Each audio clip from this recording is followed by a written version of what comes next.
21, 21, 21.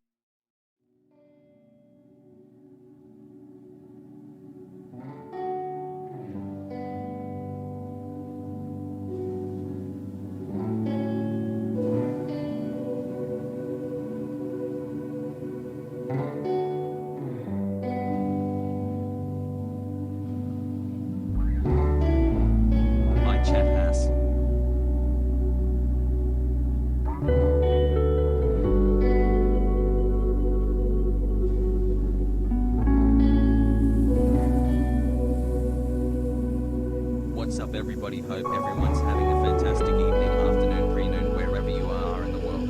I am Hasan and this is the HasanAbi broadcast coming to you live from sunny California, Los Angeles. What's going on, everybody? I hope everyone's having a fantastic evening, afternoon, pre-noon, no matter where you are in the world. I'm Hasan Piker, and this is the HasanAbi broadcast coming to you live from sunny California, Los Angeles. We are live once again, folks, boys, girls, and MBs, and I hope you're having a fantastic day. It is Monday, ladies and gentlemen. The new week has started. It's Monday, April 26, 2021, and it is 11:02, and I'm right on time. I'm early, actually, as a matter of fact. I had a very busy Monday morning. Boggies. I streamed for like 9.5 hours yesterday. Had a really fun time. It was a lot of fun. It was a really good stream yesterday. Had enjoyed myself. Went and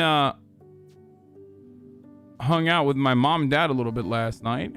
Part of the broadcast, obviously, as you know, where I give you some personal news. I went and hung out with my mom and dad. My mom got her second vax shot like a couple days back over the weekend, and some reason she's been feeling it. You know, she's gotten like inflammations and stuff. It's different for everybody. So I'm just like, you know, going over there, hanging out with her, making sure she's all right. And my dad's getting his second shot too now, so shit's about to get spicy. Hopefully he doesn't have like some crazy side effects as a consequence of the second shot. I myself will be getting my second shot in a while. I don't know exactly what day it is, but thumbs up. Some people report not seeing anything. Some people report having like a day where they feel bad. Some people report like a couple days feeling bad. 8 to 10 days of potential side effects that you can feel on your second shot. 3 months, love you, Hasan. It is what it is. Significantly better situation than actually getting fucking COVID. So, you know, it means the side effects means that the vaccine is working. My grandmother and my grandfather are here right now. I was morning I woke up. Made a big decision today, or not today, but last night, that I need to start cooking my own food again. The big decision is I need to cook my own food again, because I can't be doing these.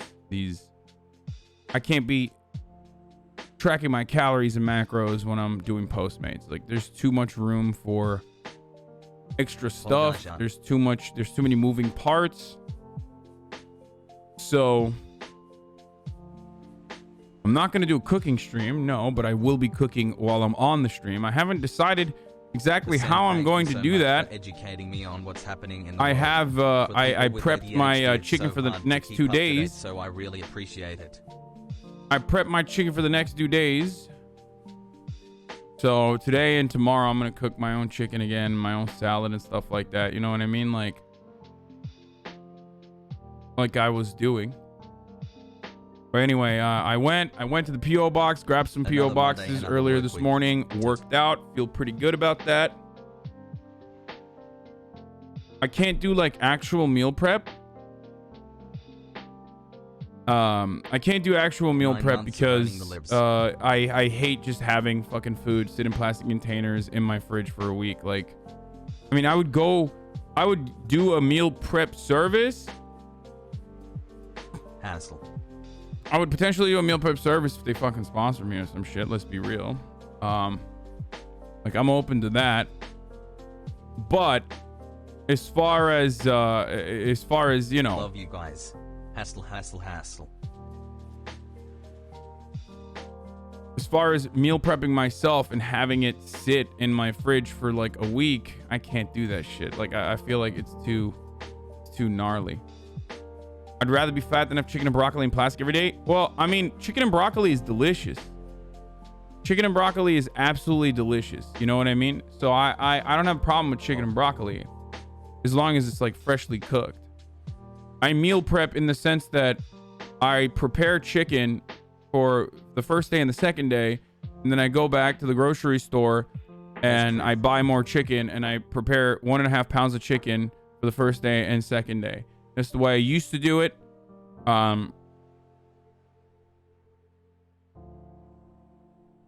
putting your mom out of work? Was she your personal chef, LMAO? No. Well, obviously, it was only for the duration of COVID that she was here. And she was only here for the duration of COVID. And like now, I mean, she's gonna go back. Obviously, this wasn't like a permanent stay. Which is precisely why I gotta go back to, like, I've been trying to restructure my entire kitchen. Like, I had a very... Some of you will know this, some of you will understand. My entire kitchen was like structured in a way where I had maximized efficiency, right? Like I just have my own way of doing stuff, and I had, you know, I was used to doing it, and I had a regimen. It was very rigid, but it was very good at the same time. And then like my mom came in and she was like, no, I'm not gonna cook you the same thing every day. I'm gonna cook you different stuff, and it was pretty good, but it kind of fucked everything up. In my like rigid schedule that I had, like in the rigid regimen that I had, right? So 3 months got my I just could not figure it out. Like I just like fucking fell apart. The diet fell apart completely. So I was like, fuck that. I'm gonna do my own thing. And now I was trying to reorganize my kitchen this morning. There's like, it's pretty funny. It's just, I haven't used it in so long that I was just trying to figure out where the hell's going on. Like where the hell is everything that I have? Because I couldn't find my fucking weight, like my scale, my food scale. Couldn't find my specific.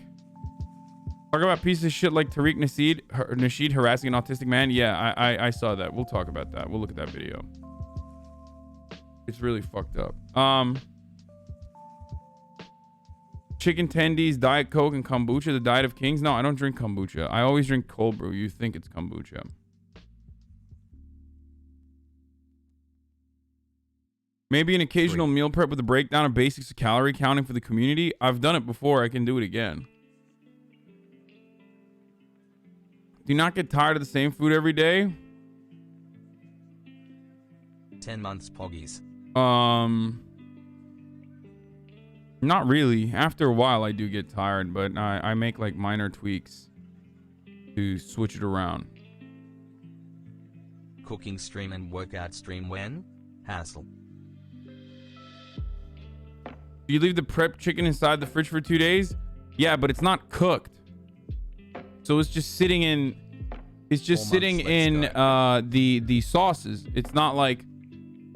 So it's not the end of the world. Like it can literally sit in that sauce for a day or 2 days. It's just marinating. So it's not like the end of the world. Nice head, bro.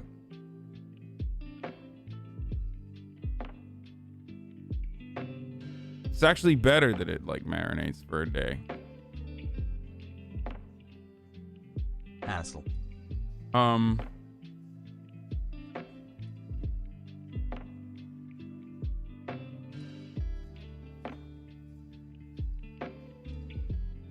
It's just hard to maintain a diet, yeah, when your mom is around, you know. We'll be adding the lifestyle tag to your stream soon. Why? What's that? 4 months, boys. You think we'll go back to watching shows again? I don't know how you feel about 90 Day, but I'd love to see you watch Forged in the Fire or Pawn Stars again. Yeah, I mean, I might. That's the best thing that is going to bring me Happy back Monday. to Go easy today, chat. best thing that's gonna bring me back to fucking watching 90 Day Fiance, 90 Day Rioxe streams coming back is literally me having to throw on a video that I can watch simultaneously on my 5 months, phone happy while I'm Monday. cooking in the chicken and going back and forth. So that's literally like the perfect fucking reason for why it could happen. Feel me? I miss RP but will always be here to support Hassel.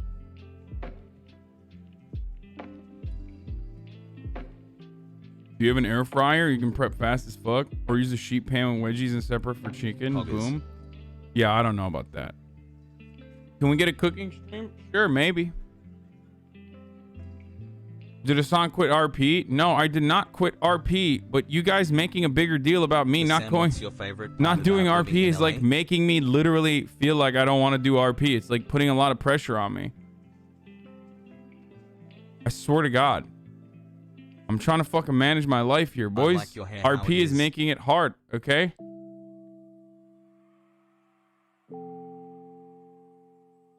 I love RP. I love the community. I love the RP frogs. Ajan, hire a chef Ajan. I promise, like, I'm gonna get back to RP. I still haven't even done the, Love ya Ajan. I haven't even done, I didn't even do my car payments. You know what I mean?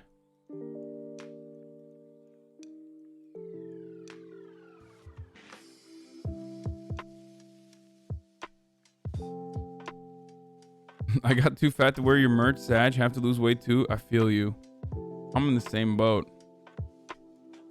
It's funny. First you lost viewers because of RP, and now people seem to stress out Yeah, about yeah, you we not playing love RP every 1 anymore. second of your streams. Yeah, people don't recognize that like RP isn't the reason why I've talked about this every fucking day at this point. But the reason why I left RP for a little bit isn't exclusively because of the view count. Like I see a dip in numbers regardless, right? The reason why I had to fucking switch it around a little bit is literally because it was like so time consuming. It was like consuming my entire existence, boys. It was too much. I found myself fucking worried about it all the time. I don't know how the fuck RP people do it. Like, it's crazy. Kind of weird that like there's so many different factions in my own community, motherfucker. Can't you guys just be like normal Twitch chat and just like me for me and just like fucking chill with whatever kind of content I'm making?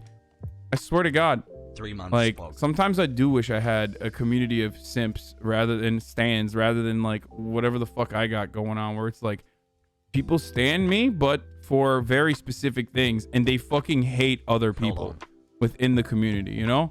They're like, I am a politics stan. I love political Hasan. I am a stand for politics Hasan, but I fucking hate when he games, and I don't want him to game ever again. Or like, they'll be like, I'm a gaming stan. I enjoy the gaming and react contents, but I hate it when he's doing politics. You do politics too much. Where is the gaming? Deciding to support my favorite streamer and embarrass my friend Sarah with a shout out.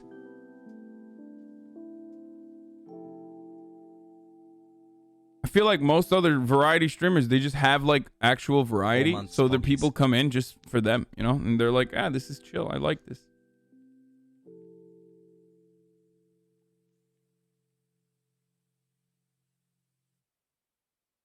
Anyway.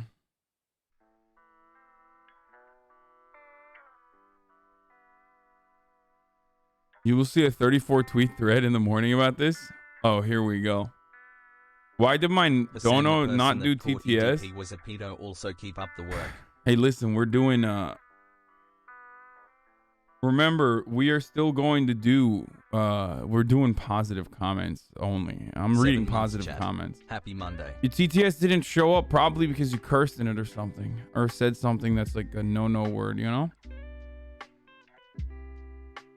That's a common theme in a lot of Twitch channels. It might be harder for you to see because you don't watch as much, but even someone like Moomoo's channel, there's so many people who hate his RP shit and all that. It pops out here more because you call them out all the time. Yeah.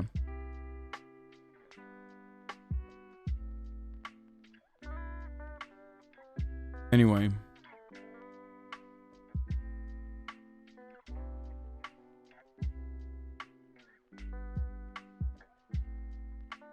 4 months in. Today, surprisingly, is not like a super heavy news burden day, because there isn't a lot of like massive news stories going on beyond like the regular stuff that we've talked about. 4th month or outside of the obvious ongoing issues such as police shootings, which is happening all the goddamn time, and mass shootings in general. So there is a body cam footage in the shooting of Andrew Brown Jr. There's a lot of pressure around that. The city has already declared emergency as the sheriff plans to release the body cam video, according to NPR, as of 23 minutes ago. So we're going to talk about that, obviously. The racial injustice that is ongoing in America. This is in North Carolina. There's a North Carolina shooting that happened. You probably either didn't hear about it, or maybe saw someone as the shooting literally happened, saw someone tweet or saw someone in the chat go, dude, there's a shooting in North Carolina that literally just happened. I was there. You have to cover it right now. And while I was like playing fucking roleplay or something.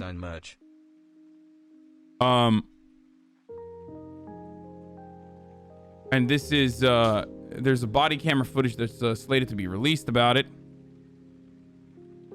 There is also there's the climate justice panel and the summit that's ongoing. There's a Supreme Court case that's coming up that's taking a major Second Amendment concealed carry case. Supreme Court is. It's going to be interesting seeing with how our incredibly conservative Supreme Court. We'll see what happens there. Did you play RP yesterday? No, I have not.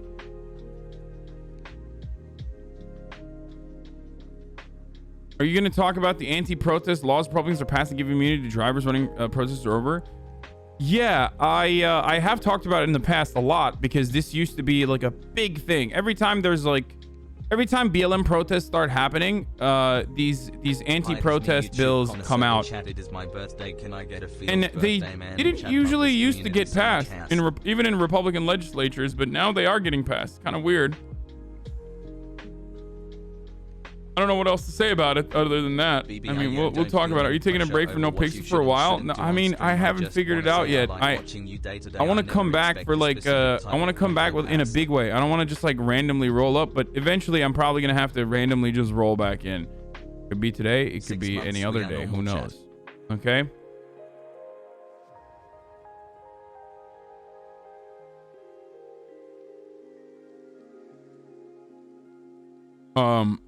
Not gonna lie, it would be extremely hype if you got Julian Solomita to do a cooking stream with you. Top Chef Himbo edition. Hey, your TTS probably didn't read because it was delayed, because there's too many people subbing and donating right now. Hasan, thank you for the last 7 months. I've learned a lot.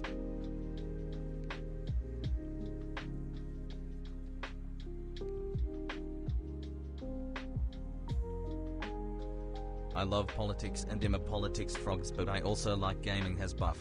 It would be nice if people would just stop pressuring about what you're doing. Yeah, I just know what you're doing. You need a 4K camera for your stream. Yeah, potentially. Anyway, wow. Okay, the Macy's the fucking playlist. Yeah, let's get started on this. Okay.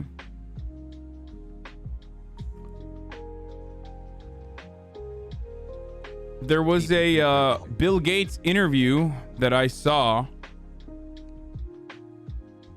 I think it was with like Sky News or some shit. I don't fucking know. Where he just straight up says, happy 5 months anniversary to me.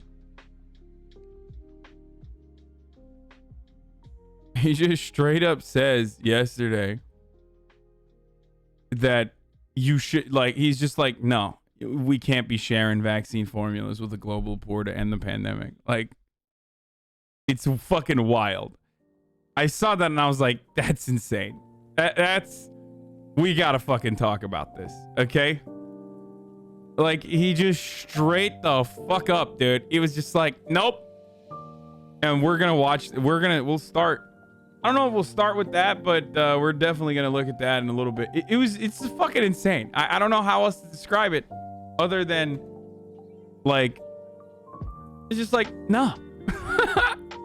Anyway, I'm gonna tweet out that I'm live and then we'll get right into it. All right, boys. Daycare is open and it's Monday. Oh, Rick Santorum.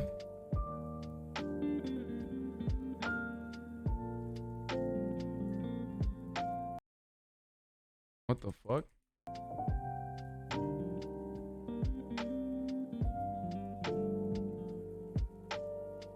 Bill Gates says no to opening vaccine IP. Go to take on gun sometime control and another police shooting in North Carolina. Get in now. www.twitch.tv/HasanAbi. At HasanAbi 2 months. At HasanAbi. So yeah, let's I just fucking blasted it. Okay, good news. Maybe now the Chuz will want to share the vaccine formula since Bill Gates said not to. It seems like your ADHD sort of helps with your style of streaming most of the time. Is this true? Maybe. I don't know. Could be. It could be helpful. I don't know. I don't know what it would be like if I didn't have like. I don't know what it would be like if I did not have.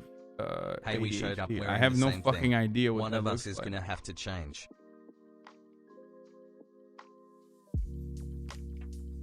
You know. I can hook you up with a camera and a lens if you need it. I have multiple cameras and extra lenses. You can probably buy one that's higher quality, but I figured I'd let you know. Also, I need help with choosing a cam. Let me know. I can help with that too, as well with setting up for streaming. Are you bisexual? I see your name, HasanAbi. I am not bisexual, but Abi in that sense means older brother in Turkish.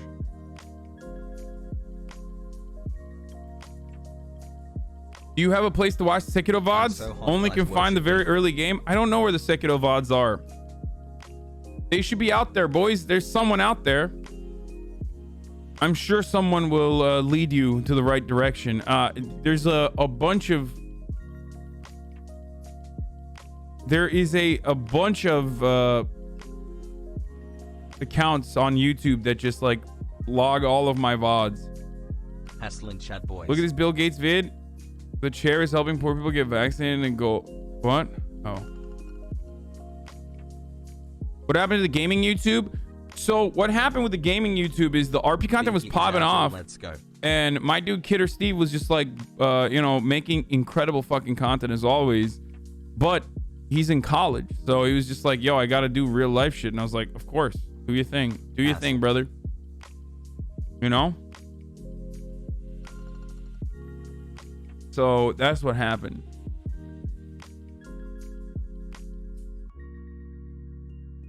Dude, glad I watched one of your. You said you were going to play RP over the weekend and you didn't. This is going on my spreadsheet. Okay. Comments only.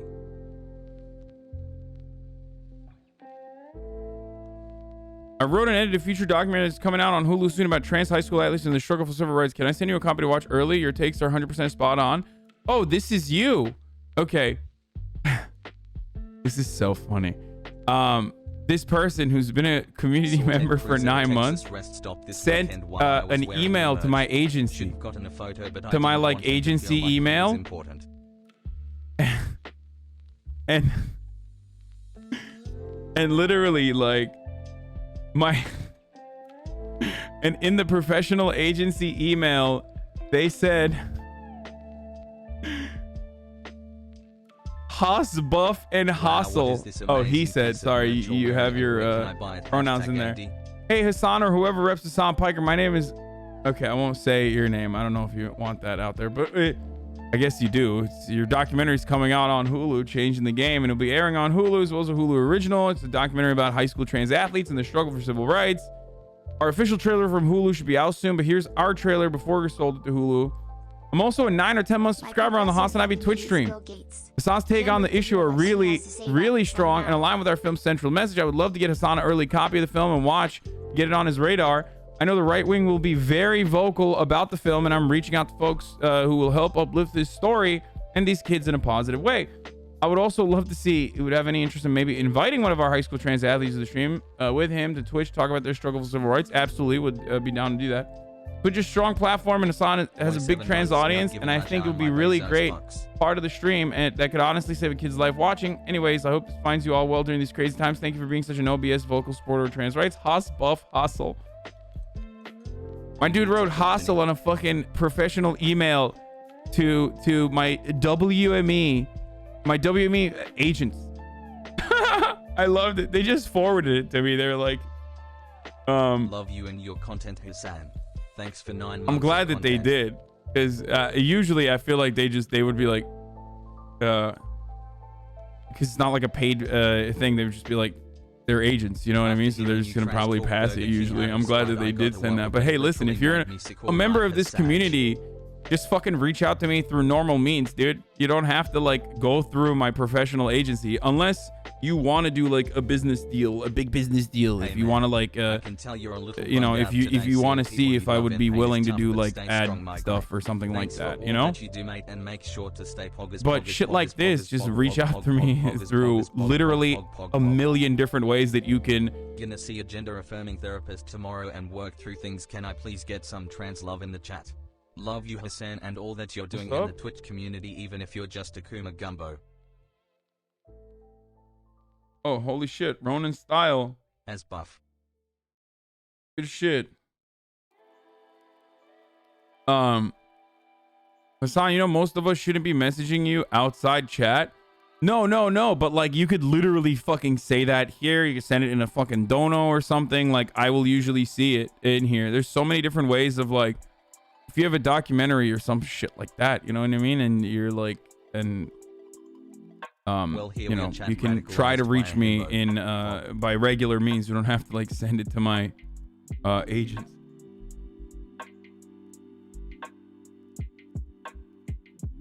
Dono equals communication channel. Omega Law. Listen, asshole. Also a fucking gifter in the chat. You know as well as I do that I am very accessible, maybe too accessible. As a matter of fact, perhaps way too fucking accessible.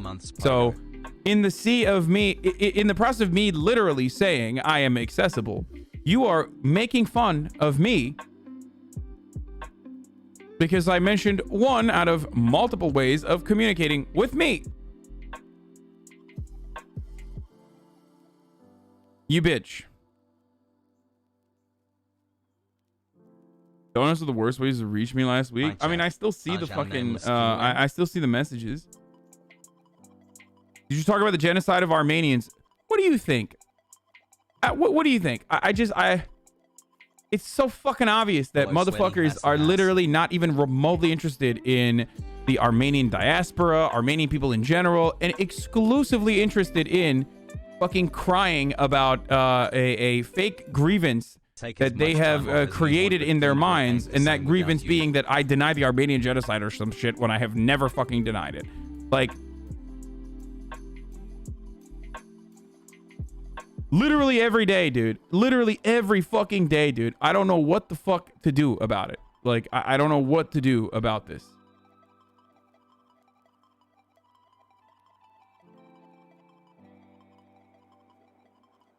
Day 4 of the Hasan Armenia mall streak. I don't know what to do. No, Armenian genocide is not a fake grievance. The fake grievance is your assumption that I deny it.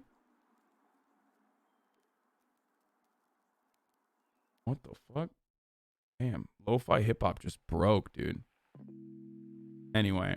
Maybe needs to shirt ASAP, please. Say it's back in stock, so I don't have to buy the bootleg version. My transformation into a don't worry, we got a new we got some new merch coming out soon. When you don't do the just talk about it, lol. Motherfucker, why do you want me to talk about it every day? I have talked about it for the past 4 fucking days, non-stop, dude. You want me to talk about it every day? What are you fucking insane? Vaccines companies do with their patents when it's just his opinion. It's so fucking insane that I literally have to fucking respond every single day over and over again and go through it over and over again every fucking day, dude. It literally derails the content. Shut the fuck up. We are moving on. On Twitch, but since you just said it, would you be down? Okay. Those protests over the fatal police shooting of Andrew Brown Jr. in North Carolina. 7 deputies now on leave as Brown's family prepares to view police body cam video this morning. Victor Oquendo is in Elizabeth City, North Carolina with the very latest. Good morning, Victor. Good morning, Robin. Not only does Andrew Brown Jr.'s family and community want the body cam video released, the sheriff's office here wants it out too, but according to the sheriff, it's not up to him. Only a judge can approve that video to be released through a court order. My 2-year-old that might happen as early as today. Recently. Things have been really rough lately.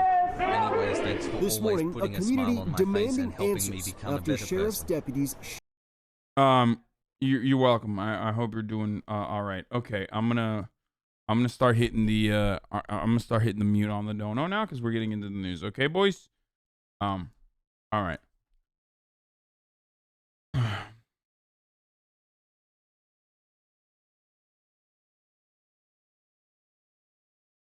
There is literally a command for Armenian genocide that's been here for a very long time, by the way. Like, just what is it? I forget what command it is, but just chat, the command is literally Armenian genocide, okay?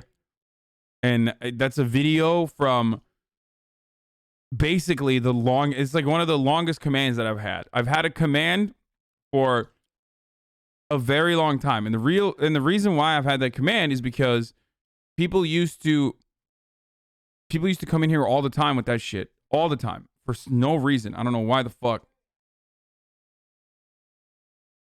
And there was also a bot that tracked how many times people would ask me to apologize for like denying the Armenian genocide when I've never denied it. So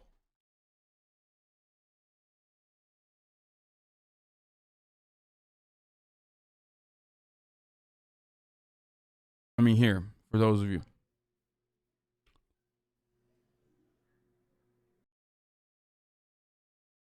Pro streamer hair dye was 20,000 followers. Like, that's how early this was. I was at 13,000 followers at this point. The Armenian genocide happened. There you go, dude.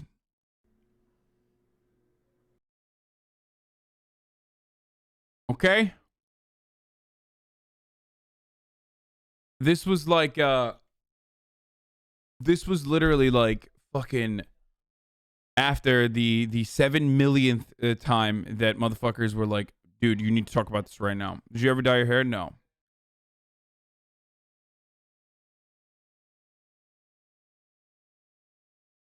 Okay. Shot and killed 42-year-old father of 7, Andrew Brown Jr. Special advisor EMS has got one male, 42 years of age, gunshot to the back. According to the Pasquotank County Sheriff's Department, the shooting occurred as deputies who were wearing body cameras were executing warrants related to felony drug charges in Elizabeth City, North Carolina, last Wednesday morning. If any of my deputies broke any laws or violated any policies that come out through this investigation, they will be held accountable. Officials have released few details, but 7 sheriff's deputies have been placed on paid administrative leave during the investigation. A neighbor who says she witnessed the shooting says Brown did not pose a threat to the deputies when they opened fire. He was nonviolent. Anybody that knew him would tell you that. He was driving away. One of the attorneys representing Brown's family says they were told that investigators did not find any drugs or weapons at the scene. Brown's family is devastated by the loss. And now I gotta live every day. We've talked about serving warrants in this like incredibly violent capacity before on this stream and how damaging it is to the communities that these cops operate on. And how many like accidental fucking discharges occur, and how especially like serving warrants in this way for like drug offenses is insane because they just like do drug raids and you know, blow your fucking door out, kill your dog. They flashbanged a baby before. A warrant does not mean you are guilty. A warrant certainly does not mean that you should be executed. Okay. Even if you are 100% dead to rights guilty and someone is serving a fucking warrant, that still does not mean the cop personally can operate as a judge, jury, and executioner. Okay? kind of reactionary, but what are your thoughts? Wait, Dr. Umar went on the fucking Breakfast Club? Oh my God, that's going to be insane. That's going to be content. Oh, okay.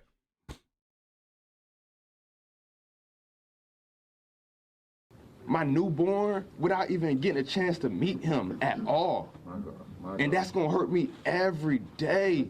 They will view the body cam footage later this morning and are calling for it to be released publicly for transparency and accountability. It's inexplicable why when a black person, especially a black man, runs from the police, not posing any threat of violence to them, that they still see fit to shoot them in the back. And later this morning, Brown's family will be viewing that video privately, and we expect to hear from them after they watch it. George? Okay, Victor, thanks.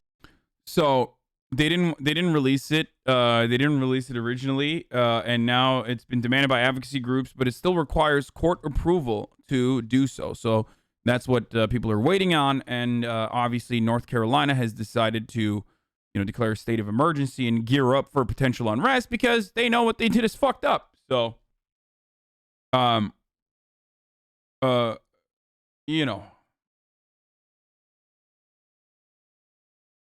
right now, the sheriff, Tommy Wooten,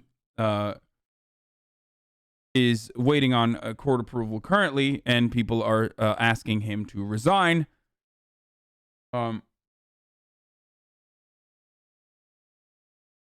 The chairman, Lloyd Griffin,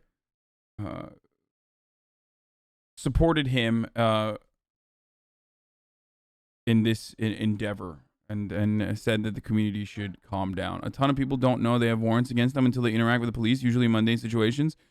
Well, in this situation, there is, very little details have been released, for the record. Very little details have been released. Okay?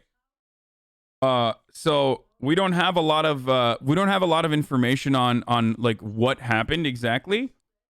But here's what the fucking sheriff had to say. Okay, here in Elizabeth City, North Carolina. Here, let's watch what he had to say. Today, that started at approximately 8:30 a.m. during a search warrant at 421 Perry Street. So they're executing a search warrant. He said that they collected information from. I mean, dude, this is like the most sheriff motherfucker, dude. Holy shit. I mean, it is like the most it's just absolute thumb of a man.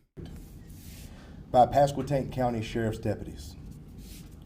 Andrew Brown Jr. was fatally wounded during this search warrant. We do have body cameras, yes, and they were active. What I can confirm is this was a search warrant. Yeah, look at how little information and detail they give about the situation. Like, every different state has a very different way. Gidiyor musunuz? Gitmeden bir gel, say hi to the camera. Come on. Come here. Here. My grandparents are here. They were just chilling in the background. Sorry, we're gonna take a quick sidestep from the video to show you guys. That's my granddad, Dogan. Downey good. Say what's going on. And then this is Nico, my grandma. There it is. Bak 25.000 insan izliyor şu anda sizi. 25.600 gördüler hepsi. Hadi. Bye bye. Bye bye. They've just been, they've been hitting the town, painting the town red, boys. Just flexing that vax, dude. Not Nico, Nuko. Nuko. Those are they're Jenk's parents. And for those of you who said, like, do they understand what you do? Bro, they are literally Jenk's parents. Of course they understand what I do.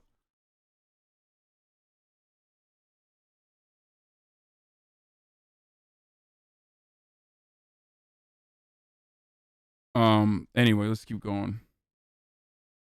Why does she look exactly like your mom? I don't know. Maybe because she birthed her.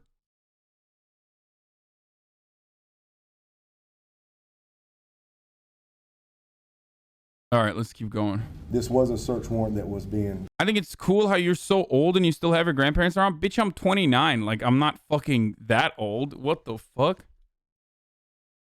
What the fuck, dude? Fulfilled. And it is indeed a tragic day here in Pasquotank County. Absolutely destroyed me. Okay, let's keep what going. What we're Sorry. looking for at this time will be accurate answers and not fast answers. This will not be a rush to judgment. We're going to wait for that investigation as we're duty bound to do. They're also very young. Like, they're young. My grandma is was like a young mom. I don't know exactly when she had my mom, but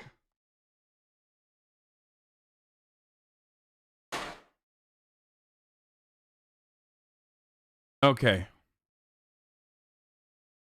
Like my OG, my grandfather that I'm named after, Don Dogan is my middle name, named after the grandfather that you just saw, Hasan, my other grandfather. He passed away in 2009. So Hasan, if I was your age, 3/4 of my grandparents would have been dead halfway through my life. Okay, bro, what the fuck is this conversation? Why are stop. We're done with this convo. Oh my God, we are super done with this convo. Why are you guys doing this? Police reform. Oh my God, what a strange thing. You see my fucking happy ass grandparents, the first thing your mind goes to is like, oh well, death and destruction for me. That's where my mind goes. It's kind of weird. You're like a fucking flexing when your grandparents passed away. Please stop. Like. Okay. Wait, hold on. Let's get back to the well, this is not I want another video on this the Andrew Brown video. But yeah, at the time, for the time being, there is not a lot of information. There's not a lot of details out on purpose, and that's it. Okay, this is what we got going on. Okay.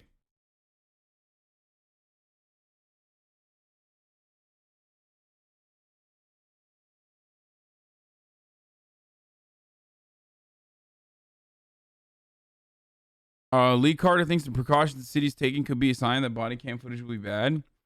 I mean, yeah. Probably. Did you tell Nino you're done with RP on GTA? No, I did not tell Nino that at all. What the fuck? Dude. Like, oh my God, dude. Everybody chill. Chill, okay? Not in the middle of a fucking story, especially. Jesus Christ, I can't believe that this is like... I never thought that this would happen. Like, I really never thought that this would happen. I didn't realize that there was going to be so many people that are, like, genuinely and legitimately upset.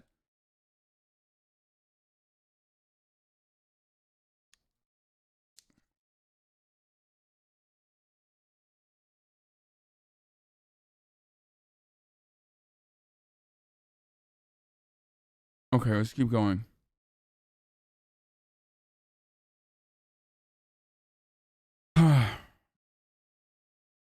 Remember, we were going to do like positive messages, and I was going to focus on the positive messages. Ruining the vibes that we're doing positive messages only. You know what I mean?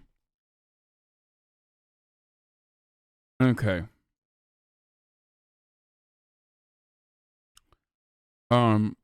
Yeah, I do think that potentially, what is this? May 6th is finally here for you're in Malding. Yeah, May 6th is when we're going to do the podcast. Okay. We'll, yeah, the first episode, like full blown. Also, tomorrow I'm going on Michael Cohen's podcast as well. And I think I scheduled another podcast too on top of everything else. I believe I scheduled another podcast. I think I might go on Love It or Leave It too to promote the podcast as well. I got to do like a bunch of promos. So yeah, that's been like, I've been working on the back end on that for a while. So Rogan? No, Rogan. That's not how that works. You don't just fucking go on the Joe Rogan experience.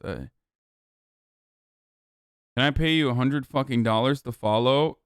No. Don't do that.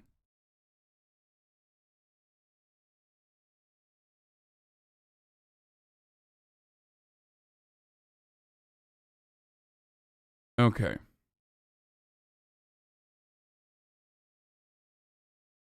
You do if you're a right-winger? True.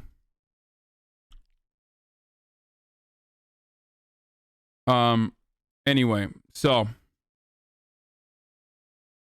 I think I've shit on Joe Rogan way too many times. It's just not happening. Like, there's no fucking way that Joe Rogan is going to have me on his podcast.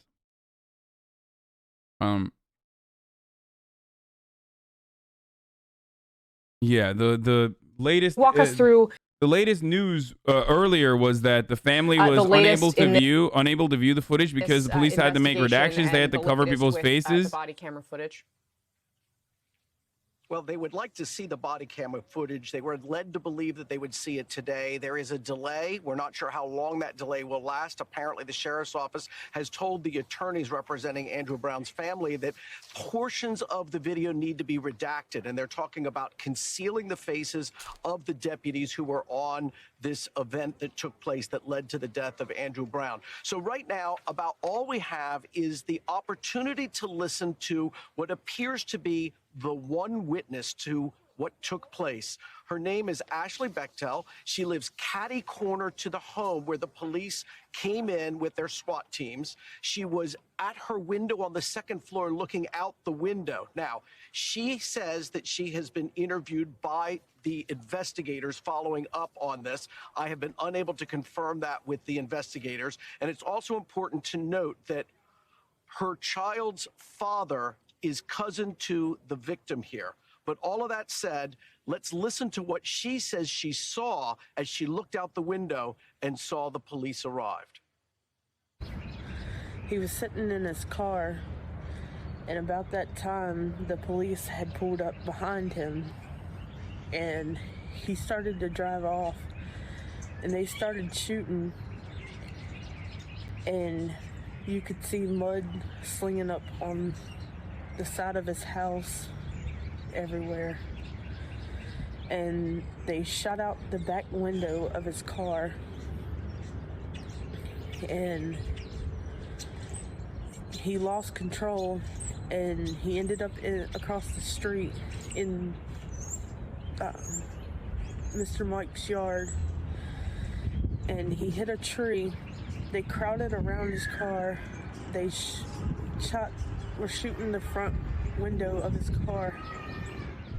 From where you were standing, did it appear that his car speeding away could be perceived as a threat to the officers where they were standing?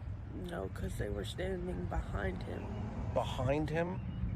There were no officers in front. There was a truck behind him, and they got out. Again, Ashley Bechtel. Bro, that's listen, this is one victim's this is one witness testimony, so it might be the situation might be different because you know, first-hand accounts still are oftentimes not the most reliable in the cover of darkness and whatnot, but it does seem like pretty fucking regular fucking police procedure here. Real fucking animal hog shit, okay?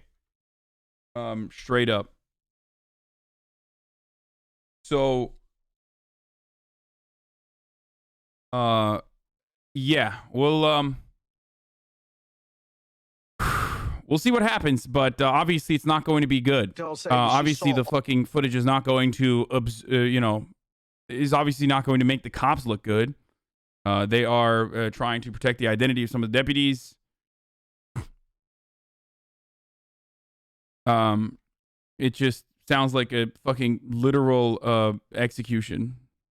All of this from the window on her second floor. I stood up there, and there was a clear view of most of what she said she could see there. There was a portion where I believe the car would have been behind the house speeding out. I think the question that The raid was over a drug warrant, okay? It was potentially look, again, super limited information at this time because the cops and the authorities have deliberately not revealed a lot of information. Okay? So I have to state this over and over again. No, not drug use, but from what I understand, there was a CI who was working with the cops on an ongoing drug case, and they had a search warrant. It's basically a fucking drug raid off of the statement of a confidential informant. Okay.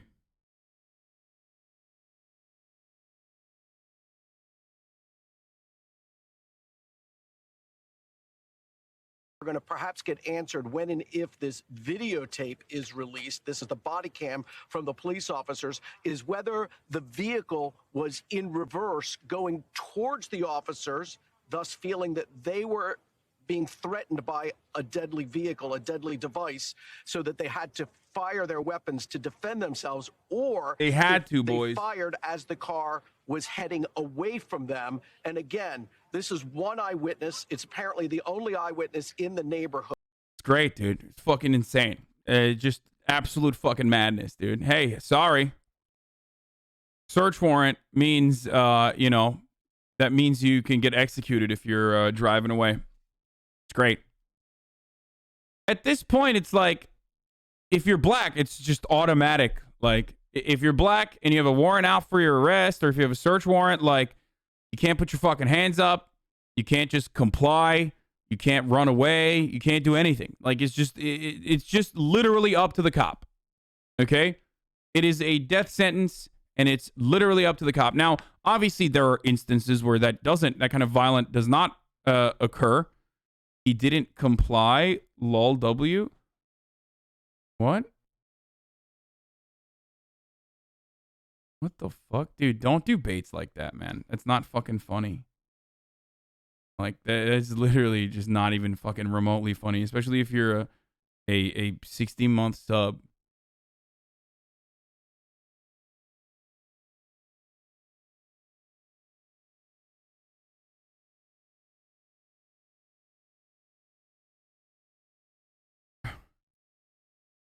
Of course, they fucking did not find anything. And I need to stress this again. Even if they had found something, even if they had found drugs and even weapons in the house, even if they actually, even if he was legitimately fucking trying to get away, drive away, none of that warrants an execution. Okay? That is fucking insane. Absolutely fucking insane. Anyway. Yeah. But regardless of whether he had anything or not, do you even hear what you're saying? Yes, I do. If you have a search warrant, that does not mean cops can come to your house and execute you. If there's a warrant out for your arrest, that does not mean cops can come to your house and execute you. That is literally against the fucking law. Psychopaths who believe that cops should play judge, jury, and executioner should go live under the Duterte regime. Okay? Just let's do a transfer program with all the fucking Filipinos that do not want to live under an authoritarian, oppressive, proto-fascist state. Okay? We'll send all of the white hogs and we'll do a transfer program with all the Filipinos that want to fucking come here instead. Okay? You can go live under the death squads yourself, you dumb fuck. How about that?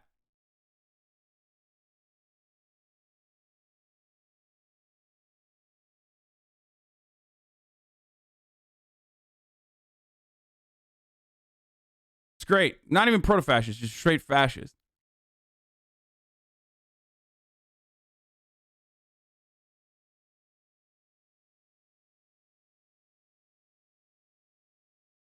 There is no death warrant. There is, if you are constantly finding yourself defending cops, murdering people in situations like this. And there are instances where, like, even I have said that a police fucking using their gun could be warranted. Okay? It's not like I'm saying there are no instances where it's warranted. Right? But if you find yourself literally defending cops in this situation, then, you know, maybe you should reconsider your priorities about what you love about America, because it's the same motherfuckers who are... You a what?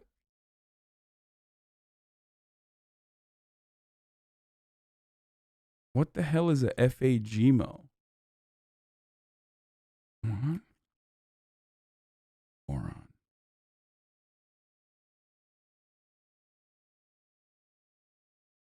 Trade-off where you get the hogs, we get the good people in your country. Yeah, it's just like, just do it, dude. I don't know what's going on right now. I don't know what the fuck's happening. I don't know if it's like I think it's an attempt at the F slur.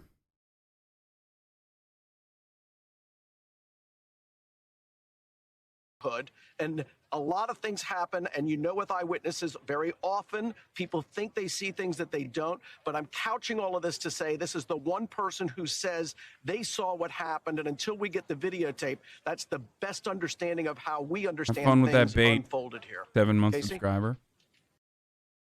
Okay. So we're gonna move on from this until the viewing occurs, and we're gonna talk about the police reform agenda on Biden. On you know, Biden's police reform agenda. But before I move on to Biden's police reform agenda, it is top of the hour.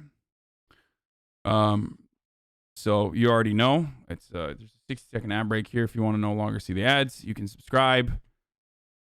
You can do that for $5 or for free. By connecting your Amazon Prime account to your Twitch account. Okay? You get 1 free Prime subscription a month. You can use it on your favorite streamer, or you can use it on me if you have a Prime ready. Here's the ad now. Okay. Let's wait for the body cam footage. I agree. I think we should wait for the body cam footage. I want to wait for the body cam footage.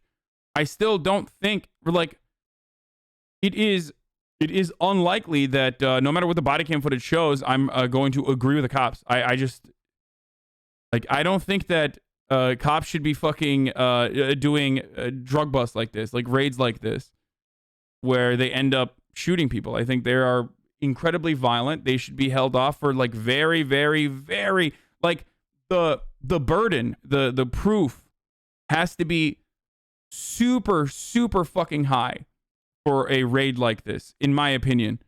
Okay?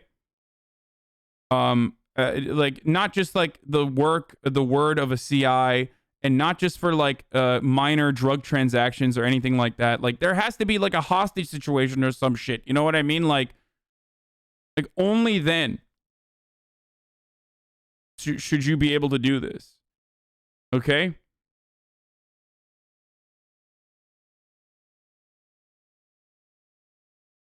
I'm sorry.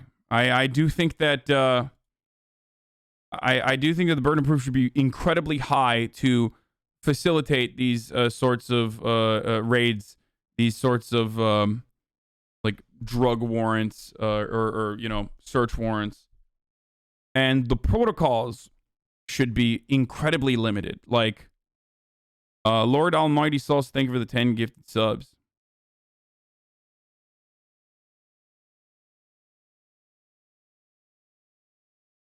Have you seen the breadtooth shit going around? People, Twitter trying to cancel Lindsay Ellis, ContraPoints, Vosh, etc. Yeah, I don't really care. I am on an island of my own. I've always been on an island of my own. That's why you don't really see me on those fucking tier lists. What?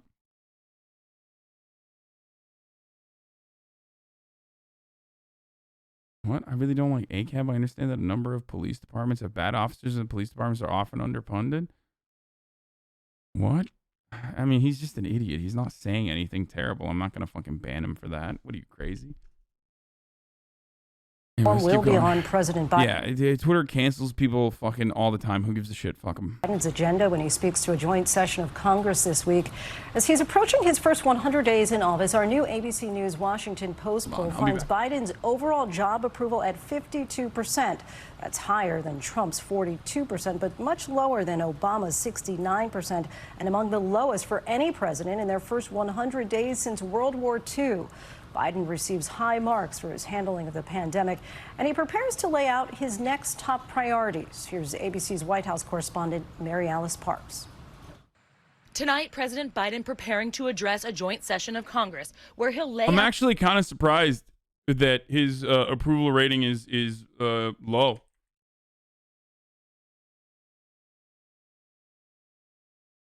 I know Felix talked about this as well. Chapo Felix talked about this as well on one of the Chapo episodes that I had the time to finally listen to. But, and this isn't necessarily,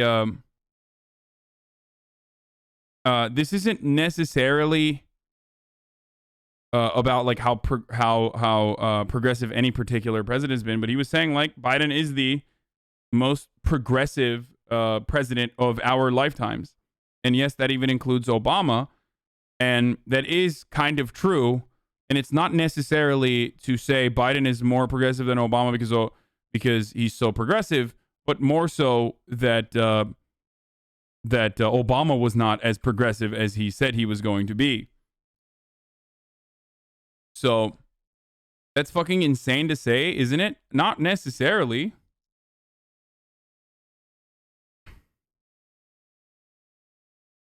If of our lifetimes, chat, of our lifetimes in contemporary American presidencies, stop fucking comparing it to FDR and shit.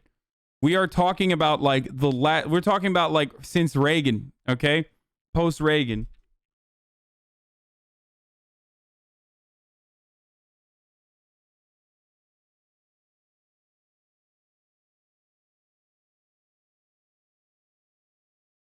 Okay? So, I mean, he's greatly disappointed me with the $15 minimum wage battle being dropped at the last second.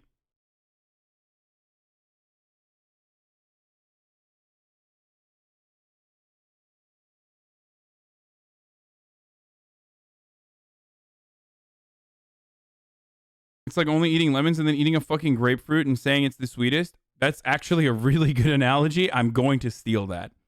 It's literally like that. It is exactly like that. Oh my God, what a wonderful analogy. Thank you. Yes. Good one, chatter. It's literally that. Okay?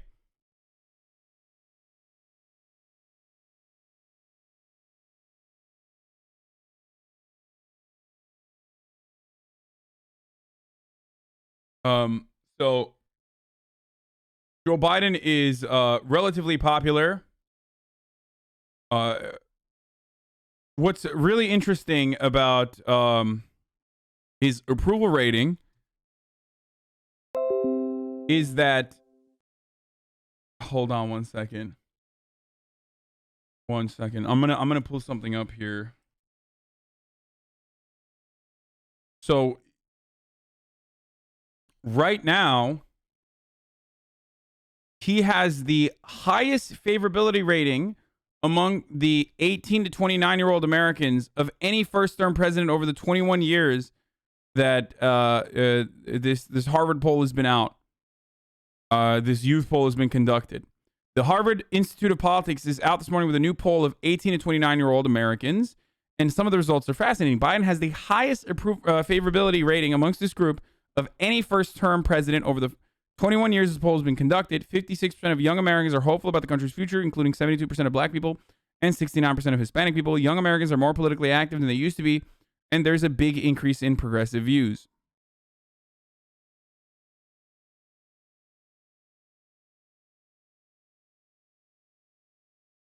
Now, part of that is because it's post-Trump. The juxtaposition post-Trump is always going to be always going to be a big reason. Except for obviously the young honorary Turks like Felix Biederman, whose name now is the Orlando gentrifier. He said, "Joe Biden, cocksucker of a dog, TR, you are lower than the shit of the day." Felix has been Turk posting a lot. Much respect. You are lower than the shit of the day. Here's a way that Joe Biden could instantly skyrocket his approval ratings even further. That is student debt cancellation. Why have we still not gotten student loan debt cancellation? What the fuck, Jack? Why? Mac, cancel them goddamn loans, Jack. Cut the malarkey. Anyway, more than 10K.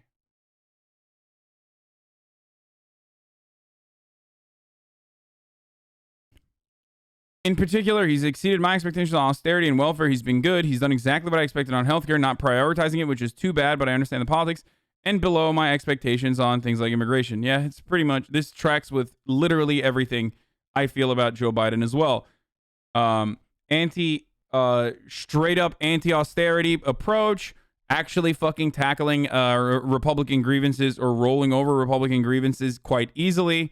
And not like doing that fake like, oh, but we need to do unity in the country, and then like literally fucking trying to abide by Republican expectations. Partially that's because of Kyrsten Sinema and also Joe Manchin, these two fucking demons that have been taking up a lot of mental space, occupying a lot of mental space in the Democratic Party.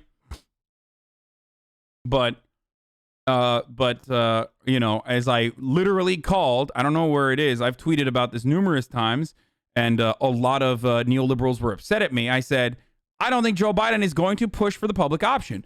I don't think Joe Biden is going to push for the public option. Everyone's like, shut the fuck up. You're wrong. You're wrong. He loves the public option. He wants to fucking marry the public option. He wants to do a gay marriage with the public option, Jack. What happened? I don't see no public option. They've literally not brought it up at all. As I had said before. Okay. And you know, and dog shit on immigration for the most part, specifically because they are literally following through on a lot of the they're following through on a lot of the Trump policies, like as expected of the Democrats. They're pulling the regular Democrat line on immigration. Out the promises for his next 100 days in office and beyond. His big push now, that massive $2 trillion infrastructure plan. The president says it will create millions of jobs. It's a plan the majority of Americans support.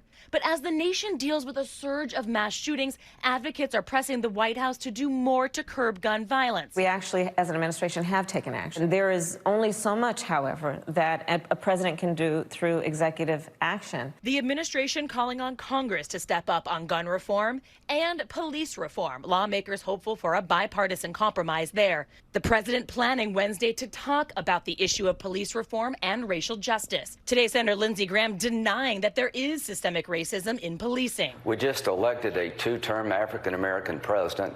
Oh, hell yeah, dude. Hell yeah, brother. Hey, we got a black in the White House. What do you fucking want? What are you talking about? There's no systemic racism. Get the fuck out of here. So our systems are not. But also simultaneously, BLM started under Obama because, you know, Obama was terrible for the black Americans. And that's why we need Donald Trump again. We need Donald Trump to come back because Donald Trump was good for African Americans. Nothing happened. No racial tensions occurred under Donald Trump, whereas they did occur under Obama. Not racist. America is not a racist country. And the country divided on immigration as record numbers of migrants cross the southern border, overwhelming the federal government. Vice President Kamala Harris saying there is not a quick solution. Listen, if this were easy, it would have been handled years ago. Extreme weather conditions has had a huge impact on one of their biggest industries, which is agriculture. Straight up, this is 100% true. I've talked about this already.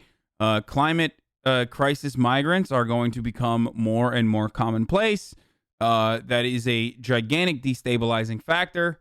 there's a gigantic destabilizing factor there with agricultural production getting eviscerated by extreme weather conditions, and that is an inevitability, and it's getting worse and worse year over year. So, you know, that's parents, and if children cannot literally eat, if they cannot have the basic essential things that everyone needs to live, of course they're going to flee, and that's what we're saying. Lindsay, Republicans this weekend as focused on the ideas for paying for the president's proposals as the proposals themselves, objecting to tax increases on corporations or high earners. But this week, a group of Republicans did send the White House a counteroffer on infrastructure spending, so some negotiations are ongoing.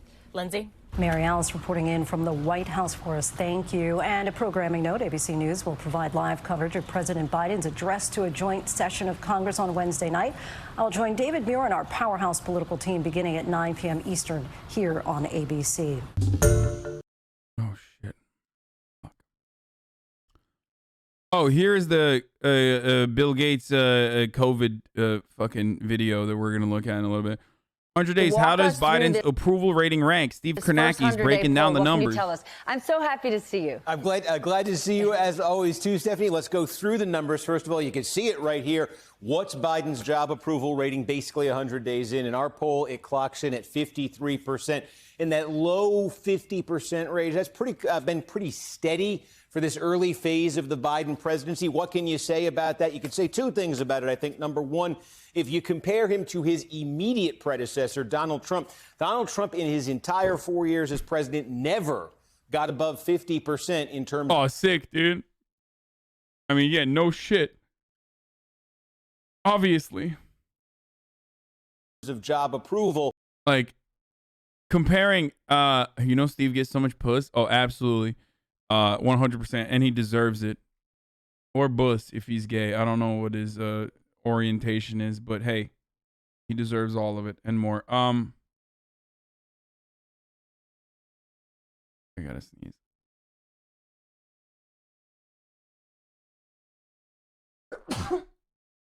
Oh, Jesus, that was a big one.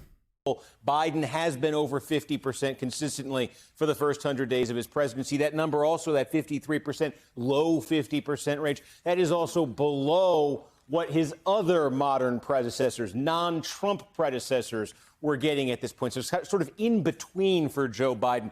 If we go a little bit deeper into the numbers here, here's another way of looking at it. The positive negative score. We just showed you the job approval. This is about your personal feelings towards Joe Biden. And you can see here in our poll, 50% positive, 36% negative. Put that in some context, some other things that we polled here on this same question. The Democratic Party, a little bit underwater there, 39 positive, 41 negative. The Republican Party, significantly underwater, 32, 46 negative. And then Donald Trump, you don't necessarily hear or see from him as much, but certainly he's still very present in our politics. Trump, a 32% positive, 55% negative rating. So put Biden. This has literally never changed. Like, it danced around 32 to 33 the entire time. Like, it's just at this point, 33% of the fucking people polled always just love Donald Trump. Like, a third of the country is just like, yeah, I fuck with him. And it literally never changed. Like, from the beginning to end, they held so strong. They're just like, no, brother, I love him. I love him, brother. You will never get me to hate him. It's crazy.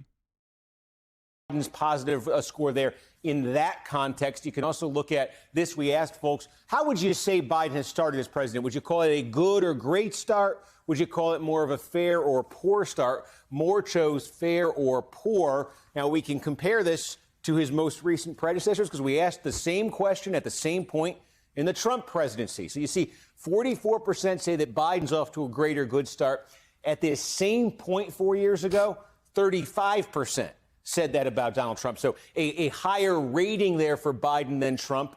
But if you go back 8 years before Trump to April 2009, when Barack Obama was president, that was 54. So again, Biden is in between Trump and what came before Trump. Okay, this analysis is so dumb if it doesn't come with if it doesn't come with commentary, but I guess Steve is not supposed to do that. He's the analysis guy. I think overall, in a post-Trump world, with Joe Biden pumping out fucking vaccines like crazy, like he has literally he has so many positives working for him.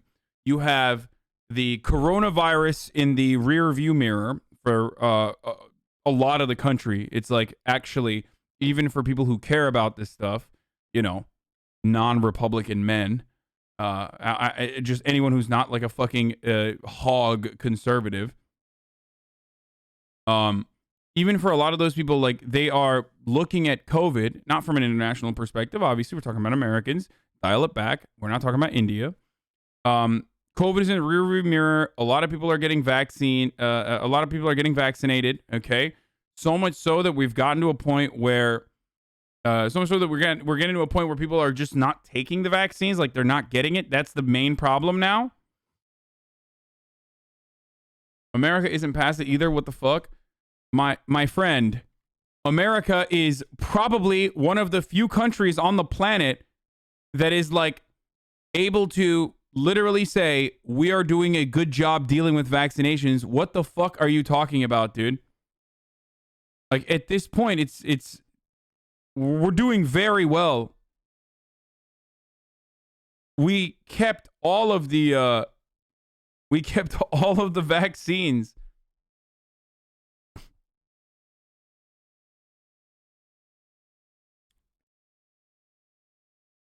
Anyway, I mean, just, you know, have normal expectations. 75% of the country doesn't want to get vaccinated, though. That's not true. That's a fake number that you made up. 40% of the country has already gotten their first vax, like eligible. 40% of the people that are over the age of 18, I think, or over the age of 16 has gotten at least their first vaccination. 75% not wanting to get the vaccine is just a made up number that you just literally made up.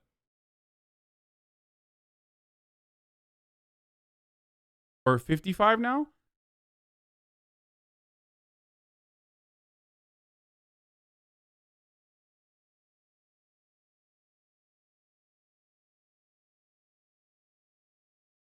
The people that are not getting vaccines at this stage are people that have vaccine hesitancy, okay? In places like Los Angeles, in order to mitigate certain communities, like black and brown communities, not getting enough vaccines, there are special programs rolling out, like pop-up vaccinations in neighborhoods where there aren't a lot of vaccines, in neighborhoods where people aren't getting vaccines. They're making it these people are trying to make it as convenient as possible. So that is a plus. Congratulations to the Biden administration for not fucking this up. Okay, they did a pretty solid job with beefing up the vaccine production on top of the pre-existing production and the deals that we had made with Pfizer and Moderna and even Johnson & Johnson. But then also, so that's like an automatic W. But on top of that, the big stimulus bill was another W, despite the fact that the $15 minimum wage was not tagged along to it, and that wasn't great. And also, he's not Donald Trump. So those are just working in his favor, even if he doesn't do anything, right? So when adjusted to that, I do find it rather odd that his approval rating is not higher than it is currently.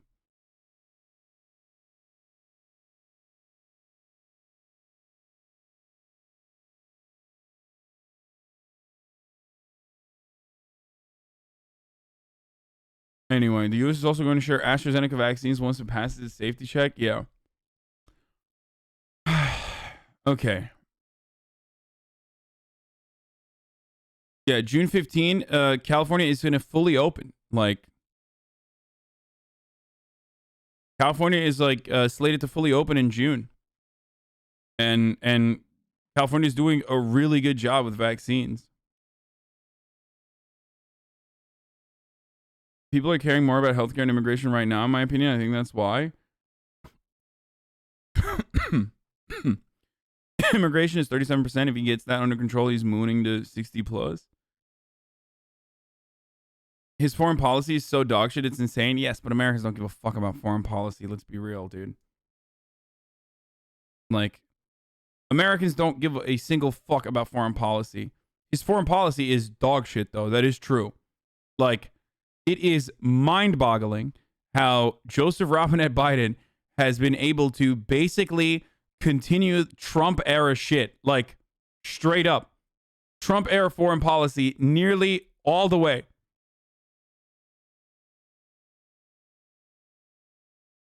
It is wild. Whether it be our treatment of Cuba, whether it be our treatment of Iran, it is legitimately mind-boggling that Joe Biden's I mean, it's not mind-boggling. It's just that American foreign policy is always going to be war-focused and imperialist. It is just, you know, that throne is not going to change no matter who's sitting on it. He hasn't done anything about college debt. It's true. That's not great either.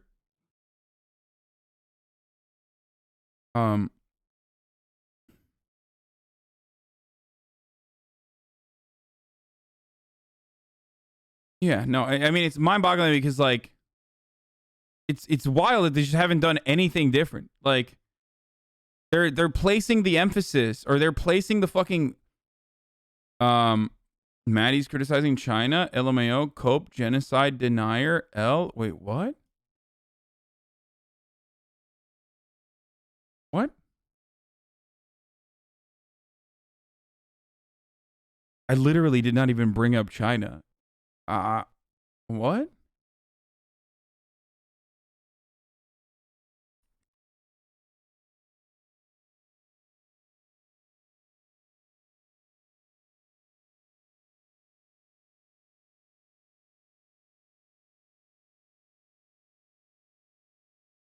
Biden also rejoined the climate agreement and will stay in the World Health Organization. Like, those are gimmies, right? Those are bare minimum.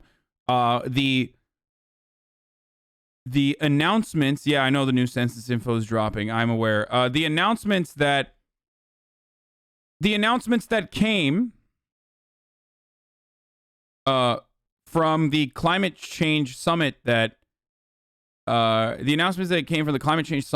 he's been holding were basically just reaffirming Obama level, like, Paris climate change agreement protocols.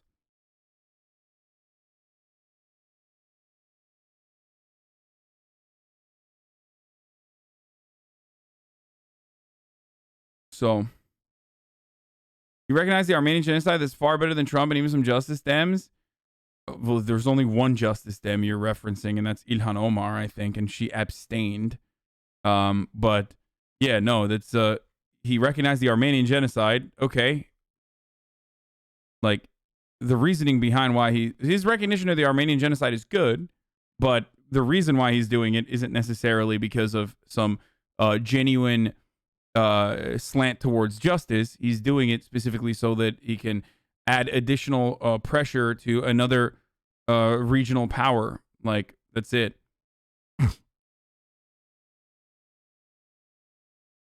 That's literally it. Like, that's the only reason why he did it. I criticized Ilhan Omar at the time when she abstained, by the way. I did. I think the real reason why she abstained at the time is because of Somalia's relationship with Turkey. I'm gonna keep it real. Like, why do you think college debt should be canceled? I'm not informed on this issue. Because it's crippling and it would be a great economic benefit to millions of Americans.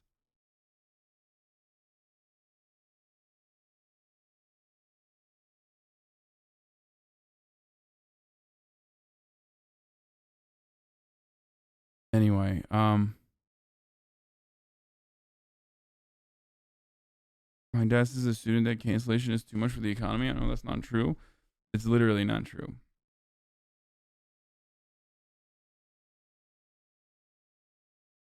Like it's a basically the Armenian genocide recognition on behalf of Biden is just a stylistic choice for him to avoid answering for so many other things that they're doing in the region, right? So he's like, oh, what do you mean, Jack? Come on, Mac. We recognize the genocide. Why? Also, at the same time, like, you know, pay no attention to what we're doing with Iran. That's it.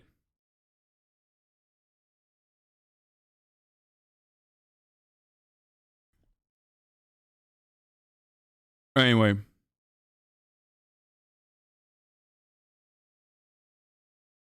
Everything that's going on in Saudi Arabia's dealing with Yemen, straight up is continuing.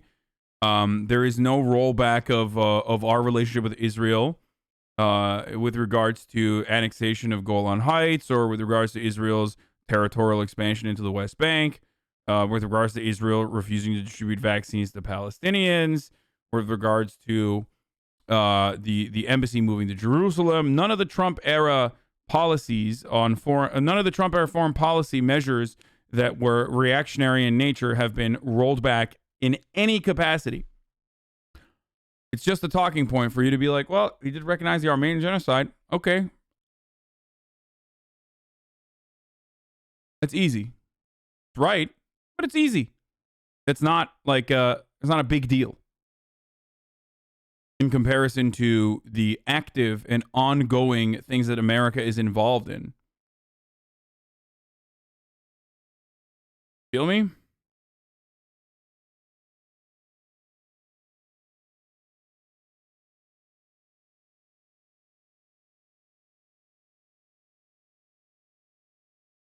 It matters a lot of people that he did, though. No, I agree. It's a good thing. But we are talking about it on a grander scope.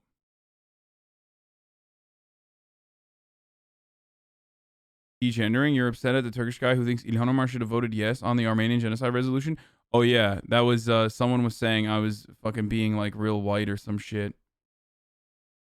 On that take.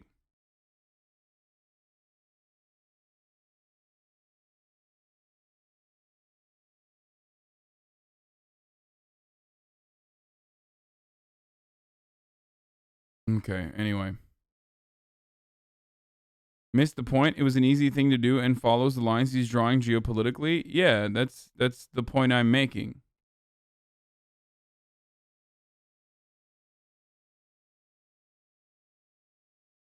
It's literally what I'm saying, is that it is...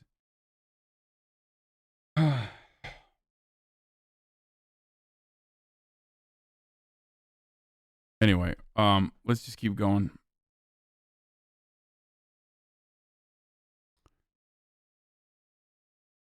Joe Manchin, I'm not a roadblock to Biden's agenda. Joe Manchin did an interview. His first address to a joint session of Congress this week and lay out his priorities to a nation still fighting a pandemic and exhausted by a string of mass shootings while coming to a reckoning on racial justice. Biden's big sell to rebuild and reinvent the nation's infrastructure. Joe Banshee. Joining me now for an exclusive interview is the man who holds the key in the Senate to whether any of that can get done, Democratic Senator Joe Manchin of West Virginia. Thank you so much. I feel like this motherfucker loves the position he's in, dude. I really do. I feel like he loves being the center of attention. Much for coming in. Nice to see you with you in person. Yeah, it's great to be in the studio again. Yeah. So you said this week the best chance for bipartisan infrastructure is to focus on what you call conventional infrastructure. Roads, bridges, water, broadband. Key Republicans introduced a proposal, $600 billion, targeted to the issues you're talking about. Do you support it? That's a good start. It really is. And I'm glad they did it because it came out of BPW committee, which is Tom Carper's the chairman, and my colleague Shelley Capito is basically the ranking member. And they've worked it together, so we know it has bipartisan support. We just have to look to see if we've gotten everything in there that we need, and we'll be working on that together. So I'm very, very pleased with that. And this is the way we start negotiations. They've put their best foot forward, but it's a starting point. It's not the finishing line. So you say that, and clearly there is a lot of work to do, but I want to ask kind of more of a big picture, because there seems to be a bit of a disconnect on how to define infrastructure here. President Biden has broader ambitions. He, for example, has a plan. inside his big proposal that includes $400 billion for in-home care for elderly Americans and those with disabilities, also billions more for child care facilities. Do you support that? Well, here's the thing. All the things that he has stated that's needed is needed. To what extent we have to go in that and go through the process of having our hearings and looking at a markup in a committee and then having professionals come in, going to the floor with an amendment process. By that time, you're going to have all different sides coming to agree, hopefully to agree on something. Just take what we just did last week, which was the hate crimes bill. Who would have thought we'd have gotten 94-1? Think about it. America's so wonderful.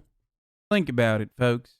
America's so wonderful that even a totally purely symbolic bill, even though it's a totally purely symbolic bill that will just appoint a single person, or a committee rather, to investigate hate crimes against Asians at a time when hate crimes against Asians are on the rise. You know, there's still a guy out there that you can count on who will turn around and say, I'm Josh Hawley, and I don't think we should have a person investigating anti-Asian hate crimes. But outside of that, come on. America got together and said, yes. American senators did. About that. People wouldn't have expected Democrats, Republicans. It was a good bill. Why are you shitting on it? Bro, bills like that are literally straight up bills that basically say racism is bad bill. Okay? It is a gimme. It is a bill that everyone is supposed to vote yes on. Okay? That's it.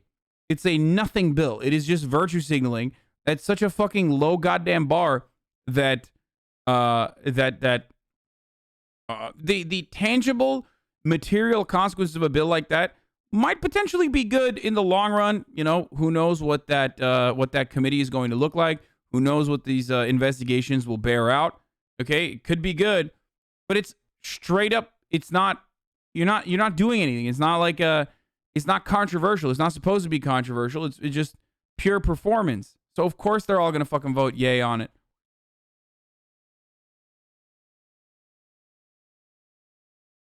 To be in unison on that, and we did, but it had a process on the floor. Yeah, I hear what you're saying. It's hard to find bipartisanship, but one would think that condemning hate crimes against Asian Americans. You would think and all others, these things make sense, right? Okay. But these are real policy. Well, these policies here. That's so do you think that those? I think they should be separated.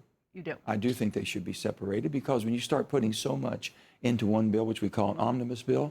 He's such a piece of shit, dude.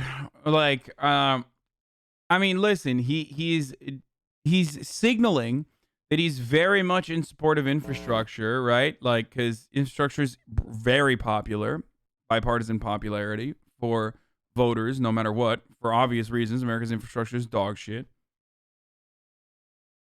But, and that's a big but, he's doing the Republican defense, which is, well, you know, a lot of these things are not considered infrastructure, and yet it's a part of the infrastructure package. We should just not do that. It's like, what he's saying here is in a lot of ways no different than what Republicans have said. Makes it very, very difficult for the public to understand. When you talk about infrastructure, they understand infrastructure. Internet is a new infrastructure that we didn't have before, and it should be. But you're talking about transit, airports, rail systems, the lines as far as our electricity, which is the grid system.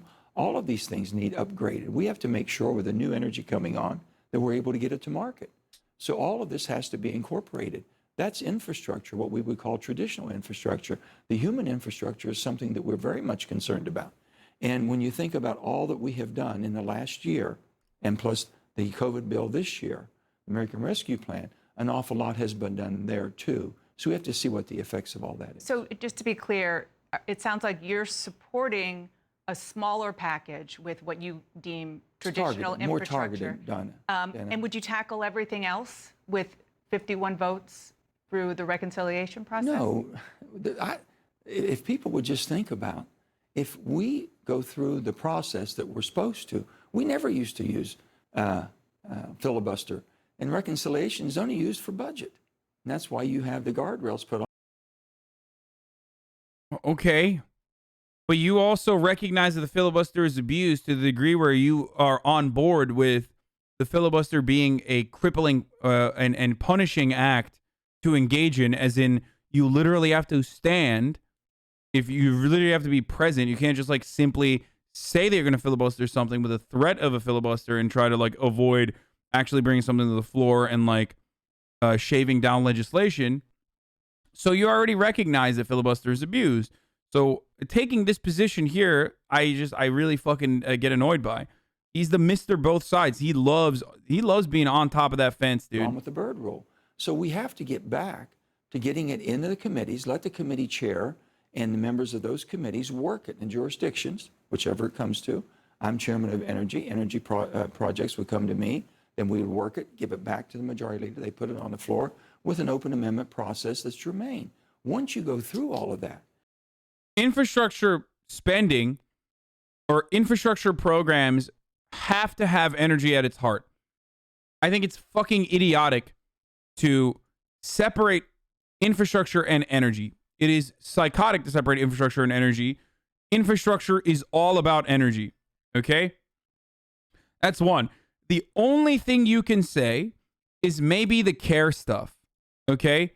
Maybe like elderly care being a part of the infrastructure package in an effort to ensure that it gets passage, safe passage through the omnibus, is one reason why the Democrats are doing it. Calling it out as kind of you being an asshole if you're a Democrat. Republicans are supposed to do that. And then you're supposed to say, it doesn't matter, it's a popular policy. And then Republicans are supposed to say, if it's so popular, then try to pass it alone as a standalone bill. And it's like, no, you're just trying to gridlock, blah, blah, blah. Like that back and forth is supposed to happen between Republicans and Democrats. But Joe Manchin doing that for the Republican Party is really annoying. Joe Manchin constantly fucking playing this role, basically operates as a lightning rod for all the negative criticism, allows the Republicans to get away with bullshit fucking opinions without a lot of political pressure put on them. It really annoys the fuck out of me. It makes me so mad.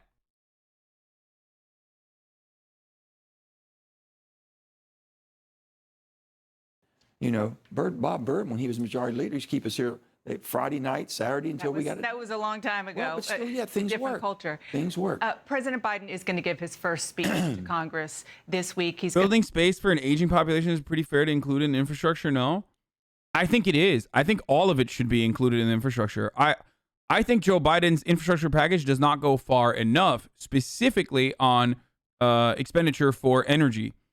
For like installation of solar panels and like investing into green energy initiatives. I don't think it goes far enough.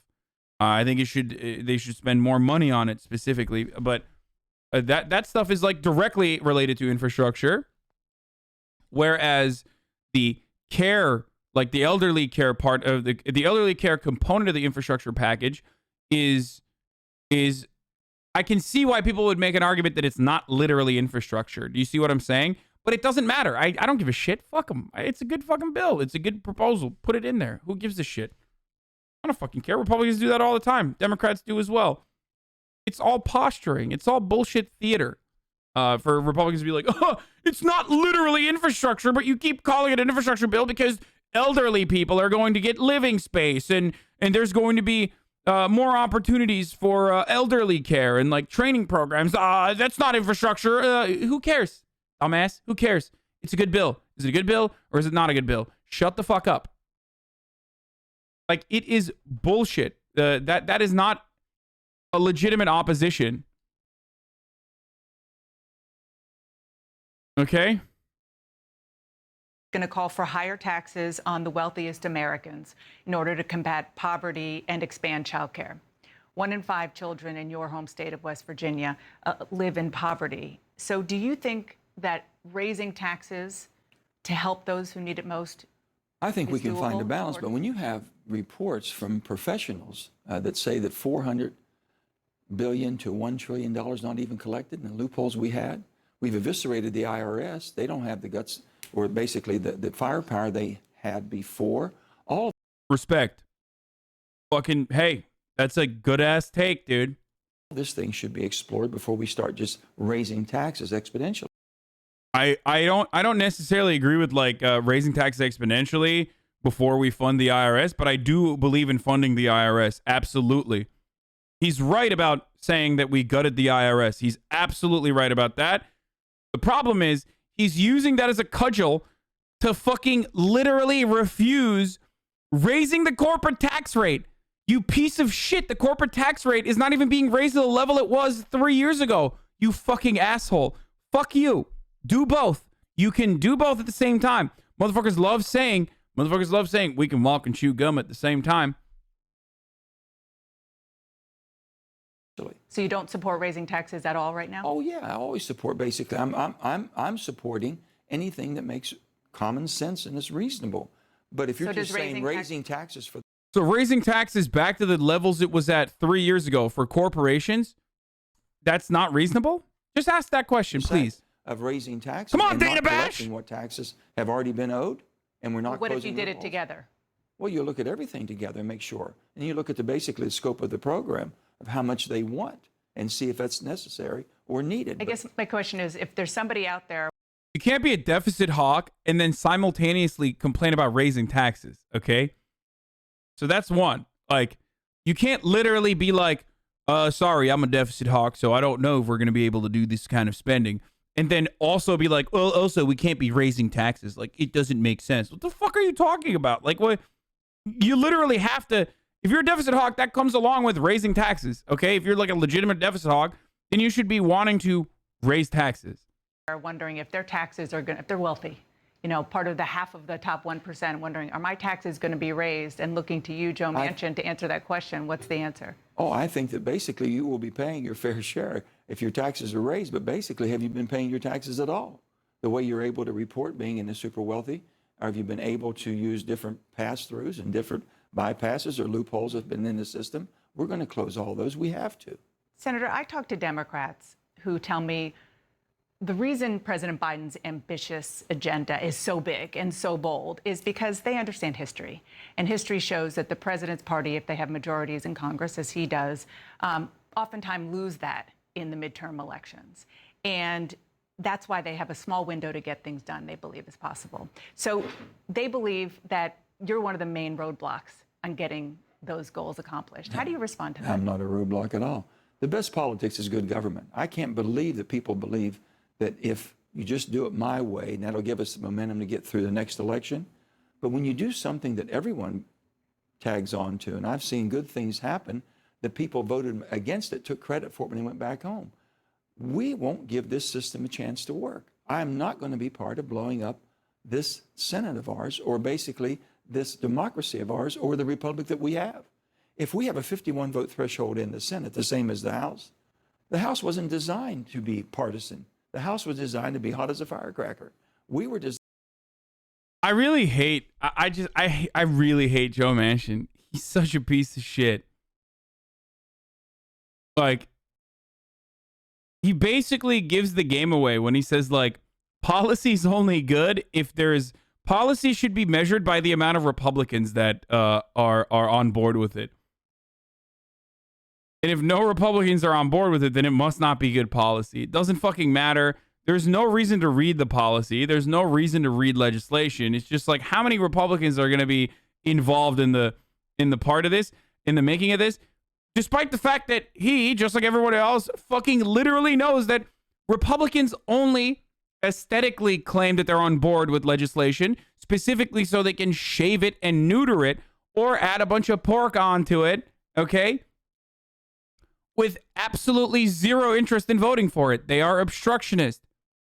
So are the Democrats, by the way. Whatever the minority party is, whatever the party not in power is, always nowadays plays the role of the obstructionist party. Actually, Democrats don't do it as much as Republicans do. I wish they did when they were the minority party, but, you know, it doesn't even fucking matter for the most part. Designed to cool it off. And that's the founding fathers. It was a brilliant, brilliant strategy they looked at. So why can't we try to make this work? If you have the violent swings every time you have a party change, then we will have no consistency whatsoever. I want to ask you about the issue of guns. You're talking a lot about Chatter, who brought up Ryan Grimm's point, Great point. Brilliant point. He said Obama never threatened Joe Lieberman's committee positions. So why is Joe Biden not threatening Joe Manchin's committee positions? I do not know. I don't know if it would even work, though. I think he's like, he likes this. He likes being this guy.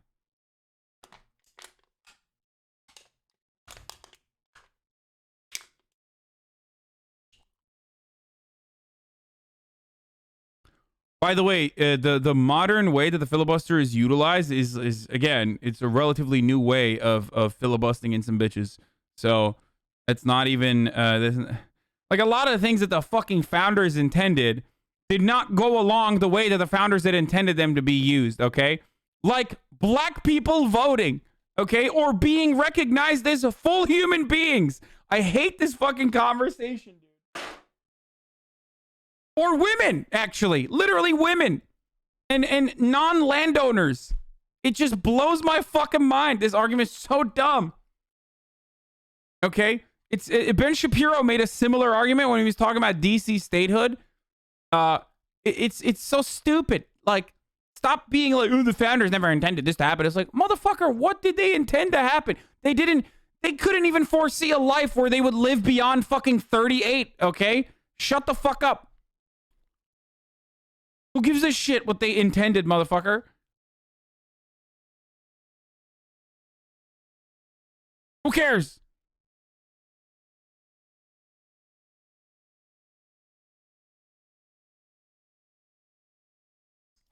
Bipartisanship. You have had a bipartisan plan to expand background Yeah, check. seriously, the founding fathers can suck my dick, dude, okay? From the back, motherfucker. I don't give a shit. I'm sick and tired of this dumb, the founders didn't intend this. Okay, sick. For some years.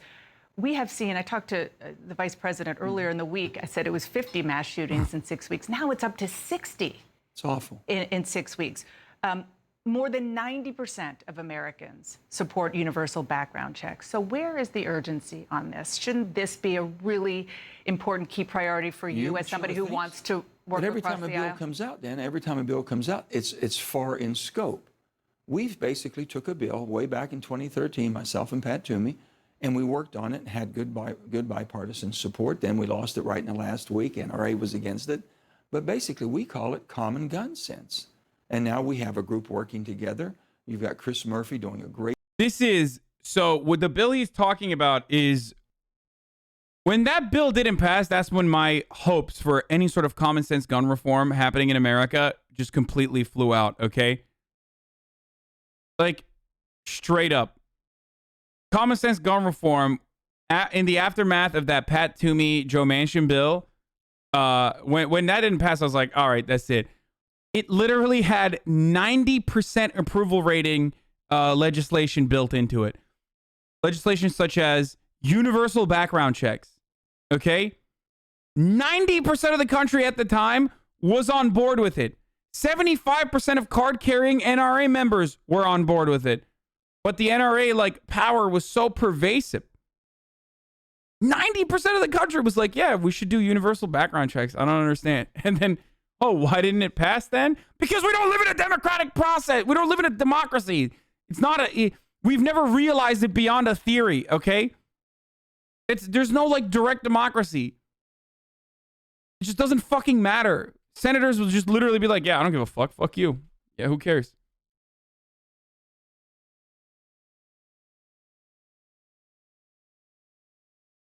Because America is an oligarchy. I get that some people like guns, but some people also like crystal meth, yet one is illegal. Listen, the thing is, people that like guns think that universal background checks should exist. People that like guns think that closing loopholes should exist. People that like guns think that, there can be reasonable gun control. It doesn't matter. It's just like...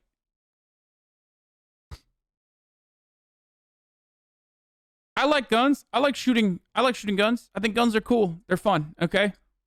You know this already.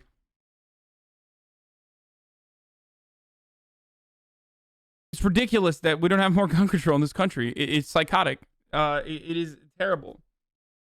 Imagine being against universal background checks while using your driver's license as a piece of primary ID. Yeah, straight up.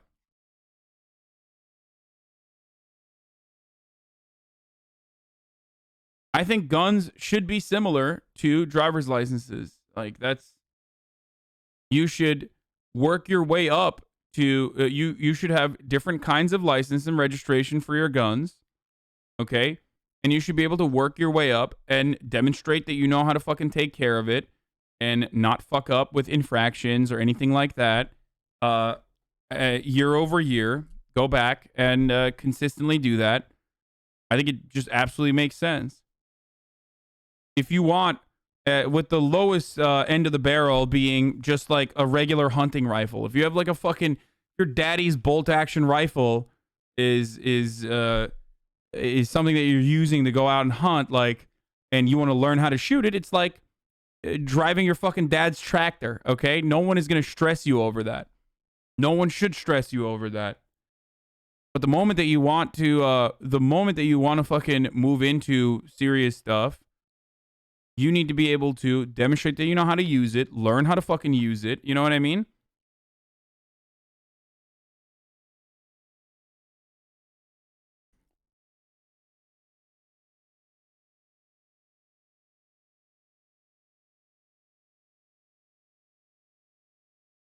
This is the stark contrast between American constitutionalism and worship of the founding fathers against Eastern practice of scientific socialism and criticizing past leaders. The latter is infinitely more democratic and less archaic. Why is it the U.S. so obsessed with the past that is gone? The funniest part is you pick and choose. Okay? Americans don't like actually give a fuck about, plenty of the constitutionalists don't give a fuck about like the actual opinion of the founders either. If they did, they wouldn't be fucking crying about constitutional amendments or reinterpretations of the Constitution. Because if the founders were like, we can't do that, it should not be adjusted to newer conditions, then there would be no Supreme Court. There would be no reason for any of that shit. Just everybody knows how to interpret it, and that's that.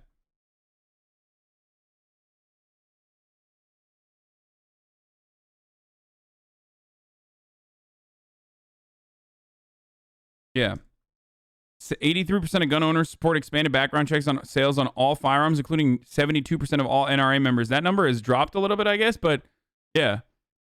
This is all... Jesus Christ, Neratandon. What the fuck is this, dude? I can't even see the goddamn...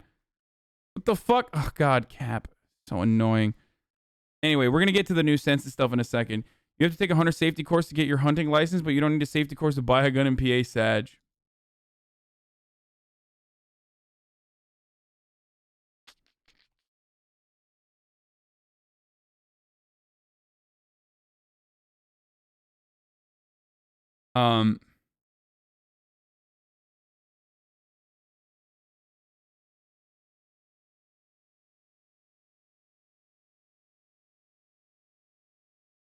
Is it a good idea to mandate training for our mass shooters, though? Yes, dude. Yes.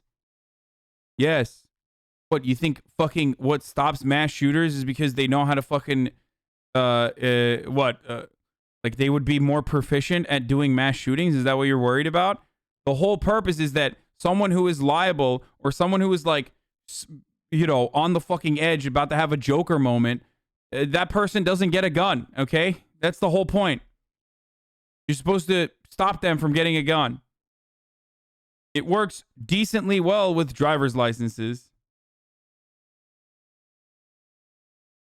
Hunters are fucking crazy as hell. Yeah, we're not saying you should be able to, like, you should go through, like, serious military training.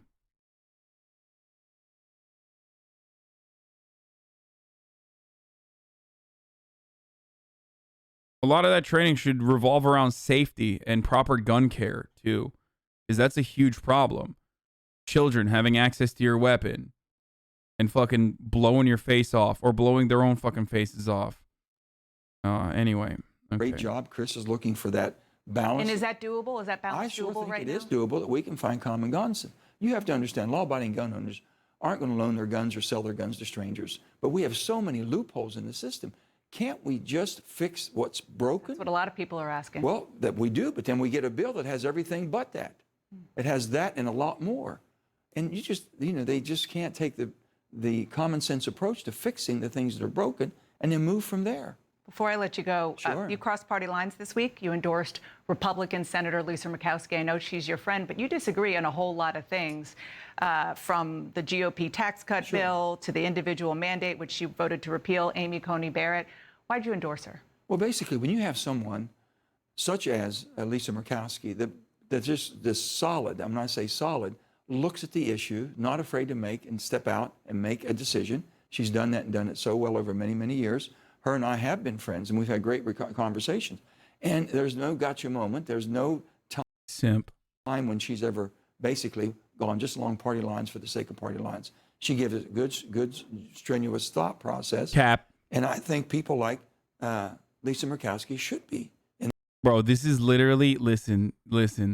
Joe Manchin is literally like the perfect representation of a person who straight up is he stands in opposition against certain fucking pieces of legislation specifically so that he can stand in opposition to it. It is absolute fucking dog shit. It is just, and he doesn't give a fuck. He likes Lisa Murkowski because she's supposed to be the reasonable middleist on the Republican side. It's just like Senate. being And I want to contrarian. support the people that I do. I don't look at the party line saying that's. Wouldn't that just make it so that only rich people have guns? Kind of like a poll tax? Okay. First of all, everyone shouldn't have guns. Okay. Secondly, no, it is all a matter of like the ease and access to be able to get the fucking training. Do only rich people have access to fucking cars? No. Like, it's so strange to me. Like, you're making it seem as though poor people do not fucking have the capacity to like drive a vehicle or some shit. And that is, again, a separate problem with driver's licenses, a separate problem with the way in which registration happens, okay, the way in which driver's licenses are issued out. Fix that part of the problem as well.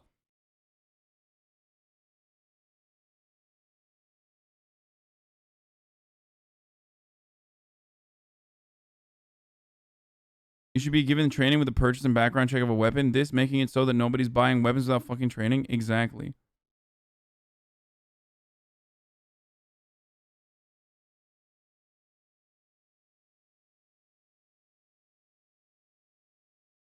Speaking of guns being in the hands of fucking wealthy people, I mean, the bigger problem with gun ownership in this country is the wealthy people owning like an arsenal anyway. Mark supported guns, though. I don't give a fuck, motherfucker. I don't give a shit that some dude who died fucking 200 years ago had a fucking take on guns that's different than mine. Suck my dick. Oh, shit, dude.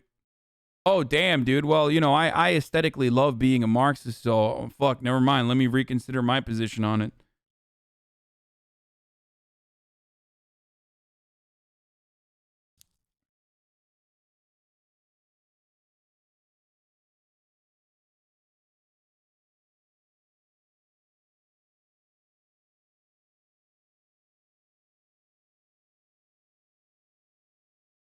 The same chatters that are like, oh, I don't understand how Americans like proselytize and fucking lose their minds over a bunch of dead founders will then literally turn around and be like, well, Karl Marx said this.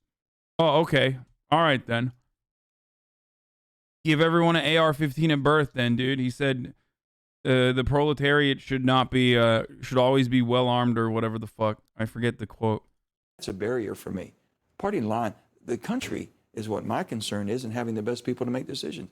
There's so much we can do together. You can't throw out. You just can't throw out the purpose of us being in the Senate. There's 2 senators for every state. Little Delaware, little Rhode Island, big California, big Texas, big New York. Yep. Why? They don't want the big person beating up on the little person. In the Senate, the minority always has input, and it has to stay that way.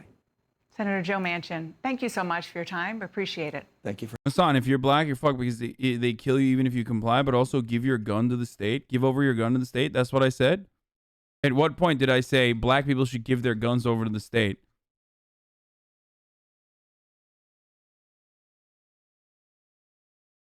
My take on this issue, and this is really fucking annoying, is that I am not a law abolitionist, okay? All laws under a racist, criminal justice system or under a country that was founded on some fairly fucking white supremacist principles are going to always have an opportunity to be utilized disproportionately against black and brown people. But that should not stop you from fucking engaging in common sense legislation and writing fucking laws that make sense. What I find really stupid, is that people make these weird ass fucking weird ass counters like, oh, well, this is going to be disproportionately used against black people. Okay, never mind then. Fuck it then. We should literally not do laws on murder because people say, people utilize and falsely imprison black people for murders, for suspicion of murder.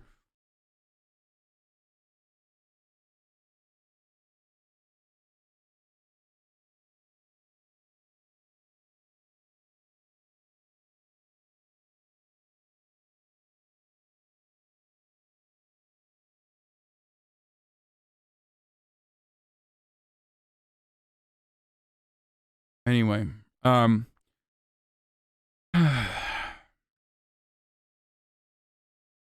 will be true with voter ID laws. What do I always say about voter ID laws? What do I always say about voter ID laws?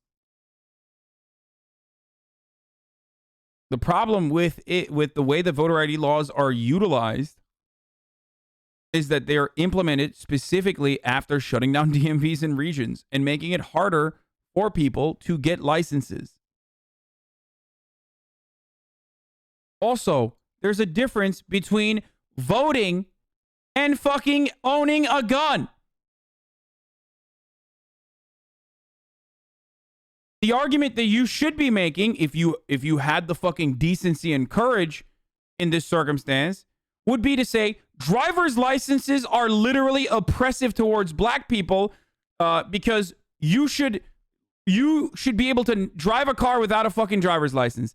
That's the real argument. If you want to have a actual counter to what I'm saying, don't compare it to fucking voting. Say that driver's licenses are fucking racist if you want to operate a car, and that black people should be able to drive cars without fucking driver's licenses.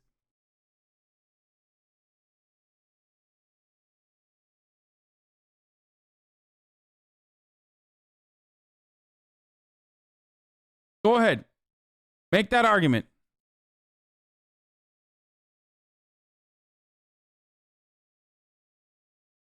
Hasan be like, you got to frame the argument the way I want it. Well, because one argument doesn't make sense. The other one is literally that argument. Do you believe that? Or no, of course I don't fucking believe that. It's idiotic.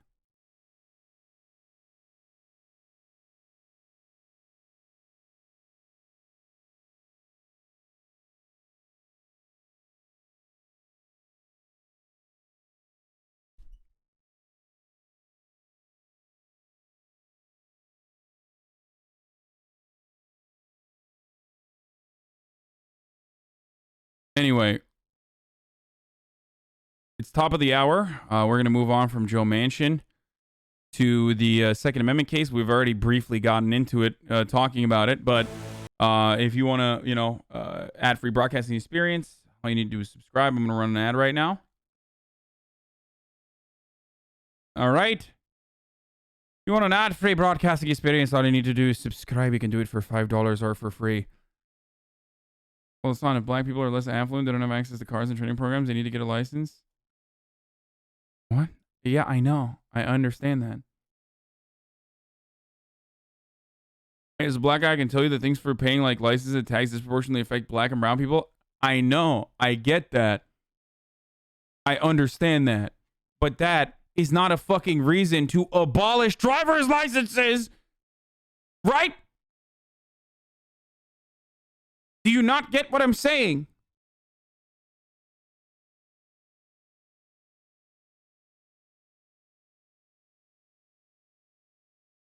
No, I know. I know that driver's licenses or being able to get a driver's license is disproportionately something that fucking impacts poorer communities, specifically black and brown communities. This is at the heart of the argument that voter suppression exists within voter ID laws. Okay? That does not change the reasoning for why driver's licenses exist and that driver's licenses should exist to drive a car.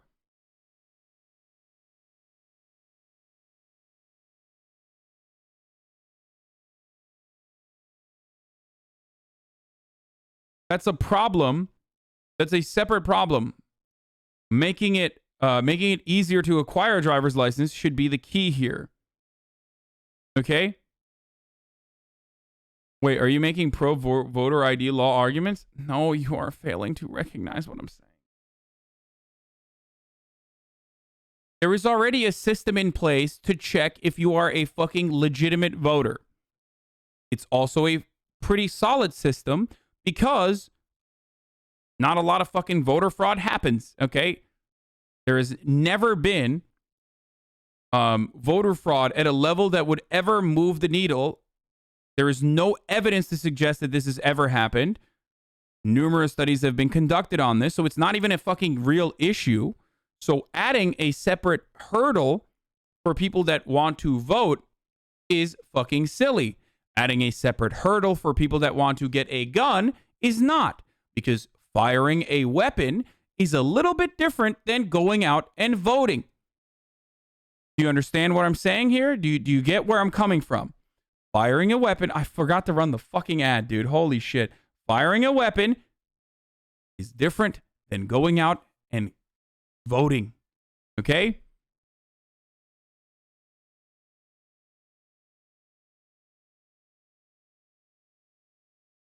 Not requiring driver's licenses leads to unsafe roads and therefore more deaths. Not requiring excessive voter ID laws don't cause death.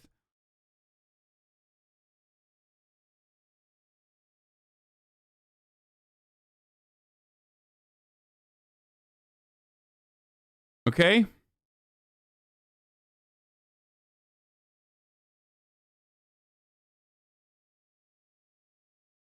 One of those is guaranteed by the amendment. I will wipe my ass with the Constitution after I shit on your mother's chest, okay? You dumb fuck. One of them is required by the Constitution. This fucking constitutional argument is so fucking brain dead, dude. Okay? Fuck the Constitution and motherfuck the founding fathers, okay? That is my point of view on this issue. Shut the fuck up, dumbass. The Constitution. There's big news coming from the Supreme Court today, announcing this morning it will take up a major Second Amendment case. The first time in more than a decade the High Court will rule on the right to bear arms. At a time when the country is very clearly struggling and grappling with an epidemic of gun violence from coast to coast, this could be huge. CNN's Jessica Schneider is joining me right now with more on this. Jessica, what case are they taking up? What are they looking at? Yeah, Kate, this is a case out of New York, and it involves New York's law that strictly limits who can carry guns in public. It requires anyone applying for a license to carry those concealed weapons in public to actually show what they call an actual or articulable need to carry the guns. And in fact, several other states actually have similar laws here. But the two men who actually brought this lawsuit out of New York, they say they gave good reasons that they needed a license, and they were still denied, they say. One of them requested a license for self-defense after a string of robberies in his neighborhood. Another man showed he had participated in safety training courses, but both were still denied. Now, the lower court here upheld New York's strict stance on issuing these licenses, but when this case comes before the Supreme Court, it could meet a different fate here because of the court's 6-3 conservative majority and the fact that the justices, several of them, have been quite outspoken in recent years about the Second Amendment. It was Justice Clarence Thomas recently who said that he believed the court now considered the Second Amendment, Kate, a disfavored right. We saw Justice Brett Kavanaugh say recently that the court should take up the issue soon after the court rejected a bunch of Second Amendment cases in the past year or so. And of course, all eyes will be on the newest justice, Amy Coney Barrett. She wrote an extensive opinion when she was on the Seventh Circuit that seemed to favor this expansive view of the Second Amendment. So the last big decision we saw from the court was 2008, and that was where the late Justice Antonin Scalia, he wrote for the majority, and it established this individual right to keep guns at home for self-defense. That was in the home capacity, this case dealing in the public. But even then, Kate, Justice Scalia said that the Second Amendment right is not limited, and this court will, he said that the Second Amendment right is not unlimited, and this case will look at whether states can stop these law-abiding citizens from carrying guns outside the home for self-defense. So it will be a big case, especially as you mentioned, Kate, the fact that gun rights, it's now at the forefront of the public discussion. We could see Congress take some action on this. So it will be a lot to watch as this really newly configured court that is now solidly 6-3 will take up the Second Amendment decision, the first time really in more than a decade. Kate? Yeah, Jessica, thank you so much for laying it out. I spoke to Bill Gates this week. I asked him to explain what Act A does and what it has achieved. Okay, we're gonna get to. I didn't understand the problem with voter ID laws initially, but knowing how hard it is to get in the U.S. explained it. In Nordic countries, you can get them very easily. They do cost, but here at least, if you can't afford it, the state will pay for you. You need voter ID, but getting it is easy as fuck. Oh, absolutely. Europeans never understand the voter ID conversation because they're like, what the fuck, like. Watch this maybe off stream? No.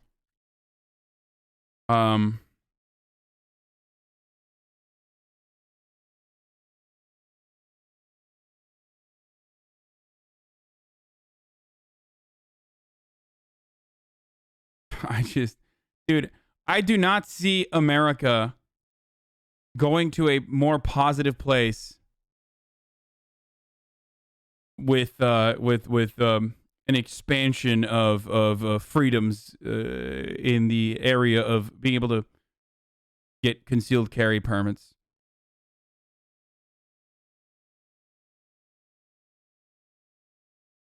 Okay. Like, just, yeah, I've never been in a situation where I'm like, I wish more motherfuckers around me had guns. I find that very weird that there are people who feel this way, where they're like, fuck, man. You're kind of cool, but you're kind of old. Yes, I am 29 years old. I'm going to die soon. Thank you for the 10 gifted.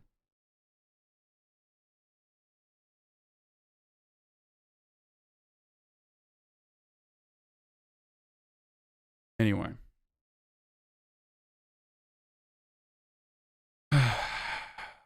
We don't all live like you. Yeah, you definitely need hella weapons, I know.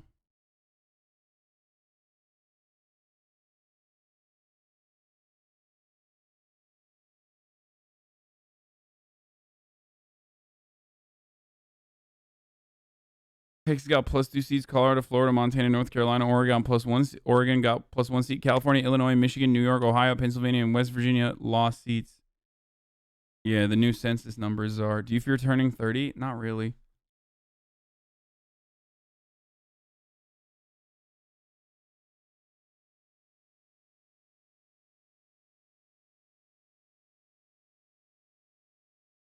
If everyone had a gun, wouldn't people be too scared to shoot each other? What? No, dude.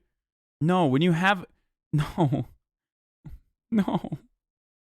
What the fuck?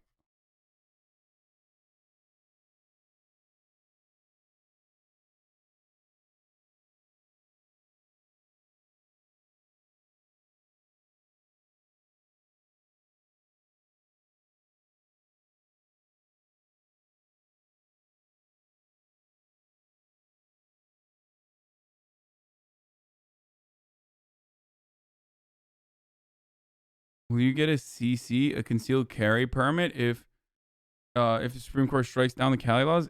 Yeah, that's what was stopping me from getting a concealed carry permit. Yeah, I love walking around with the fucking gun on me, dude. It's the greatest thing. I've already talked about this. I like shooting guns, but that doesn't mean I want to fucking run around with a gun in my pocket like I'm John Rambo, dude. What the fuck?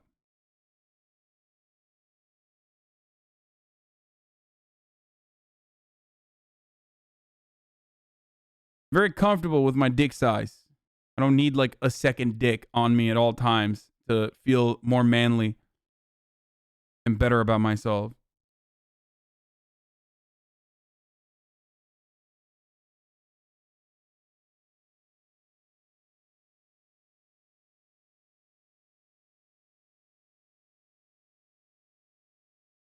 Good take, but you haven't addressed the Gussie. Now that's the real problem. The real problem is the Gussie, the gun pussy. Like, listen, let's be real. More guns equals more opportunities for me to fuck my gun. And maybe even other people's guns.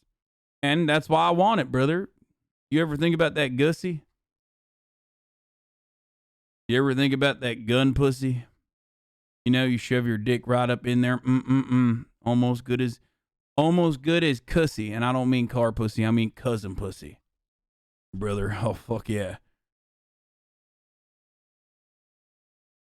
Why are you not talking about the Arizona recount? What?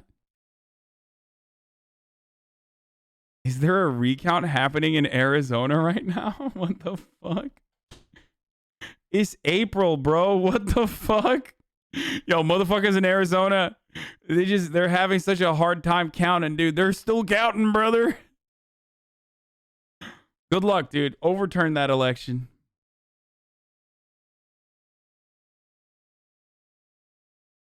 I hope they overturn it, brother.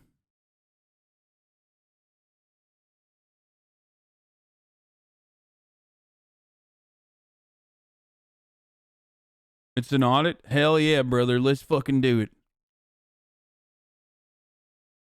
Please don't ignore this chatter. He needs real help. What? Can you give me advice on how to get a girlfriend?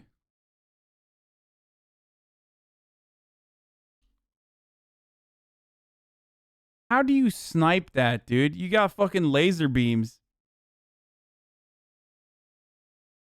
Guys, take it easy on Arizona, okay? They just learned how to count in the state.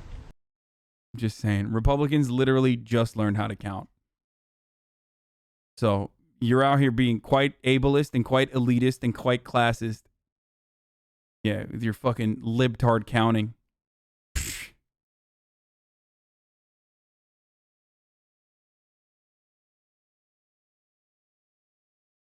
Who needs counting when I can fuck my gun, brother?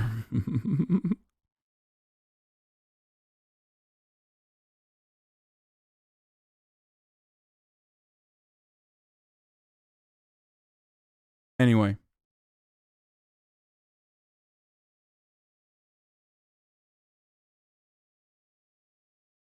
Yeah, Marjorie Taylor Greene recently learned how to read, and that's pretty cool. Okay, let's watch. In that first year. Well, as the pandemic struck a little over a year ago. Watch Bill and Melinda Gates, brother. Bill and Melinda Gates, brother. This is the man who wants to microchip you. Don't do it. Don't be fooled by his lies. He is here to microchip you. I just watched the episode where Dale Gribble's dad is gay. It's a great. Fuck, I love King of the Hill, man. It's so good.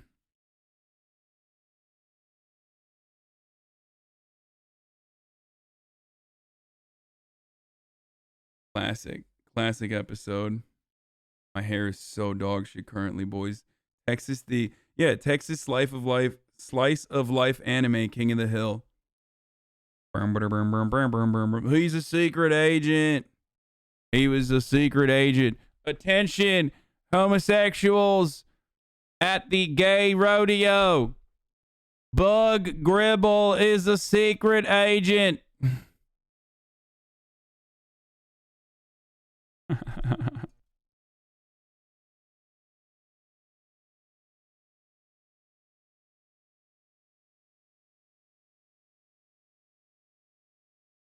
I love how, like, when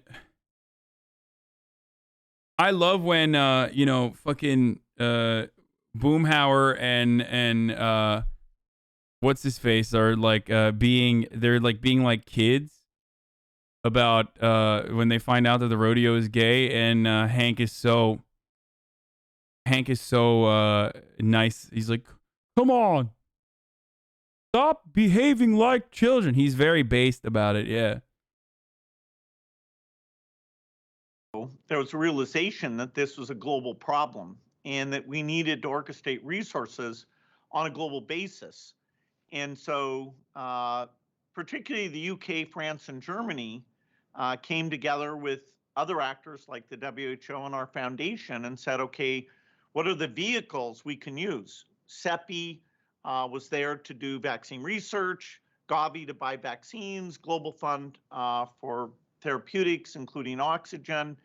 And that's what ACTA is. It's taking all of that additional resources. God damn it, look at that. I turned on the CC and it came up as Chinese. I know it's Korean. This is the part of the bit, okay? You look at that. They got them Chinese letters. Guess what? Did you know that in China, there is no word for taste?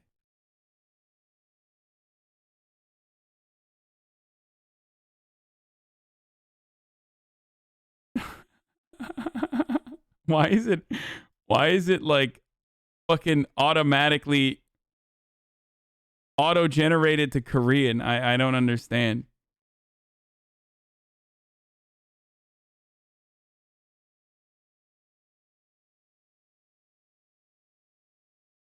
Coordinating it on a global basis. And so it was super valuable that we did that. Of course, because we didn't prepare for this pandemic nearly like we should have, we've been learning as we've been going. But I'd say the good news is that partly because of the ACTA efforts, partly because of U.S. R&D money, we have the vaccines and we can see the end will come for this pandemic. What would you say the big success has been in the 12 months? Well, the therapeutic area has scientifically not yielded as much as we would have liked. There was a trial in the UK, the FAIR trial that we helped fund, that came up with dexamethasone early on as a late-stage treatment. And fairly quickly, people realized that having oxygen was important. But we haven't had any dramatic therapeutics, unfortunately. The vaccine space is been amazing. Not only did we get them very rapidly. My favorite thing is when wealthy motherfuckers have like a Zoom room. You know what I mean? Like where they just have a room in their house in one of their many mansions where like it's very clearly designed to make it look like a normal upper middle class to like rich person's apartment. You know what I mean? It's great. It's like, come on. Relying on the company that Come on, look at how normal my house is. Like, there's no echo in here. It's not like a 3-story carved out house. The vaccine, but for the first time ever, transferring exactly that vaccine into factories like at Serum or BioE to get the capacity up, so that we want to vaccinate certainly all the elderly in the world, and in most countries we want to get to over 80% vaccination, and so that's kind of mind-blowing, particularly when we did very little to prepare in advance. And in terms of that, there's been some speculation that the changing intellectual property rules and allowing these vaccines, as you say, the recipe for these vaccines to be shared. This is the part. Would be helpful. And do you think that would be helpful? No. Why not? No. He's just straight. He's like, no. I don't think intellectual property should be released. No.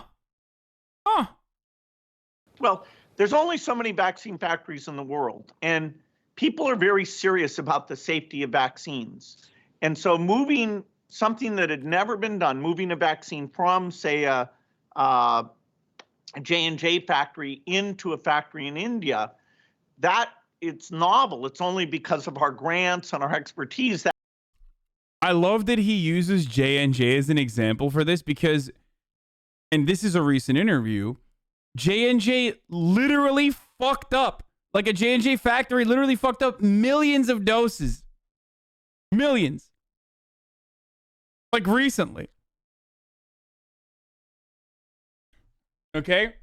So what he's trying to say here is that there needs to be a process that's like up to standard, right? We can't be having like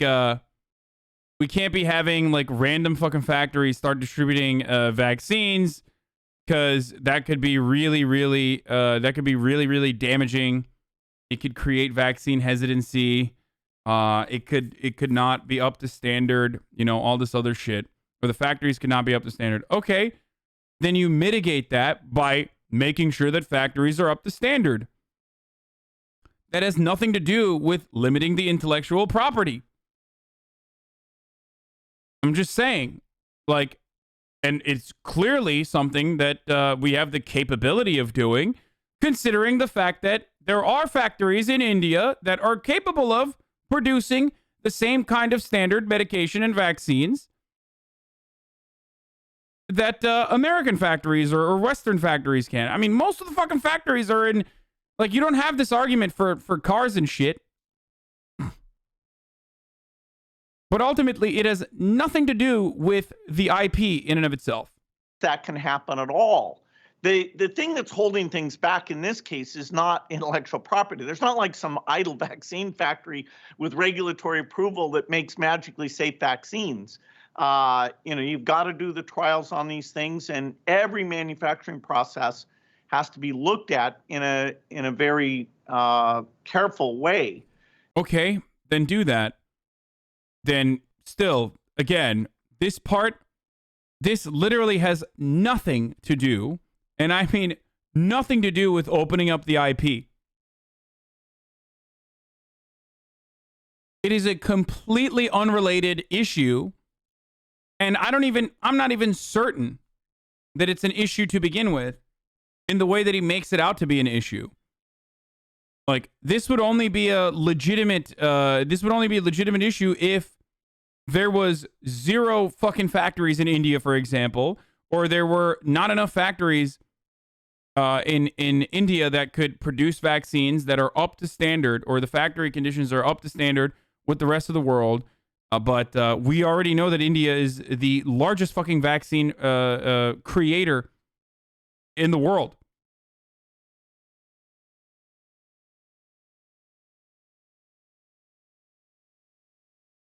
That takes time. You can't just hand out the IP for anyone to homebrew. Yeah, dude.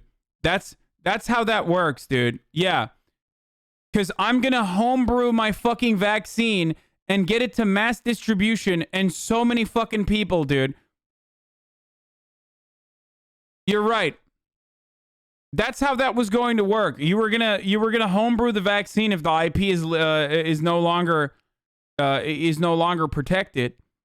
Motherfuckers are going to start making bathtub vaccines, and they're going to start giving it to their relatives, right? That's what you're saying, right?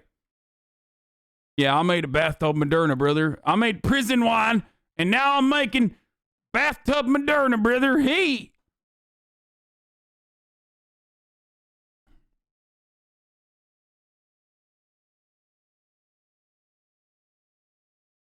There's all sorts of issues around intellectual property having to do with medicines, but not in terms of how quickly we've been able to ramp up the volume here. You know, I remember how shocked people were when we said we were going to do second sources in these developing country factories. You know, that was a novel thing, and we got all the rights from the vaccine companies. They didn't hold it back. They were participating. I do a regular phone call with the pharmaceutical CEOs to make sure that. I don't understand why, like, listen, guys, why go to fucking college and get proficiency in anything when if you're a billionaire, you are literally automatically the expert? Like, how is it that we literally treat these people like demigods, dude? It's just like, oh, you're an expert, dude, because you know, you were able to capitalize on the tech bubble early on. You know what I mean? And the .com bubble, and you did Microsoft. So obviously you must be the expert on fucking on vaccine distribution as well. I'm sorry, it just fucking blows my mind. I don't know, he's been doing work in this field for decades. It doesn't matter, dude.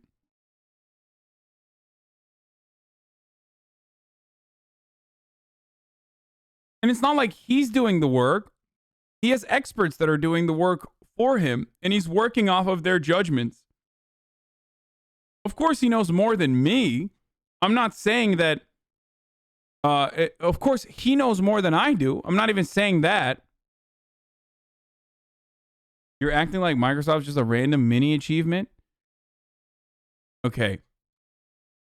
I am pretty good at Twitch streaming, okay? I'll say it. This is a very competitive place. There's a lot of luck involved in it. That doesn't mean that because I'm solid at fucking Twitch streaming that I can take on epidemiology, okay? It doesn't work that way. Fuck it, dude. XQC, #1 Twitch streamer. Maybe we should hear his takes on vaccine distribution and like literal fucking providers should go to him. You know, because he's the #1 Twitch streamer. False equivalence, but okay. Guys, I find it ridiculous that we go to people like Bill Gates on this sort of stuff instead of, you know, actual experts.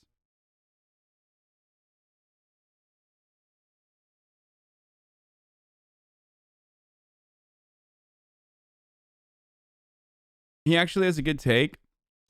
I understand that there might be issues with vaccines being developed or vaccines being manufactured or different parts of the vaccine being manufactured in substandard conditions and how complications might arise as a consequence of that. That is entirely separate. That is entirely separate from allowing IP, especially for something like this, to be distributed freely. I mean, come on. He's been involved in vaccine distribution in Africa for 20 years. I don't like Gates, but he's literally an expert on vaccine distribution. I understand that. I still find it fucking annoying that instead of going to the guy that would normally be the person that Bill Gates refers to when he's learning about vaccine distribution, we go to Bill Gates himself. And regardless of what the fucking take that Bill Gates has, it's still a bullshit take. And I believe or suspect the real reason why he's having this take and the reason why he said he told AstraZeneca originally, or rather, I think Oxford originally, that they should not donate the rights to their COVID vaccine, or that they should not distribute their COVID vaccine freely to everyone. That decision was made by Bill Gates. Like, they literally went to Bill Gates and Bill Gates was like, don't do that. And he is describing why he thinks it's not the right thing to do. I think, given the situation at hand, given the way that people are getting absolutely fucking obliterated by COVID in the third world specifically, I don't agree with Bill Gates' point of view on this.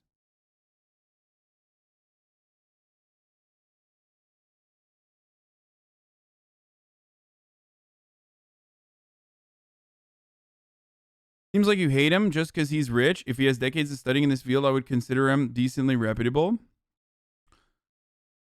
I do not hate him just because he's rich. I am upset at him for this take because I don't agree with it. And the reason why I don't agree with this take is because it has a tremendous amount of fucking casualties associated with it. His point of view on, whether he would like vote for Trump if Bernie or Warren won. I don't even think that was him, by the way. You're mistaking Bill Gates for another billionaire. Does not change my point of view on this. Okay, it doesn't matter if he was like a big Bernie bro. I'd still have the same fucking take here.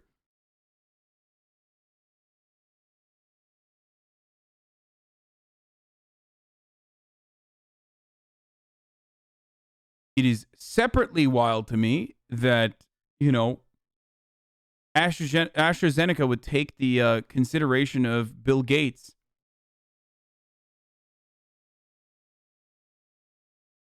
and stop themselves from distributing this IP when experts on this subject have talked about IP being a massive bottleneck in this circumstance. The only reason to hide the intellectual property in this situation is for profits. That's it. That has always been the case with pharmaceutical manufacturing, and it will continue to be the case with pharmaceutical manufacturing. That's why there is constantly a battle between releasing IP or releasing patents and generic distribution of the same brand medication. Okay?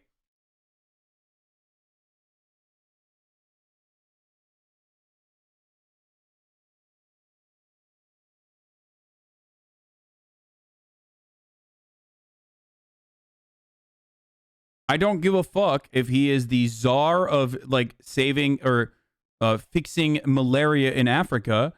Ultimately, using that incredible work that he's done there as a reason for why he should be the fucking main guy that tells you no, don't distribute patents is psychotic.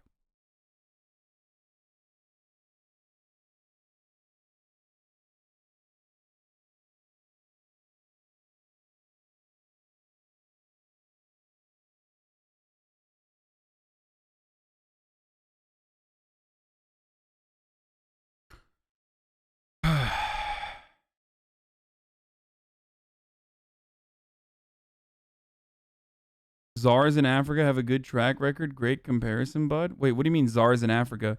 I'm saying he's the public health czar as a consequence of his foundation's work in Africa.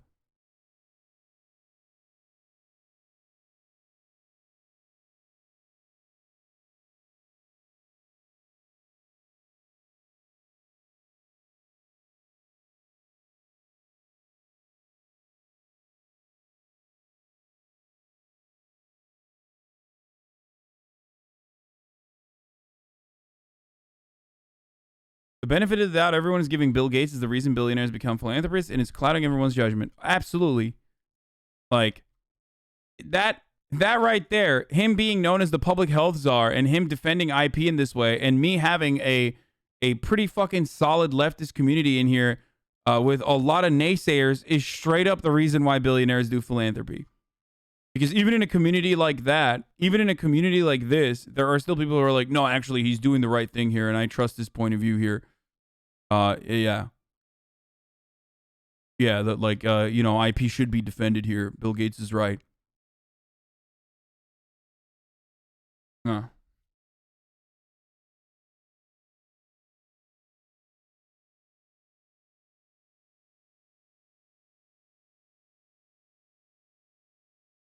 On February 11, 2020, public health and infectious disease experts gathered by the hundreds of the WHO document, COVID research. They were talking about distributing the patents. He launched a bold bid to manage the world's scientific response to the pandemic. He had a COVID-19 Act accelerator.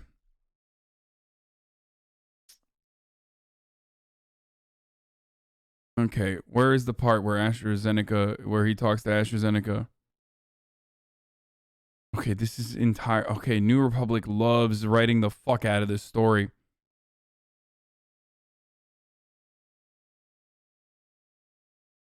Fewer than 600 million vaccine doses have been administered around the world. 3 close.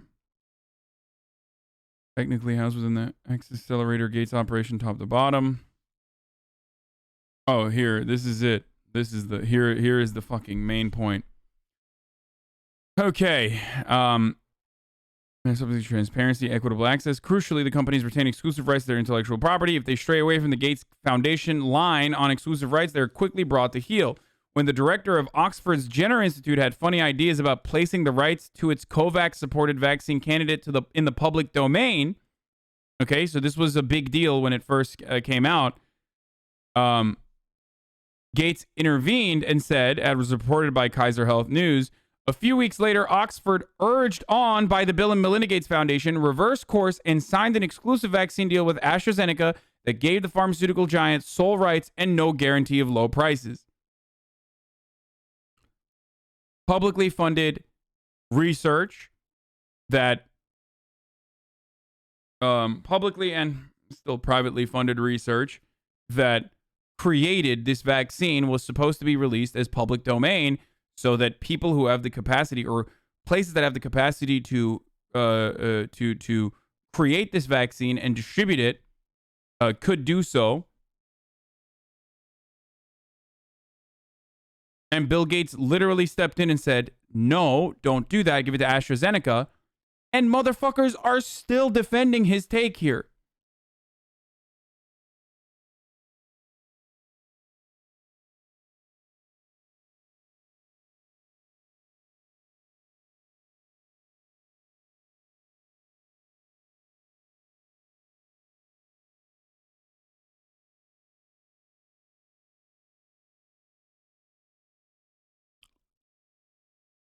No one thinks that, especially in this chat, Hasan. You were creating imaginary haters. You must have just tuned in, my friend. So far gone too. Because there were a lot of people, there were plenty of people who were criticizing me for Bill Gates, for my criticisms of Bill Gates here.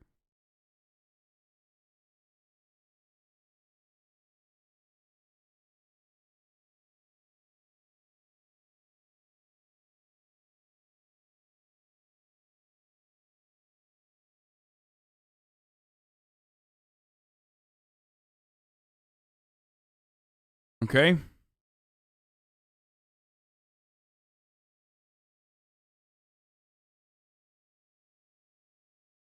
Worst part is that South Africa went to the WTO and tried to remove IP, saying that Gates is right means that you think he knows the needs of African people better than their governments.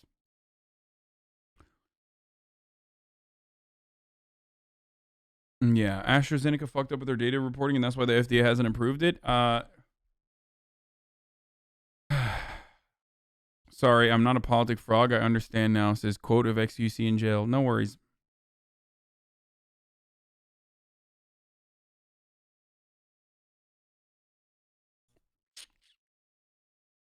Before I can kick off about this, why is Bill Gates defending the IP? Surely there's some ethical reason behind it. No, the real reason behind it is because if you start opening up patents in times of need, that sets a very dangerous precedent that will hurt in the eyes of a lot of investors and in the eyes of a lot of very wealthy people. That will hurt their bottom line in the future, especially with climate change becoming a significant problem. Hey, sorry, it's time of need. We are going to release your patent and everyone will be able to make it, therefore rendering you unable to make as much money from your version of the thing that you've created. Okay? That's the real reason. That's why, even though patent release in this circumstance and more vaccines would literally benefit the entire world economy, the entirety of the world economy, if we could have as many vaccines as possible and as many people as possible vaccinated, we could return to normalcy, right? That would mean every company would make more money. You know, tourism industry would come back to life. All these other like commodities would, you know, these fucking brick and mortar retail could even come back to life. There's so many parts of this economy that would make money, and yet you don't see other CEOs crying about vaccine patents being released. Do you want to know why? Because they realize, every fucking rich person realizes that the moment that you say, this is a unique circumstance and therefore we need to release this IP and everyone could be able to make this vaccine, that's the moment where all hell breaks loose for them. That's the Pandora's box. They can keep their IP. Social pressure keeps them in check, homie. Just look at Shkreli. Yeah, dude. Social pressure is really working right now.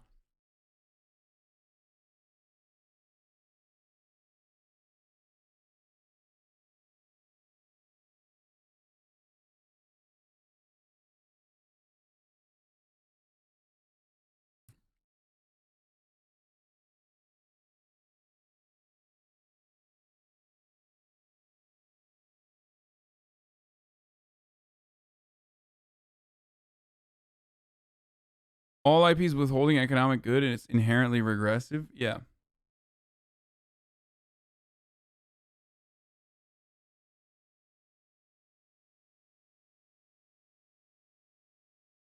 What I learned, uploaded a video about the misinformation in the meat industry with regards to climate change. It brings up some interesting points and facts about how the meat industry is not as horrible as the fossil fuel industry. Yeah, I don't, I'm not going to watch that right now.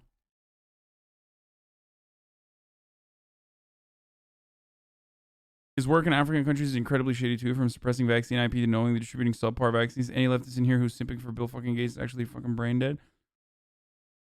Yeah.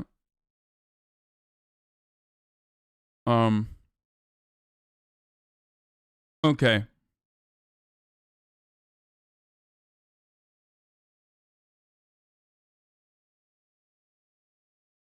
Yeah, I don't want to show those pictures, but if you don't release the patent, you know, you look at what's going on in India now, especially with like new variants popping up left and right, dude. It's terrible.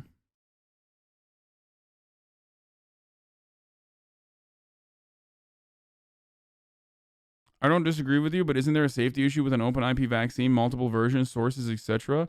Well, that's where the fucking World Health Organization is supposed to fucking come in and be like, here are the standards that you need to abide by if you want to distribute your vaccine. It's not like motherfuckers are going to be like, all right, let's buy this fucking shit-ass vaccine without testing it.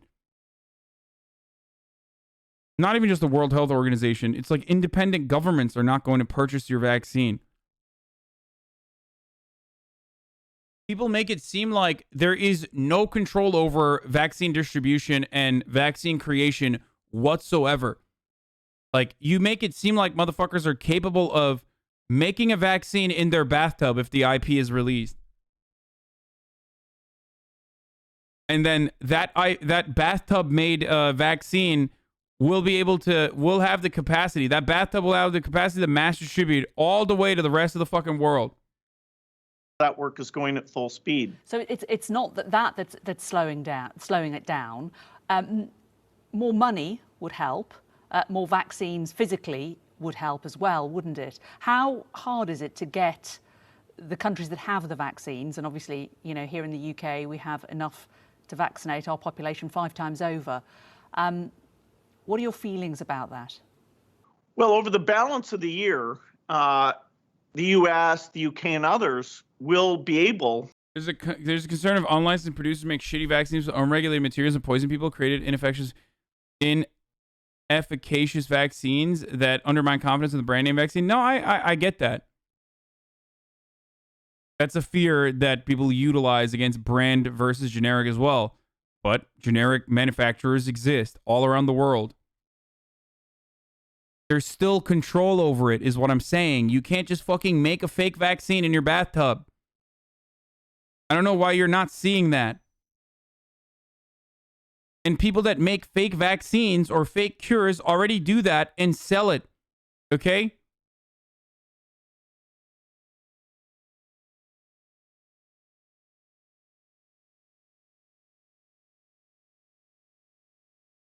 To make sure that the vaccines are now going to the developing countries. Because many of the vaccines worked, you know, although we're looking at, you know, some of the side effects now and making sure we can treat those and that they're very rare, that good news means that we will be able to supply others. I work in pharma manufacturing and research. Every facility has standards of practice in place for private method transfers and scale-up processes, where you have to create several different batches of the product from separate suppliers on separate days to prove your process is repeatable and safe. His reasoning is bullshit. If you wanted to transfer the manufacturing, there's clear global industry standards to do it. I mean, of course his reasoning is bullshit. If that was the case, then there would be no, like, generic manufacturing of pharmaceuticals. Like, what Bill Gates is literally saying is essentially no generic pharmaceutical manufacturing could ever exist because it doesn't hold up to the standards of the brand. That whatever fucking Western pharma company has decided is the standard.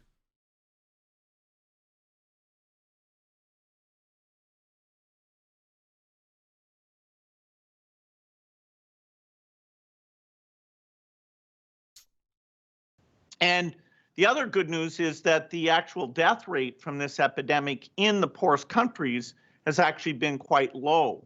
And so the places where, you know, you want to get everyone over 60 vaccinated, like South Africa, Brazil, you know, that will become a priority just in the next, 3 or 4 months is when the U.S. will move into that excess position and take these Act A resources and use them to get those vaccination levels up as fast as we possibly can.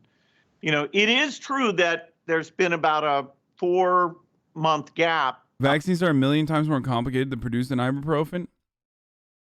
It doesn't matter, dude.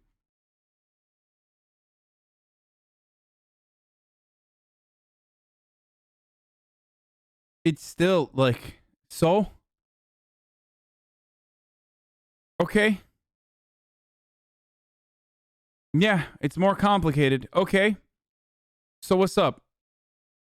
Like, generic drug manufacturing still exists. It's not just... Ibuprofen is not the only generic drug available, you fucking idiot. What kind of idiotic take is that from like a long-term fucking subscriber too? What the fuck is going on in this community right now, dude? Do you just want to... Do you just want to act like you're talking smart here, or what's up?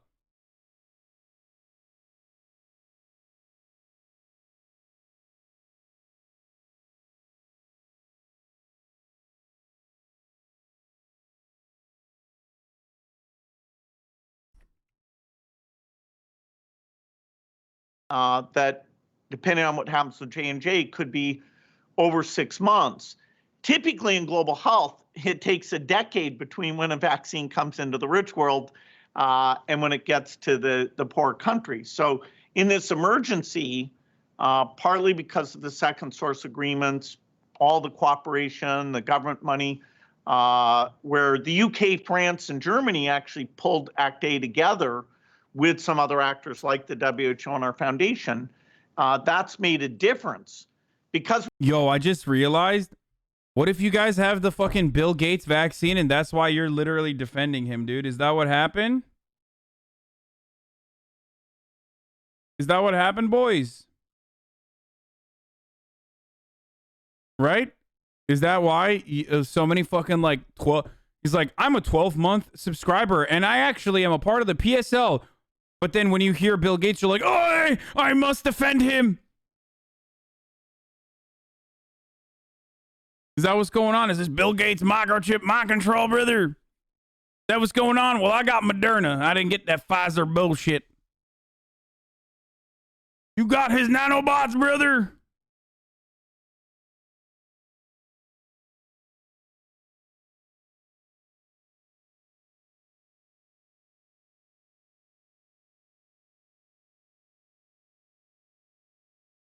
I just bought a 40-year Microsoft Office subscription. What the fuck is going on? Oh my God. Oh, I need an Xbox instead of a PlayStation. I've been a lifetime Sony fanboy, but now I'm turning into...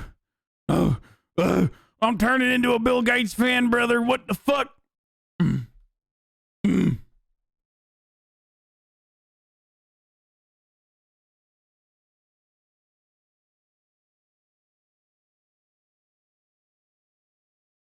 I think the Zune was misunderstood. It was ahead of its time, brother. What the fuck? What is going on? Oh, I need a Zune. I'm using Internet Explorer. Okay, we're done. We didn't practice. It's clear that understanding variants and understanding how quickly you can do the regulatory stuff, when this comes up again, we could be a lot smarter. People didn't invest. Okay, there's actually fucking people in here that are saying the Zune is sick. Okay, now I originally was joking about the Bill and Melinda Gates vaccine putting a microchip in you that makes you fucking defend Bill Gates. But now I am realizing that no, that's the truth, I think. We're going to begin with what could be a major obstacle to recovery as we continue to fight this pandemic. A large portion of Americans say they will not get vaccinated. So here's where we stand right now. More than 139 million Americans have gotten at least one dose of a vaccine. That's more than 53% of adults. But in a new CBS News poll, more than 1 in 5 people, 22%, said they would not be getting the vaccine, and another 18% answered only maybe. Those numbers could make it hard to reach all-important herd immunity, which is crucial for the country and also crucial for President Biden, who currently holds a 58% approval rating after nearly 100 days in office. Weijia Zhang is at the White House for us. Weijia, good morning to you. How's the administration responding this morning? Good morning, Tony, and good morning to everybody. The coverage of this topic hasn't been the best compared to others, but I still appreciate you covering everything. You don't like my coverage of the topic where I think Bill Gates is fucking wrong for blocking IP that could save millions of lives in the third world? I don't get it, dude. What is happening here, dude? What the fuck's going on?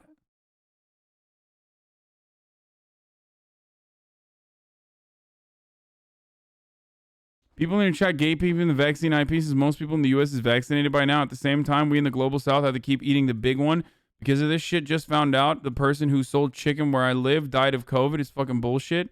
Yeah, that's basically the point I'm making. Bill Gates opposes making the vaccine formula public for the same reason he opposes higher taxes on corporations and billionaires like himself. He wants to ensure power remains concentrated in his hands, even if it means countless will die. Economist Thomas Piketty explains. That his secretary was paying a higher effective income tax. Okay, we can't listen to Piketty. It's just way too French. Sorry. As Piketty notes, what better situation is there for ghouls like Bill Gates, and the entire world has come begging them for vaccines? When Piketty proposed a global wealth tax, Gates said no because he knows how to spend his money more efficiently. This is what he meant. Thomas Piketty, oh wow, Bill Gates actually fucking called him up and said, he told me, I love everything that is in your book, but I don't want to pay more tax. Damn. Piketty said Saturday at a conference in Boston that Microsoft co-founder Bill Gates recently told the economics professor that he didn't want to pay more in taxes, as Gates believes he can spend his money in more efficient ways than the government. Hell yeah, brother. What's up, chatters? You agree with that? Hey, chatters, you agree with that too? Hey, brother, wealth should be concentrated in the hands of the few. They know how to better use that money, brother. Fuck you with your higher taxes. You don't understand. Papa Bill, he'll take care of me. What's up? What's up? Anyway. So when billionaires like Bill Gates claim they gave away all their money so their own foundation could cosplay as kind-hearted philanthropists, no, there's all just a tax scam employed to accrue more power for themselves. Here are the incorporation records for Start Small LLC, Jack Dorsey's philanthropic vehicle. LLCs are also used by Mark Zuckerberg, Pierre Omidyar, and Lauren Powell Jobs. Transparency advocates say these charitable vehicles allow the wealthy to avoid key disclosures. By using the donor advice fund, he gets to forego capital gains taxes when selling his stock and gets his charitable tax deduction now instead of when the donor advice fund hands out the money to individual orgs.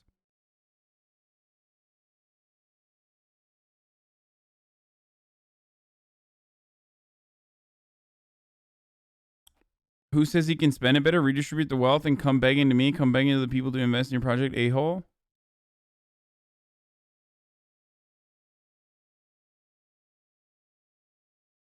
Wow, someone said, I would never respect a man that names his company Micro plus Soft. That's all you need to know, brother. Micro penis. Both of those things are related to pee-pee. Obviously, the rich should pay more taxes, but the government misappropriating money by funneling it into defense, etc., is a huge problem too. Yeah, I wonder why the governments decide to funnel it into defense. Let's think. I mean, I guess those defense manufacturers, the defense industry obviously doesn't have rich people that are literally paying for that so that they could make more money ultimately, right? No, it's because these guys are separate. They just want to do violence for the sake of violence, I think.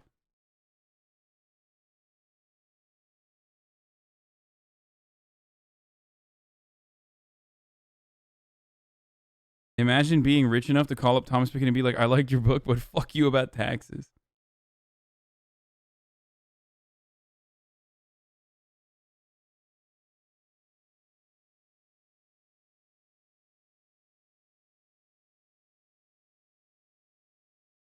I am 100% on your side here, but I don't understand why such an old multi-billionaire still does his best to slow humanity's progress when he has no reason to make even more money whatsoever.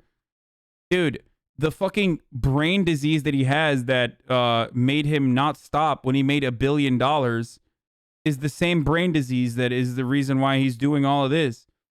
These motherfuckers don't operate on the same playing field as you do, okay? I don't know what the reason is. It's just pure greed.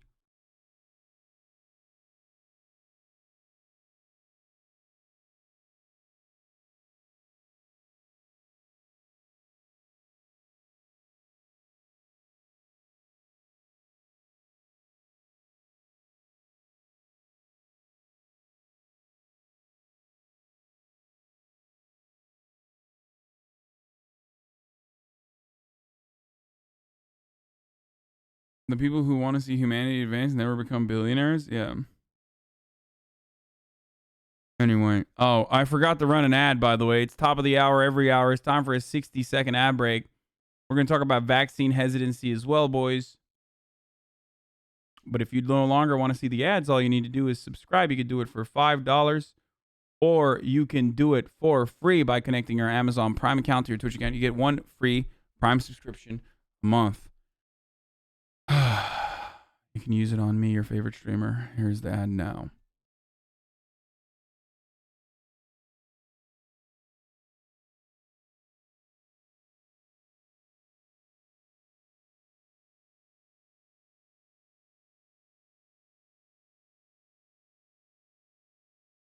Okay. The White House has always been clear-eyed about the challenge of vaccine hesitancy. That's why the administration is already working with community organizations and public health groups to promote vaccines at the local level. But changing the minds of the many Republicans who are refusing to get one may be trickier than that. After spending the weekend in Delaware, President Biden returned to the White House on Sunday, preparing to deliver his first joint address to Congress on Wednesday, on the eve of his 100th day in office. The president has already reached his goal of administering 200 million doses of the COVID-19 vaccine by the milestone. Relax your eyes.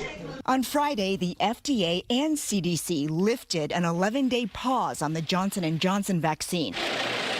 Officials decided there's a State of the Union on Wednesday. The benefits outweighed the risks after 15 women developed a highly unusual blood clot out of about 8 million people who received it. The CDC says the vaccine is safe and effective for the vast majority of recipients. Carlotta Berry, who received a Johnson & Johnson shot right before the pause, is relieved to hear that it's over. I now know that what I have in my system is just as good as what I thought on the day that I got it. But new challenges loom. Among the nearly 4 in 10 people in CBS's poll who say they might not or will not get the vaccine, 53% say they're worried vaccines are, quote, still too untested. 40% are worried about side effects. Looking deeper into the numbers, about half of Republicans in our poll were hesitant about getting the vaccine. One prominent GOP lawmaker seemed to encourage that hesitancy. Senator Ron Johnson, a Republican from Wisconsin, said he is, quote, suspicious of the ongoing push to vaccinate all Americans. I think we probably should have limited the distribution to the vulnerable, to people that really aren't, to the very young. I see. Guys, he's a vaccine understander, okay? Ron Johnson, Senator Ron Johnson, the vaccine understander, dude. Yo, I can't believe, I can't believe this guy is a literal senator. Like, that, America is so stupid. I see no reason to be pushing vaccines on people. Dr. Anthony Fauci warned against Johnson's take. It doesn't make any sense. The more people you get vaccinated, the more people you protect, and there is the issue when you get a critical number of people vaccinated, you really have a blanket of protection over the entire community.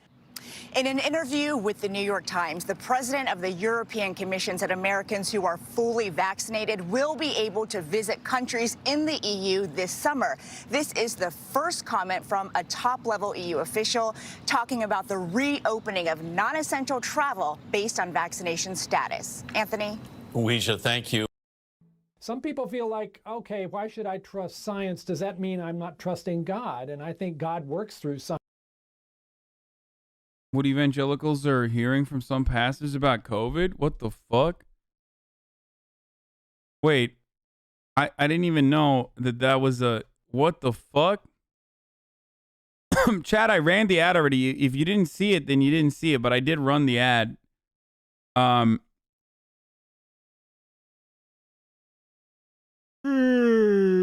I want to debate you IRL. You a dumbass punk with opinions and no knowledge or wisdom. Your opinions don't matter, more based on view count.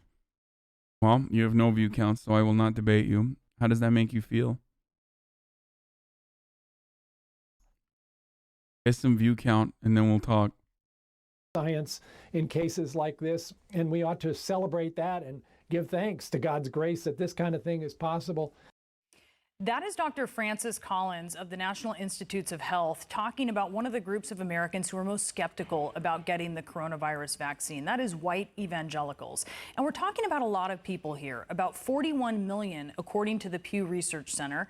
And 45% of them say they definitely / probably won't get the shot. Experts say what some evangelical pastors preached from the pulpit for months and months likely had a profound effect in shaping their opinions. Do not put the vaccine. No reciba la vacuna. Believe in the blood of Jesus. Crea en la sangre. I think this guy should go to jail. Straight up. Like, I jailed this motherfucker.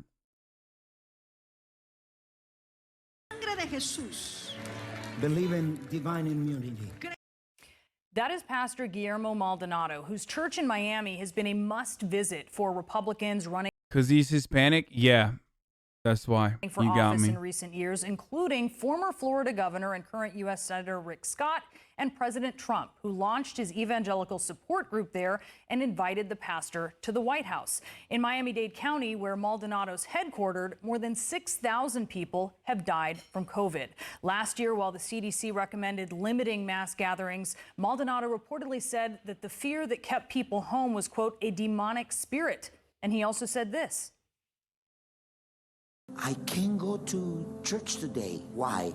Because I think Apostle's going to have the virus. If we die for Christ. Maldonado is just one of a number of evangelical preachers who has spread disinformation about or downplayed the coronavirus. And somebody get a little close, they go.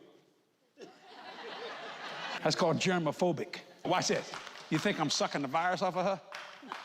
What's up with his face, dude? Did he get busted?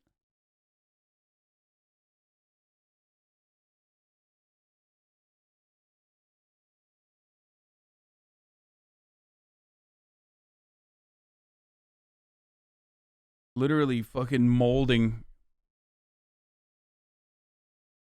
decaying right before our eyes, dude. No, he got hit in the face or something. I came today to declare victory over the virus.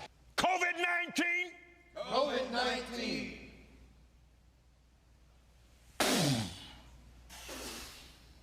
I blow the wind of God. The wind of God. Bro, Kenneth Copeland is such a demon, dude.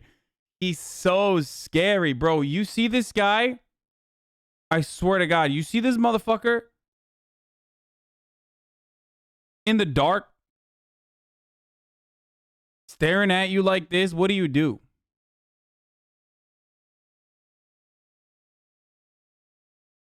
I mean, he literally looks like a demon. Shaitan. On you. On you. You are destroyed forever. You are destroyed forever. And you'll never be back. That last one was Texas megachurch pastor Kenneth Copeland, when at the time, the U.S. death toll had just hit 10,000 because of the coronavirus. More than a year later, nearly 570,000 have died in the U.S. More than 31 million others have been infected. And even as infections and deaths climbed, Copeland suggested Christians were immune to the coronavirus because President Trump had recovered from it.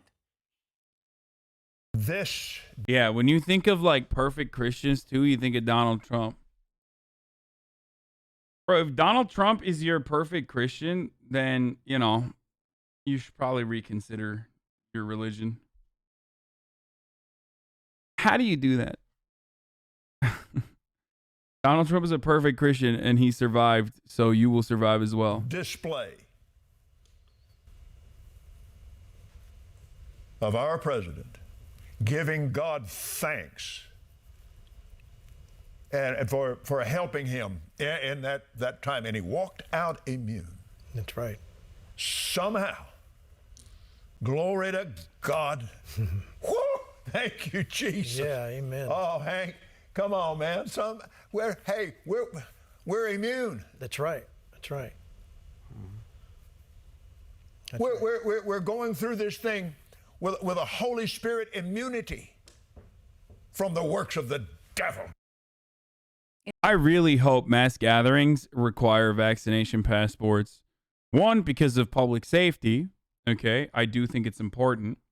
But two, because it will really upset conservatives. I really, really, really want to do it for those two reasons. I think primarily, again, the most important reason is because I think it's for public safety. It's a good public safety measure. But also because it will fucking make conservatives lose their fucking minds, dude. This is just like the Jim Crow South, brother. Fuck yeah.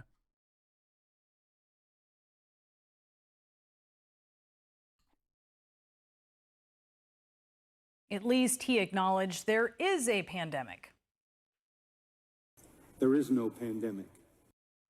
That is John MacArthur, megachurch pastor in LA, How are you, who sir? told his followers last August while holding indoor services, defying the state's health guidance. As congregants gathered, Do it, bro. That'll be civil war. Are you armed yet? Yeah, dude.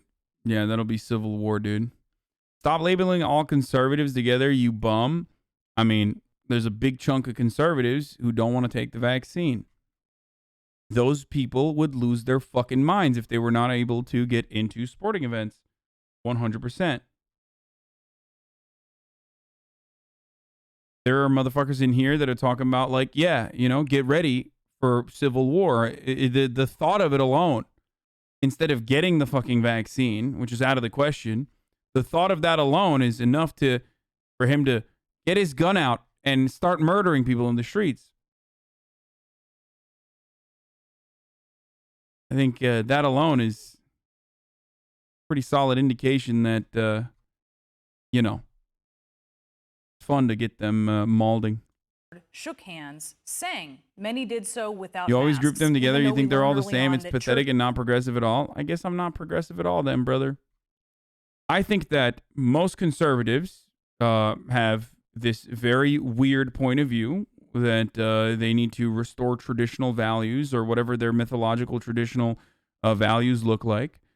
It is antithetical to everything I believe in, and therefore I am being very kind when I say, oh, it must be because they're just incapable of realizing, I don't know, coherent, clear, logical thought. Better that I say that than that they're straight up brutal and evil.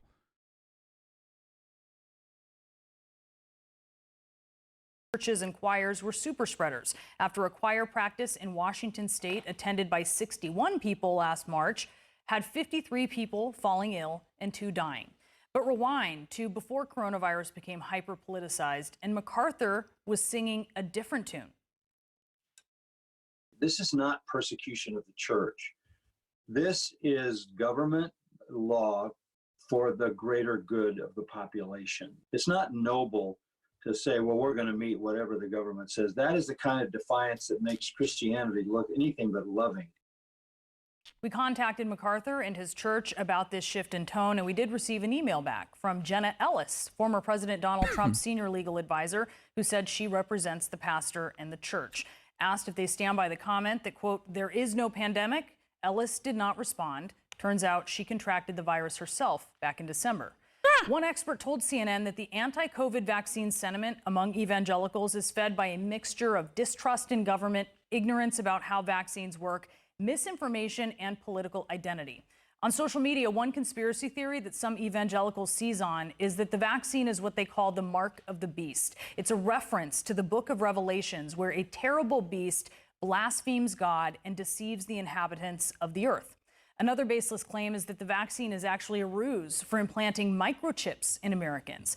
And recently, televangelist Jim Bakker used his platform to host Walking Dead conspiracy theories seriously, when one of his guests told the audience that COVID-19 nasal tests are meant to steal DNA samples to create biological weapons that turn people into flesh-eating zombies. I think this is a pretty solid take, dude.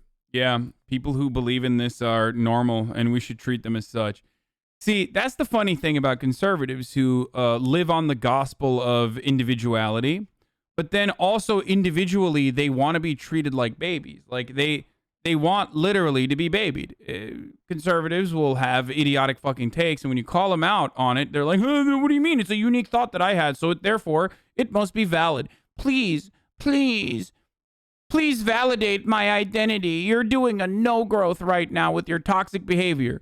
Just because the language is different from the way that liberals and like over-the-top radlibs fucking speak about these sorts of matters does not change the fact that it's still coming from that same pussy-ass fucking point of view, where you're literally just saying, I want my opinions to be taken seriously by virtue of me having an opinion, and I'm an important person because I was, I had a really good spawn point in the United States of America, so everyone needs to take my actual bullshit opinions seriously. It's bullshit.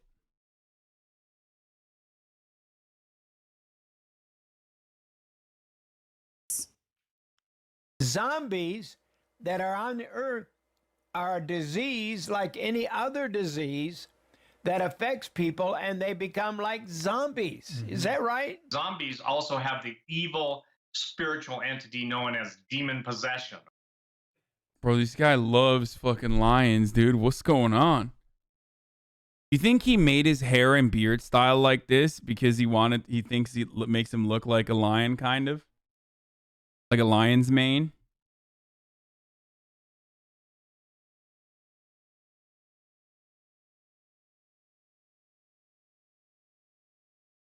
Right? So Bakker also pushed a product on his show last year called Silver Solution that he falsely agreed could rid COVID from your body. And it contained a substance the NIH says can be dangerous to your health. This influenza that is now circling the globe.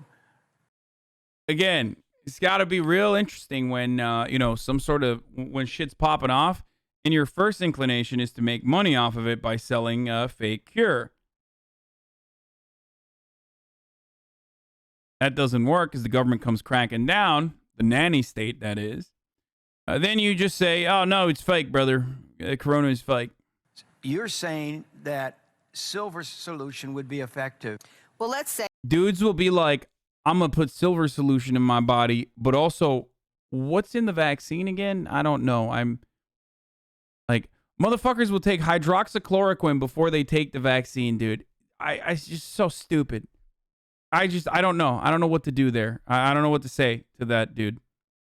It hasn't been tested on this strain of the coronavirus, but it's been tested on other strains of the coronavirus and has been able to eliminate it within 12 hours. If you eat at McDonald's, don't worry about what's in the vaccine. Okay? If you thought about ingesting bleach, because Donald Trump was like joking, I guess, about potentially, eliminating COVID with bleach, then don't worry about what's in the vaccine. Actually, don't even worry about anything at that point. You're fucking far gone. Now, many of the comments that we just played came during the early days of the virus. But just last week, CNN's Ellie Reeve went to Baton Rouge and met with controversial pastor Tony Spell. While 95% of evangelical leaders who responded to a January survey said they would be open to getting a vaccine, Spell's adamantly against it. It being anti-mask and anti-vaccine is anti-government, then I'm proud to be anti-government. Listening to all of this disinformation, it might surprise you to learn that some of the biggest evangelical voices in the country have made a crusade of promoting the vaccine, like Pastor Robert Jeffress, who is a prominent Southern Baptist preacher. I'm calling these vaccines an early Christmas present from God. And it shouldn't surprise us that God would use science to bring healing into our world. I mean, after all, in the past, people like Isaac... Finally, like, one fucking Pasteur that's just like Newton making and a Blaise little bit of sense. Pascal and Louis Pasteur were all not just men of science, but men of faith who believed God created this world. Still a libertarian on the matter of religion, my dude? Yeah. Yeah, 100%. Those guys are fucking charlatans and they're assholes. And they do the exact same thing that fucking multi-level marketers and all these other predatory industries do. It's even more damaging because then it ties back to like a very human part of you. Like the spiritual part of you that is constantly craving to fill the void caused by existential angst. Okay? But having said all of that, again, spirituality for a lot of people is freeing, liberating. It has a lot of positive elements as well.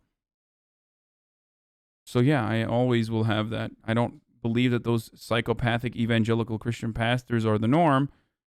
Their followers are not the norm either. Just like I don't look at like weirdo fucking mullahs and assume that that is the entirety of Islam.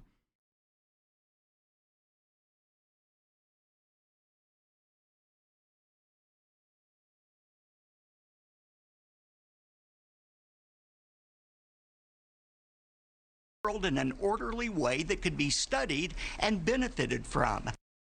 And Franklin Graham, who is son of the late famed evangelist Billy Graham, wrote on Facebook to his nearly 10 million followers that Jesus would advocate for people using the vaccine to save lives. Based on the parable of the Good Samaritan in the Bible, he said, I would have to say yes. I think Jesus Christ would advocate for people using vaccines and medicines to treat suffering and save lives. There are 27,000 comments on Graham's post, and they're chock full of conspiracy theories and misinformation, along with these types of messages, which appear over and over again, like satanic sellout, and you, my friend Franklin Graham, are leading your sheep to slaughter. And Father, I pray you would open Mr. Graham's eyes and stop him from leading others astray. In Jesus' holy and precious name, amen. The loss this country has experienced over the past year has been overwhelming, and many Americans have turned to family and to friends and to faith for comfort and answers. Unfortunately, for many evangelical congregations, they're getting the wrong message. Like, the entire premise of the Bible with, like, Jesus being kind of a good guy who fucking heals people is avoided by sick freaks like this. And you're still like, I can't believe this is exactly what, religion is like. These guys are actually following it to a T. It's all a matter of interpretation. And these guys bastardize the actual good lessons that are supposed to be inside of religious scripture. There's also really fucking horrible lessons inside of scripture, just like, there's some good shit in the Constitution, like freedom of speech. And then there's some fucking idiotic dog shit interpretations of the Constitution.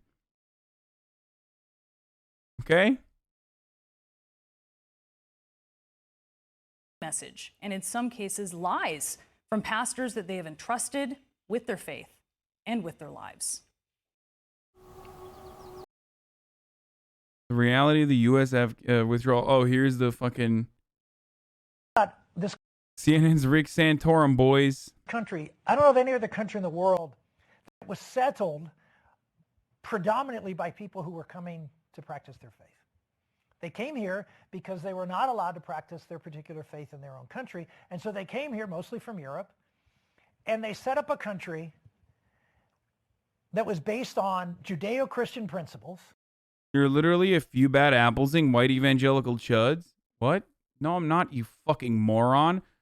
Also, a few bad apples a few bad apples literally is the same concept as like not fucking shitting on black people. You realize that, right? A few bad apples rottens the whole bunch.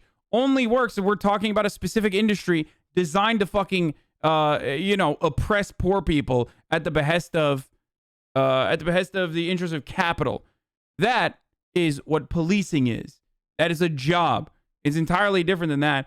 And I'm not even fucking defending white evangelicals. I'm defending religion as a concept, okay? Or why people pursue spirituality, which is the words I used, okay? Those are extremists.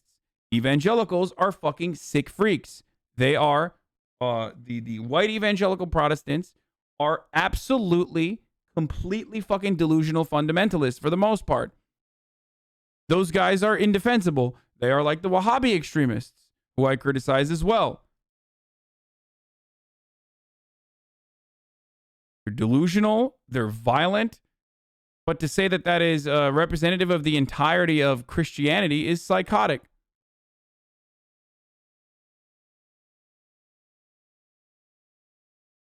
People are quick to forget about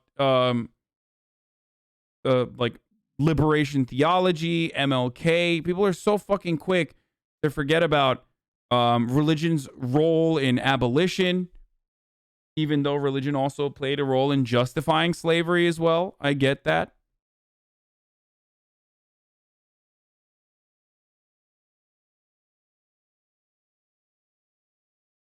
So weird. Like, it's just like any other, it's ideology. It's just like any other thing. It's a weapon. You can use it for good, or you can use it for evil. So many trash takes today. Oh, man. Here you go, my friend.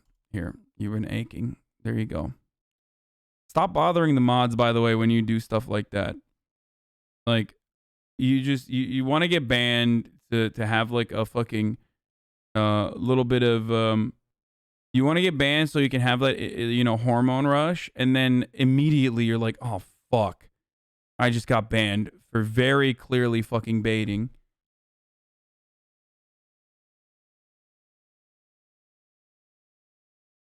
Leftist defending religion.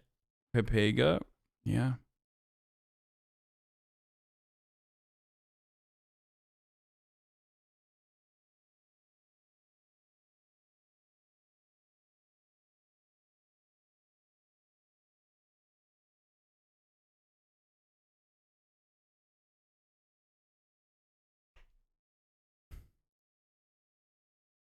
The weapon argument you are making is that guns don't kill people, people kill people, equivalent of religion. Religion is a literal fucking tool. And I'm giving you, guns don't fucking cook breakfast sandwiches. Guns can't give you a ride to school. Guns only have one goal, and that is to murder, the end of life, okay? Religion, on the other hand, and the reason why I fucking showed you that, the reason why I gave you the examples is multifaceted. There are plenty of reasons. There are plenty of positives to people pursuing spirituality in that way. Just because I myself am not a spiritual person does not mean I don't recognize that aspect. Very weird that, like, oh, they were talking about the garbage tags from chat today? Oh, okay.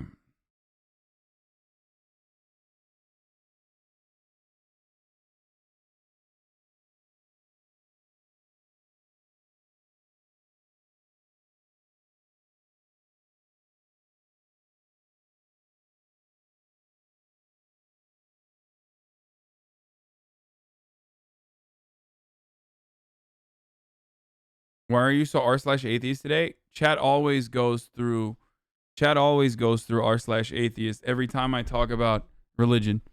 It's hard. It's hard. A lot of fucking leftists originally are guided by that. That's why there's a lot of converts in here who used to be like alt-right and shit. They became alt-right because of the r/atheist Sam Harris edgy atheists turning into like anti-SJW motherfuckers. That's literally that. It's just holdover points of view that they have from back then.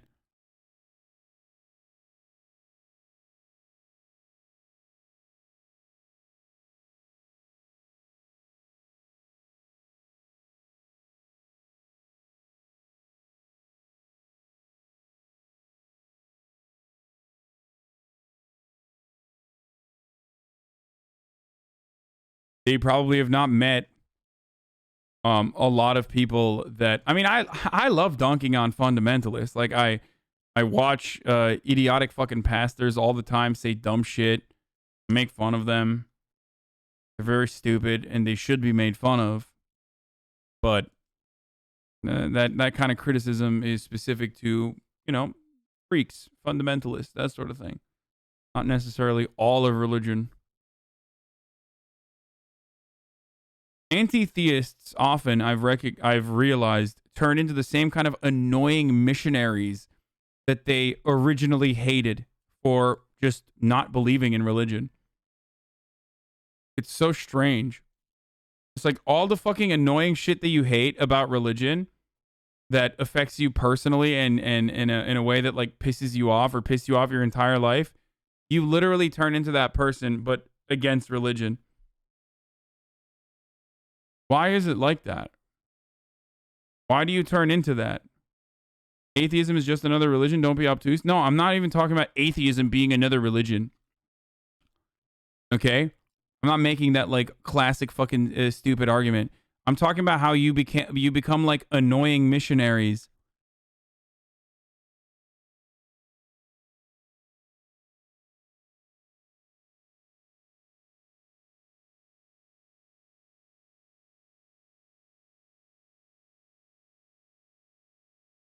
You become like evangelical. Yeah, you become like evangelical reactionary atheists. It's very strange. And you go about it with the same moralizing point that weirdo fucking psychotic Christian pastors do too.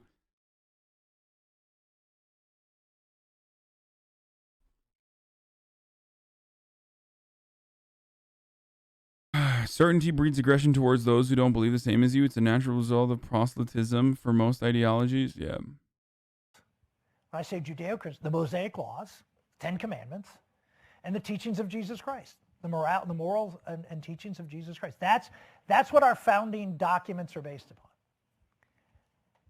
It's in our DNA. You know, if you think of other countries like Italy and Greece and China and Turkey and places like that, they've all sort of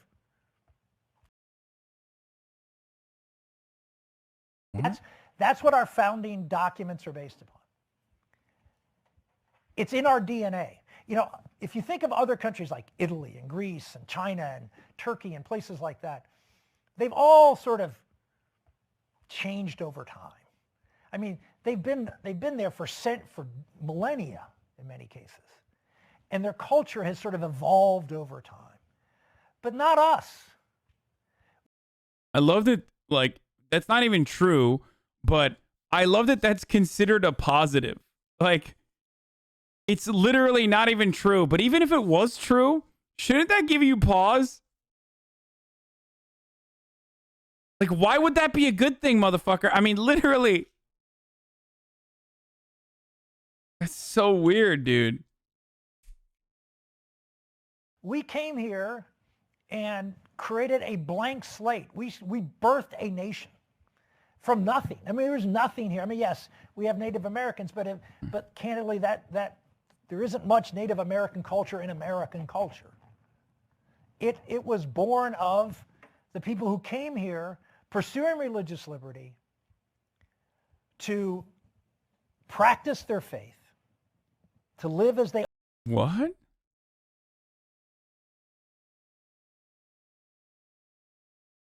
What the fuck? We have Native Americans, but candidly, that's less. We came here and created a blank slate. We birthed a nation. Yeah, blank slate. I mean, there was something on the canvas. You just fucking washed it. From nothing. I mean, there was nothing here. I mean, yeah. You know, you engaged in a little bit of cleansing. You cleansed the canvas, if you will.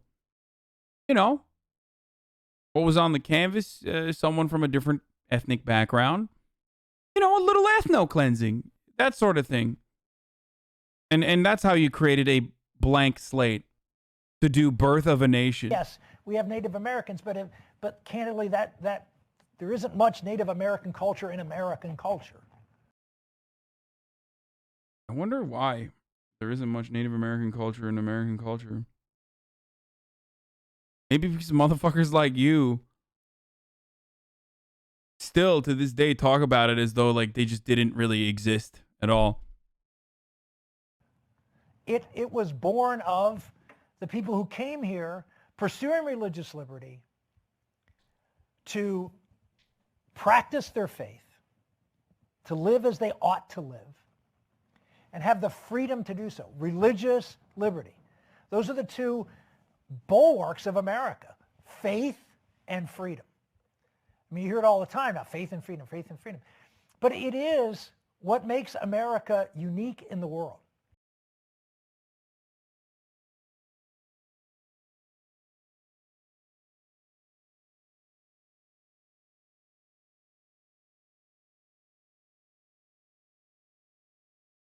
Trigger Frog should be shouting about Armenia as a gotcha, but unironically forget about NA genocide. Oh yeah, I mean, of course.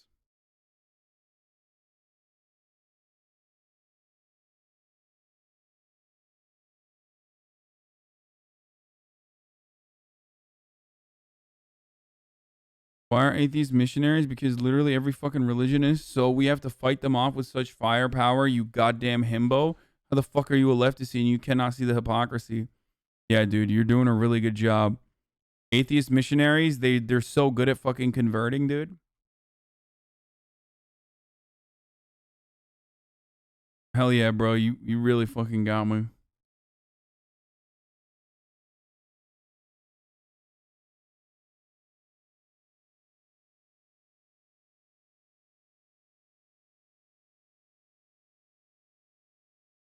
And how are you supposed to talk about religion when you try to point out to someone that their views are harmful? I come from an evangelical home.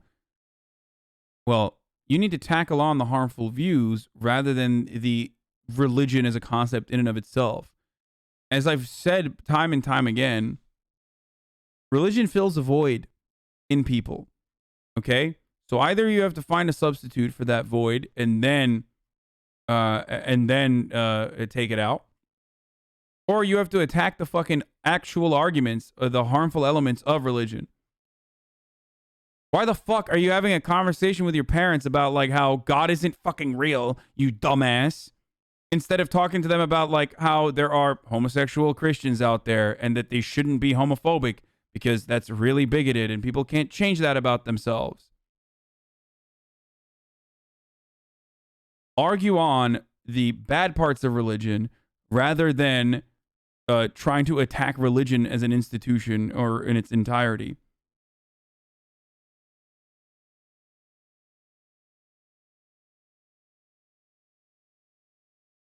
Also, it's still foolhardy. Just make fun of the fundamentalists. I don't think you're going to be able to change their minds.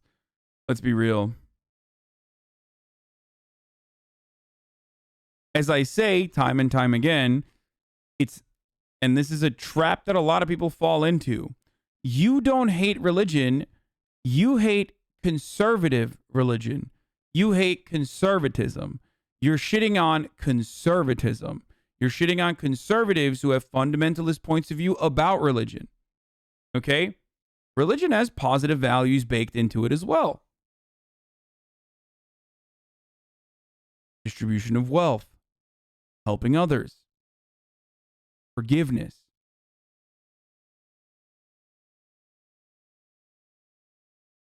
You hate motherfuckers that bastardize or avoid those positive messages and only focus on the negative and use it as a justification to do horrible things. Religion does not own those. At what point did I say religion owns those values and nothing else?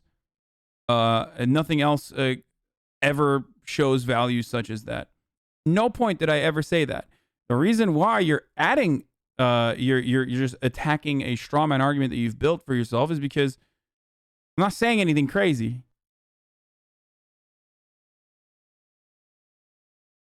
Those religious positives, values can be replaced with logics and ethics. Okay.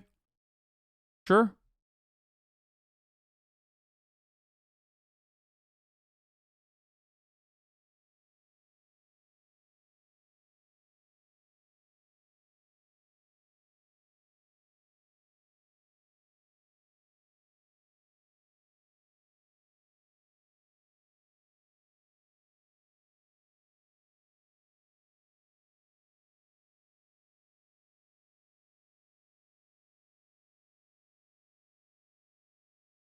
Reverend Warnock is a good example. Some priests and Abrahamic religious figures even promote the fact that holy books promote progressivism when it comes to, yeah.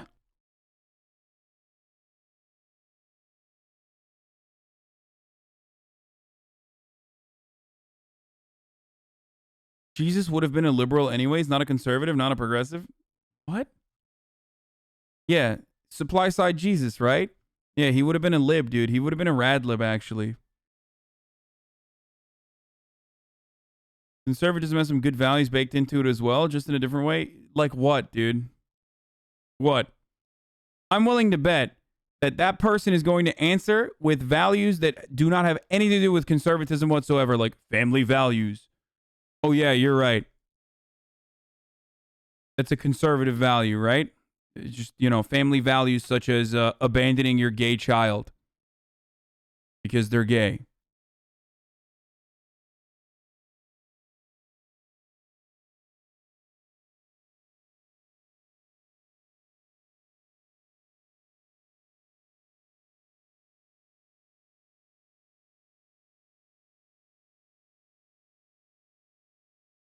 Yeah, or kicking out your daughter because she's dating a black guy. You know, family values like that.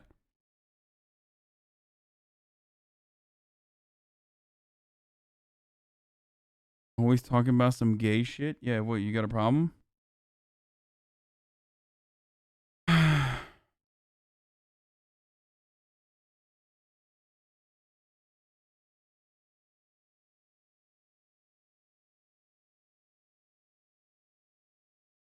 Would you date a religious person? Maybe. I don't know.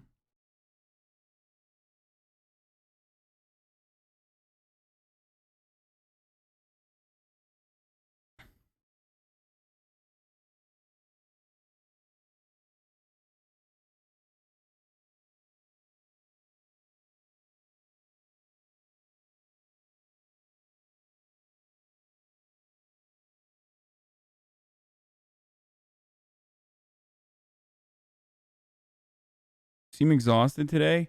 Yeah, I've just been working out like a lot for the past couple days. So it's just like, it's been whooping my ass. I don't know why, but it whooped my ass when it whooped my ass yesterday when I literally was like, I had to fucking. You ever get so tired where you come home and you're just like, I don't have enough energy to take my jacket off. You know what I mean? Like, I don't have enough energy to just like take my jacket off and like and take my pants off to go to sleep. That's how I feel. That's how I've been like the past couple of days. Would you date a race car driver? Sure.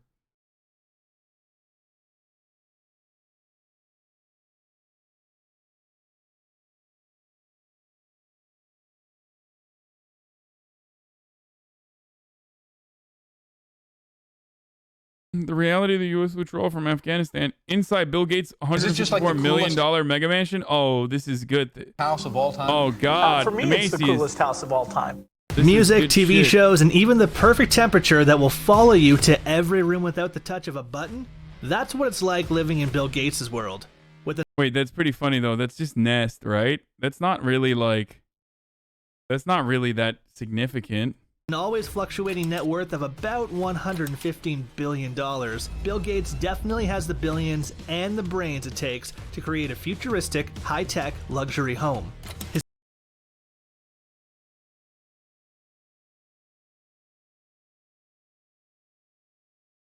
massive Washington mansion has everything from speakers hidden behind the wallpaper and in the pool to floors that can sense who is walking on them. From his private cinema and library with secret doors to his 23-car garages, here is what it's like to live at... The one has fucking 50-car garage, dude. Broke boy. Imagine only having 23 cars in your garage, dude. Ew. Fuck, dude. Yo, this is yet another reason why Neil is better than Bill.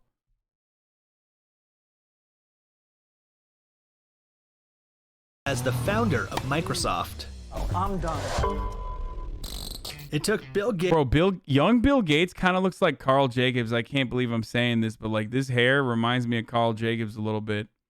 No disrespect to Carl, obviously. And library with secret doors to his 23-car garages. Here is what it's like to live as the founder of Microsoft.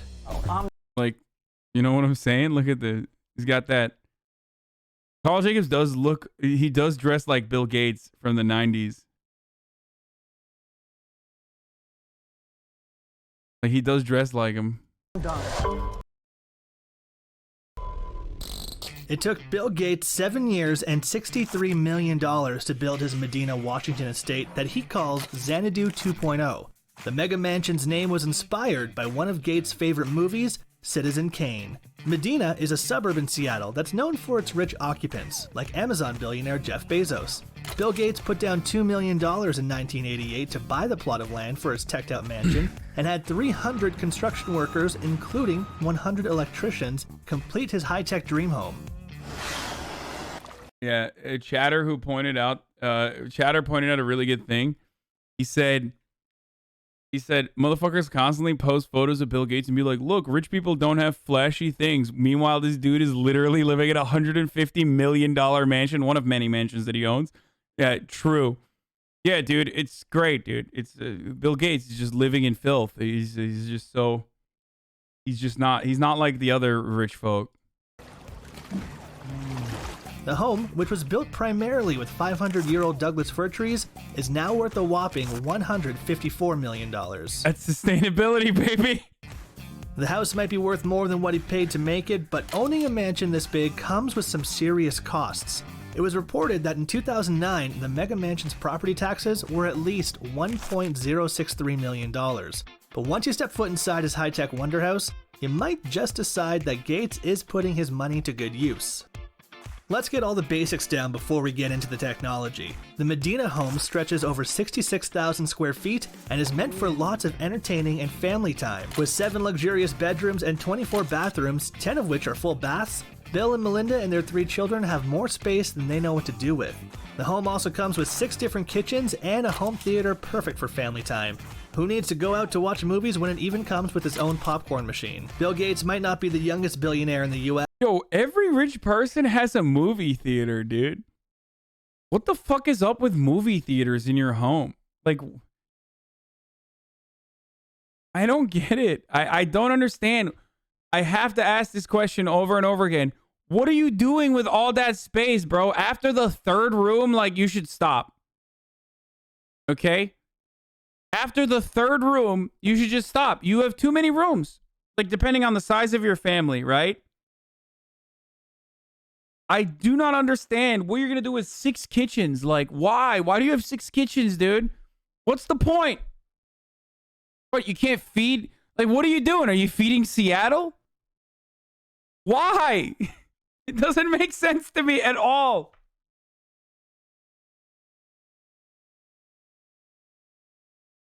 No, actually, you can't feed Seattle because that would be a moral hazard and people would think that you can just get free lunch, and there's no such thing as a free lunch, so... But with a growing family, he likes to stay young at heart. His home comes tricked out with a 60-foot pool and its own separate 3,900 square foot building. Swimming underneath the glass wall will bring you up to a terrace area on the outside, so you can enjoy the warmer days of Washington weather. There's also a locker room with 4 showers and 2 baths, and right nearby is the 2,500 square foot exercise facility. This at-home gym includes Okay, that's actually... What the fuck? This is a respectable ass gym. Oh my god. This is actually a solid gym. Sauna, steam room, men's and women's locker rooms. Wait, unless they... Wait, are they... Oh no, dude. This is not actually his gym, is it? He's just using like a photo of a gym. He's just using stock video. Oh, fuck me, dude. I hate... Okay, these fucking videos are so annoying. Steam room, men's and women's locker rooms, and a trampoline room complete with super high ceilings. Like, that's not like actually from his house. Men's like, and the women's locker trampoline rooms room. and a trampoline room. Like, that's not from Bill Gates' house. That's just the trampoline room. Oh, that's so annoying, dude. Why would you do that? I just got so bamboozled, dude. I got bamboozled. This is such a scam video. What the fuck? Complete with super high ceilings. The 2,100 square foot library is probably what you imagine when you think of how Bill Gates spends his spare time. As an avid reader, the huge library is actually his favorite room in the house. In addition to being a cool office space, the library has a dome roof and walls covered in special edition novels and manuscripts, including the Codex Leicester, a 16th century Leonardo da Vinci manuscript that Gates bought at auction for $30.8 million back in 1994. But the library also has its secrets, like all good libraries do. There are 2 secret bookcases, including one that reveals a hidden bar. On the ceiling, a quote from The Great Gatsby reads, "He had come a long way to this blue lawn, and his dreams must have seemed so close that he could hardly fail to grasp it." When it comes to business over pleasure, Gates has the perfect place to wine and dine his friends, co-workers, and many charity associates. The 2,300 square foot dining hall seats up to 150 people for a dinner party or 200 people standing. A 6-foot wide limestone fireplace dominates one wall, while another wall has a 22-foot wide video screen for special presentations, conferences, and watch parties. Bill Gates also loves cars. There are several different garages at different points around his estate, but the most interesting one is probably the underground cave he had.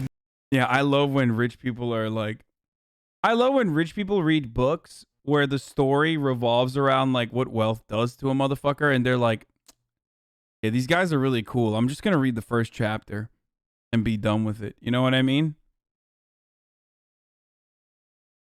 It's great. Made out of concrete and stainless steel. I guess they look at it and they go, yeah, good thing. Someone pointed out in the chat, like, good thing that's not me. You know, I'm very different than those guys. Can fit 10 of his best vehicles. In all, he has room for 23 cars, and we'll show you some of his favorites a little bit later.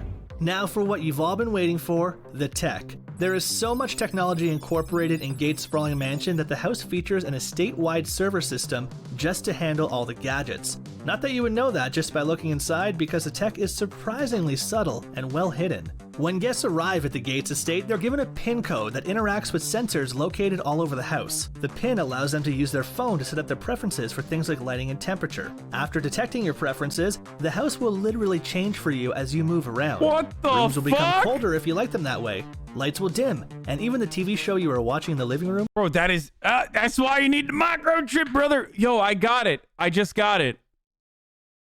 We are all welcome to Bill Gates' house once we get the microchips, and the microchips will automatically adjust to our personal preference, dude. Poggers, brother. We're all going to Bill and Melinda Gates' house, brother. Or your bedroom will follow you around on different video screens as you move through the house. Plus, you might be thinking that having such a big house can be a pain for certain things, like finding an available phone to answer when someone calls the mansion. No worries at the Gates estate though, because the house detects who's home and where, so only the phone closest to you will ring. The floors throughout the home have sensors in them. When someone enters, the system knows who it is by their weight. This isn't only useful for ringing phones and transferring TV shows, it also works as a great security system, because if someone unknown gets into the house will know the exact moment they entered and where they're going. We gotta say, so— Bro, this system that they're talking about is literally what like high-tech security museums use. I guess when you're one of the richest people on the planet, though, it just—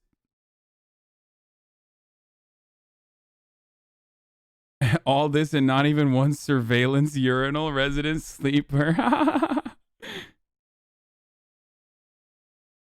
Time to become the exact same weight as Bill Gates. I'm pretty sure there's other ways of fucking figuring out when Bill is walking around.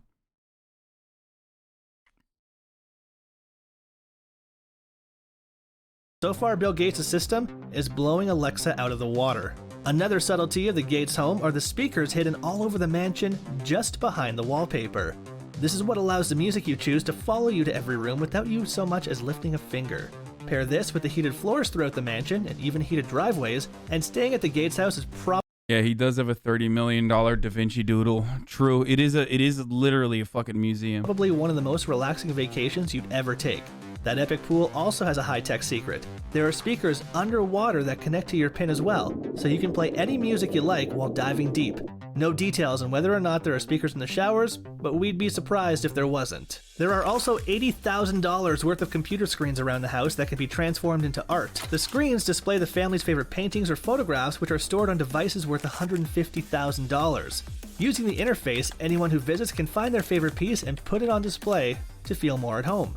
But since real art is more valuable, Gates also has an extensive art collection that includes works by Leonardo da Vinci and is valued at an estimated $130 million. What? It seems like displaying art for his family and guests to play with. This is, yo, by the way, I straight up believe that Bill Gates and people like this are the reason why, like, art thieves operate. You know what I mean? Like, you know, this motherfucker has some art that, like, is behind, like, a secret panel or something that he only shows, like, his cool guests. You know what I mean? Like, the Boston art thief sold it to Bill Gates or something.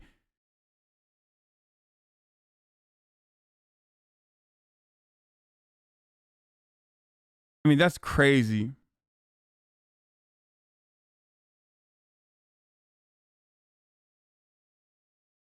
Okay, this is an actual museum, and so it makes sense that he has, like, the house can literally detect poor people. Yeah, dude.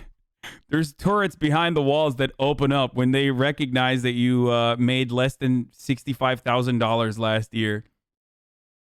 And if you're not if you're not a designated helper, then it automatically purges you, dude. It fucking vaporizes you with a laser. With on digital screens helps preserve his much more expensive physical collection. Bill Gates definitely thinks ahead, but he didn't buy Xanadu with all the ideas in mind of how he can make his home a high-tech haven. In fact, the 1,900 square foot guest house was the first building to be completed on the property and served as a testing ground for all the tech he wanted to incorporate into the main house. The grounds of his home also inspire some high-tech tricks. There's a 40-year-old maple tree that grew close to the home's driveway that Gates is reportedly very fond of. It's monitored by a computer, and water is automatically pumped into it if the computer senses that the soil is too dry. This inspired other natural areas in the yard to be treated the same way. Even gardening at the Gates' estate is like a dream come true. Sustainability and being eco-friendly are very important to Bill Gates, so really... Dude, I love that, dude. I love when... Yeah, sustainability is really important to me in my $150 million mansion that has, like... that needs its own power grid to power up because everything is electronic. Just to power up the servers that operate the complicated electronic grid that I have within my house. But I do really fucking care about the sustainability. I'm just saying. We shouldn't be surprised that he has computers watering his plants.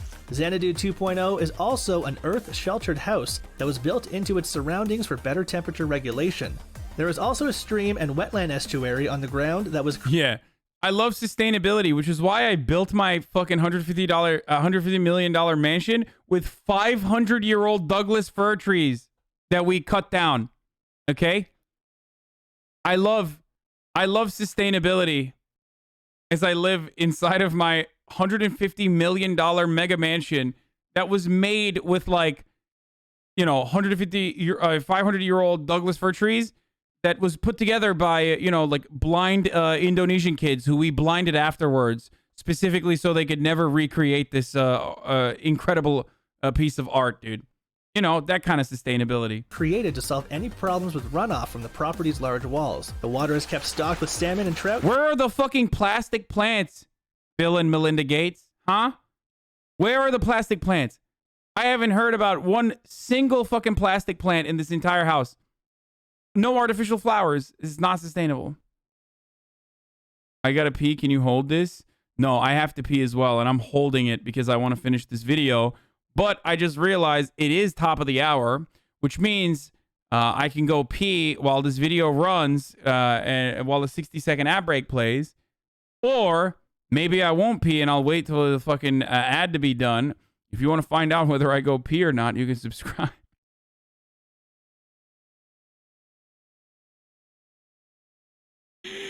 What the fuck am I saying? I'm just running an ad, dude. If you don't want to see fucking ads, you can subscribe. You know the deal. Here's the fucking ad break. Creating a little haven of wildlife right in the backyard. Kidding, I gotta go pee. We promised we'd talk about Bill Gates' epic car collection, so let's see what luxury vehicles he's keeping in any one of his many garages. Bill Gates' sports car collection is worth an estimated $650,000. The first car he ever bought after founding Microsoft was a Porsche 911 that he later auctioned off for $80,000. Some of his other favorites include a Jaguar XJ6, a Porsche Carrera Cabriolet 964, and a 1988 Porsche 959 Coupe. He's also been spotted with a Ferrari 348. While there might be some high-tech sports cars in his collection, he definitely has a preference for vintage luxury vehicles. But there's something Bill Gates travels in often that definitely doesn't fit in any of his garages. He owns a world-class private jet, a Bombardier BD700 Global Express valued at $19.5 million.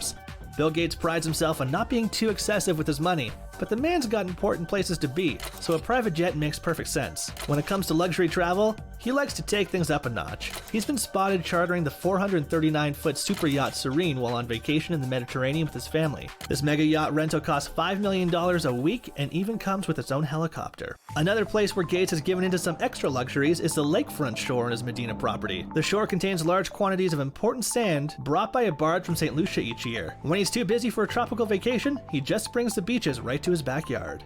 Not that Bill doesn't get away as often as possible for a tropical retreat. It might be hard to imagine needing a break from a $154 million decked-out mansion, but even being surrounded by the same luxuries... I love the sustainability of expensive sand!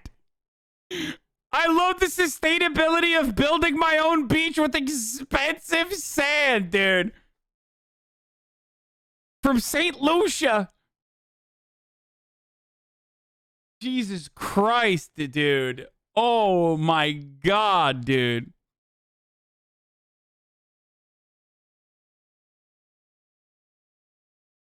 Niall's house is better. His can change the world. Rental costs $5 million a week and even comes with its own helicopter. Another place where Gates has given into some extra luxuries is the lakefront shore on his Medina property. The shore contains large quantities of important sand brought by a barge from St. Lucia each year. When he's too busy for a tropical vacation...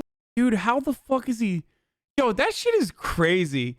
Like, listen, you know how we talk about, like, oh, well, you claim to want to make society better, yet you participate in it, but like that's wild, bro. This dude's carbon footprint literally looks like a micronation's. You know what I mean? Like, his carbon footprint is like resembling a goddamn county. Okay, and he's over here talking about sustainability. Like, you literally could cut back. You could absolutely cut back on your own and like personally fucking I don't know, personally help with the sustainability thing.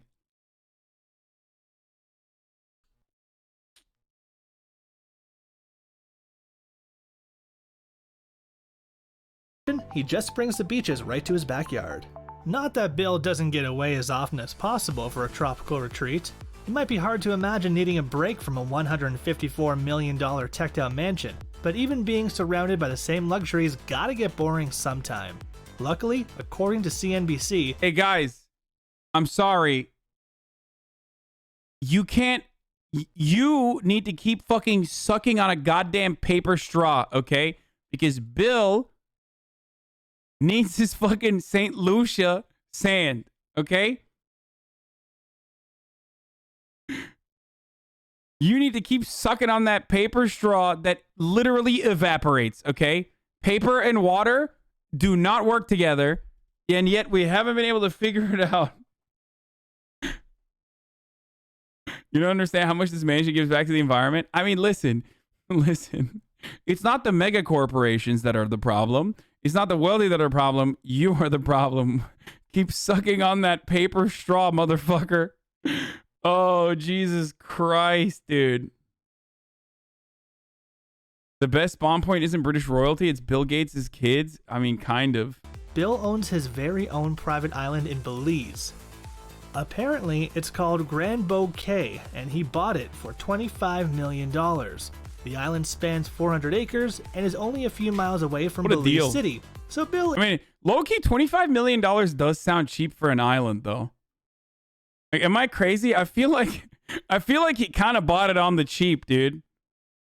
Like, I'm like, fuck, it's a good deal. It's only 1/6 the price of his house. I'm just saying. Most come unfurnished. True. Is there a furnished island, dude? Well, there is one. It's Little St. James.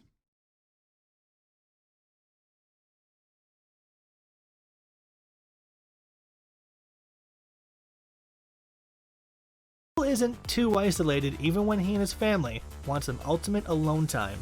It also happens to be the biggest island in the area, because why would Bill Gates settle for any less? If you're wondering just how much a tour of Bill Gates' epic mansion might cost you, we actually have a pretty definitive answer. Gates has donated private tours of Xanadu 2.0 in the past. According to the Puget Sound Business Journal, a Microsoft employee once won the tour with a bid of $35,000. What the fuck? $35,000? What the Presumably, fuck? he then got to experience the Gates estate and put his pin code to good use. Do you think he got to try the pool? What about the trampoline room? We'll probably never know for sure, but if you ever become a Microsoft employee and find out, please send us an update. Would you like to live in a house as high-tech as Bill Gates's? Let us know in the comments which high-tech accessories you'd love to incorporate into your home, and which ones are better left to the billionaires. Plus, don't forget to hit that like button and... Wait, oh god. I gotta see sustainability on his hydrogen-powered mega yacht. There is no greater status symbol than a super yacht. Only the richest billionaires in the world can afford one of these expensive pleasure crafts.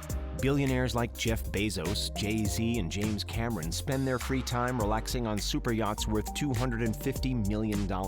But sometimes... I fucking hate... Is it gonna be all stock footage? I'm gonna lose my mind if it's all stock footage. There's gotta be... No. They're showing it. They're actually showing it. Okay, good. But sometimes super yachts can cost even more. The hydrogen-powered Sino Aqua has an insane price tag of $650 million. The cost, combined with the eco-friendly propulsion system, led many to speculate this secretive project was commissioned by none other than Microsoft co-founder Bill Gates. Here's a closer look at the high-tech and luxurious Sino Aqua super yacht. Okay, officially that's more expensive than the one. Boys, officially that's, you know, think about how many islands you could buy with that. You know what I mean? That's all I'm going to say, okay? You could buy a lot of islands with that kind of money. Bro, $650 million, dude. What the fuck, dude? Oh, Jesus Christ. You could buy a country. Yeah, literally. You could... What the fuck? Enthusiasts and the fabulously wealthy were amazed when Sino Yacht and Architecture Design unveiled something that had never been done before at the 2019 Fall Monaco Yacht Show. Visitors were in awe of a miniature model and concept of a 367-foot-long hydrogen-powered super yacht dubbed the Sino Aqua. Everyone wanted to have one, but there was just one problem. Everyone wanted to have one. Really? Did they? Did everyone want to have one? Yeah, I love going to the Monaco Yacht Show and wanting to purchase a 350-foot or whatever the fuck. Dude, what is this? Dude. Oh, everyone wanted to have one. A big problem. This super yacht was way out of the price range of most guests. The Sino Aqua has a mind-blowing price tag of $650 million US, which would make it one of the most expensive yachts in the world. Designing something this impressive doesn't happen overnight. Designer Sander Sino spent 5 long months dreaming up this luxurious super yacht. The Sino Aqua puts all other super yachts to shame. Green tech was combined with luxury, and the result was a yacht that looks like it was made. Bro, this is literally, this has got some real, like, well, I drive a Tesla, so Elon Musk is saving the world energy. You know what I mean? Come on, bro, it's green, okay? Well, think about all the other mega yachts that aren't green. You know what I mean? It's technically so much better. Made in the year 2100. The days of spending millions fueling up your super yacht with diesel are gone. The billionaire owner of Sino Aqua could use that extra cash to throw a massive party.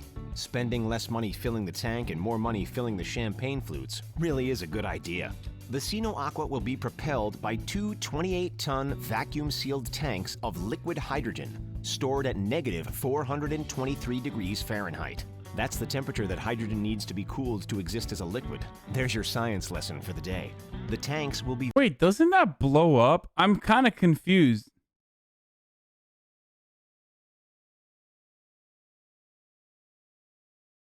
Isn't that basically like a floating hydrogen bomb?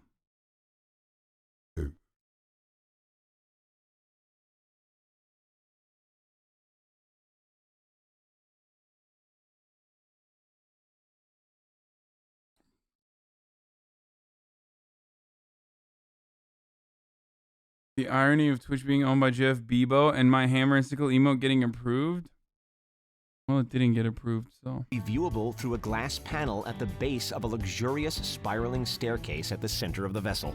The futuristic propulsion system means that the Sino Aqua will have a top speed of 17 knots and a range of 3,750 nautical miles. That's faster than most other super yachts that already exist. Hydrogen fuel cells are a zero-emission energy source, and many believe that hydrogen is the fuel of the future.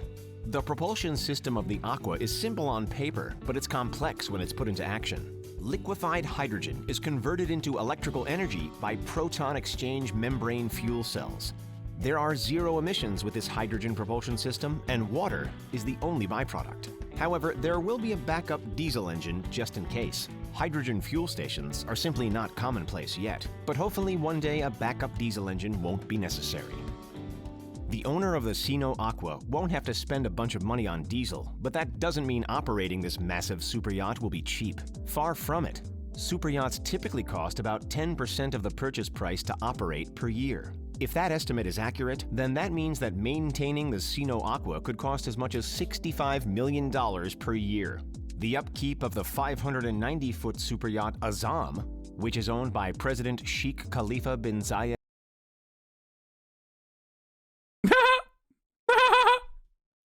Yeah, it's me, dude. Al Nahyan of the United Arab Emirates is estimated to be about $60 million per year. What? So it's fair to say that the upkeep for the Sino Aqua would be comparable. Still, $65 million is a small price to pay for the peace of mind that comes from knowing that you're helping Mother Earth. The Sino Aqua... Okay, this is written by an AI, right? This is like not real. Like a human being could not have written this script. I refuse to believe that a literal human being... Fuck, my door keeps closing on its own.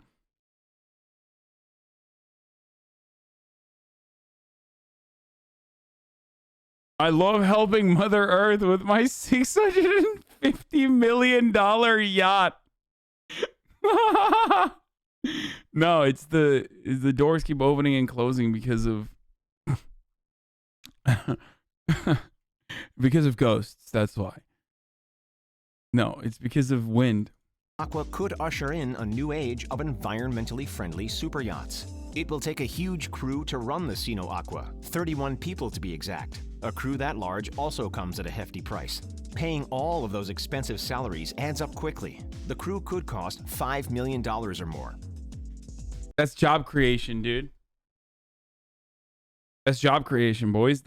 Come on, think about it. The Sino Aqua is not just a vessel that will take you from point A to point B. This super yacht is so impressive that it puts most mansions to shame. Just imagine being pampered on the Aqua. The Sino Aqua will look so graceful once it hits the open seas.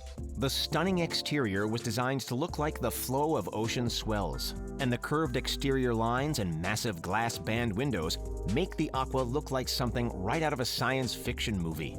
It would be right at home on the Canto Bight Casino Planet from Star Wars: The Last Jedi. How many decks would be sufficient on a super yacht of this size? 3? 4? Nope. The Aqua will have 5 decks, each more impressive than the last.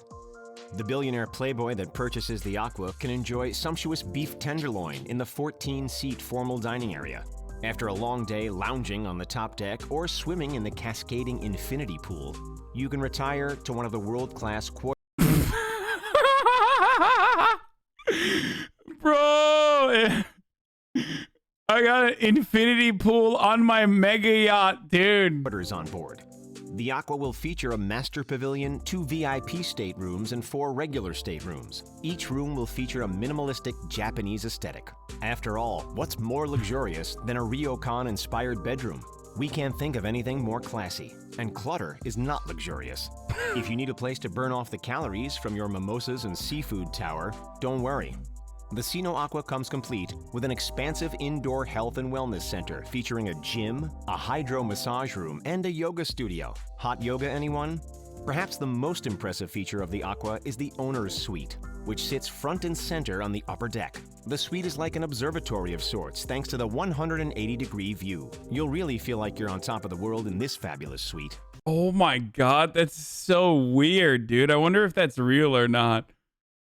Like, I mean, it's a concept, but like, that's so strange. It's just like, haha, I'm in my $650 million yacht. Like, are you just trying to be a fucking villain? I feel like it literally, like, the person who buys this is just like, fuck it. Yeah, I'm a villain. Yeah, billionaires are bad, dude. Fuck it, folks. I'm leaning into the meme.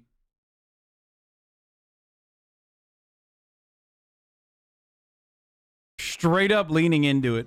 If you somehow manage to get bored soaking up the sun all day, you can enjoy some fast-paced water sports action. The Sino Aqua will be equipped with space for 2 32-foot-long tender boats and 3 jet skis. Wait, yachts for sale by David Seal? I mean, with a name like that, you had to fucking sell yachts. You know what I mean? After a jet ski race, you can watch a movie in the cinema. It's just one of the many casual entertaining spaces on board. You can even visit your neighbor on his or her super yacht a few nautical miles down the coast. The Sino Aqua will have a helipad and room for a passenger drone. You could use a traditional helicopter, of course, but then you'd have to pay the pilot. The Sino Aqua is the environmentally friendly yacht of the future, so a self-flying futuristic helicopter makes much more sense. What? Okay, it's just like made up shit now. It's like a kid. This is literally like a kid, dude. They're just... There has been a lot of speculation as to who commissioned the Sino Aqua. When super yachts are built, they're always shrouded in secrecy. A billionaire isn't going to spend hundreds of millions of dollars unless privacy is guaranteed. Gates is an avid sailor and a huge proponent of green technology. Yo, he's an avid sailor, dude. That's why he needed to get a $650 million yacht. I love doing avid sailing in my $650 million yacht that needs like 80 people to fucking run it for me. So it certainly makes sense for him to buy the Aqua. By the way, the entire video, bro, did Bill write this? The entire video is centered around Bill Gates buying this when there is no evidence that Bill Gates is buying this. Like, they're just suspecting that he's gonna buy it. Okay? Like, it's not even a thing, dude. It doesn't even exist. Oh, Jesus Christ, dude.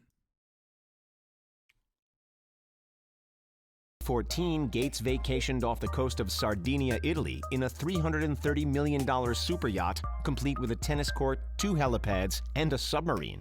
He was photographed enjoying the high life with his family while the yacht was moored near Porto Cervo. This vacation didn't come cheap, as the yacht Gates rented was the 436-foot Serene, which is owned by Stolichnaya vodka magnate Yuri Scheffler. The Serene cost Gates $5 million per week to rent, so it would be financially prudent for Gates to own a super yacht rather than having to keep paying out. Bro, it pays for itself, dude. Dude, these are written so well. Like, these scripts are so funny, dude. It's actually... it's financially prudent. He's practically making money when he buys his own yacht rather than pay some fucking Russian oligarch $5 million a week to rent it. Or, you know, just don't rent a $5 million a week yacht. I don't know, dude. Outrageous rental fees. Alas, the Sino Aqua was not commissioned by Gates. Sander Sino has denied. Wait. Reports. Wait. Inside Bill Gates' hydrogen-powered mega yacht. This video is so chaotic, dude. I love it. Commissioned by Gates. It took us on a journey for 7 minutes and 33 seconds only to pull it from under our noses, dude. Just kidding. Debated, dude. It was not commissioned by Bill Gates. Sino has denied reports that Gates has bought the Aqua. So we'll just have to wait until the super yacht is completed in 2024 to find out which billionaire is paying big bucks for this one-of-a-kind yacht. As Jeff Bezos and Elon Musk get richer by the second, it's entirely possible that we'll see more super yachts like this one in the next decade. More billionaires in the world means more super yachts. And oh, thank God. Fuck, dude. You know, oh, God. Leftists are so delusional, dude. Leftists are so delusional talking about, like, every billionaire is a problem, you know, blah, blah, blah. Like, and then think about all the super yachts that they're able to create. You know, all 6 of them. I'm just saying, like, a year. Today's tech-savvy billionaire has no interest in a... Please do a subathon so you can buy it. Yes. Boys, give me those primers, dude. Any primers in the chat? I'm going to buy this super yacht. Super yacht powered by outdated fossil fuels. Aqua designers say... Don't worry, it'll be sustainable and it won't be powered by these fucking super fuels, dude. Ugh.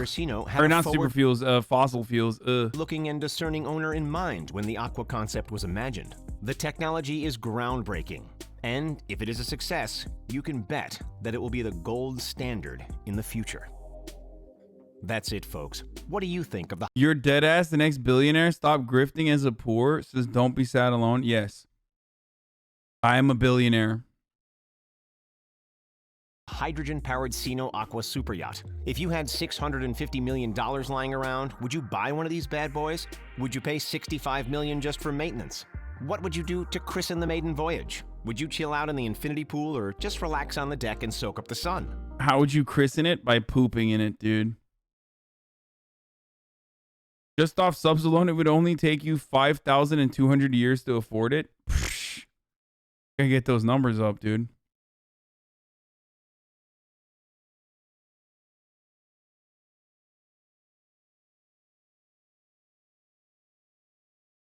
Well, good thing it looks kind of like an iceberg.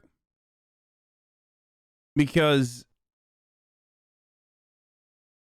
what the fuck? Okay, by the way, I know this person. This is NS. So I don't want you guys to make fun of him, okay? We're gonna watch one of his videos now. Hi everyone, it's NS here. Welcome to another episode. Today we're at 53 West 53rd and about to tour this full floor unit located... Dude, he's so Turkish, dude. It's so funny. I can't believe I'm reacting to this video. Listen, when I was living in the apartment, he used to take care of fish when I was gone. And he took one of my like box lights to like start setting up his like first ever shoot. On the 65th floor of this building. This building is one of the newest developments in the city that really sets itself apart with its striking contemporary architecture, and the unit itself has stunning finishes and gets some of the best views of Central Park in the whole city. Specs on this unit, we got 4 bedrooms, 4 full baths, 1 half bath, 6,448 square feet of interior space with an asking price of $46,680,000.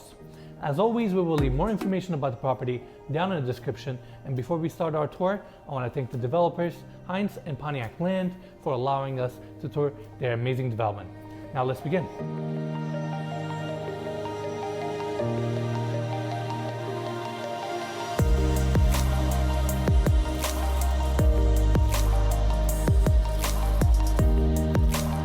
Who the fuck?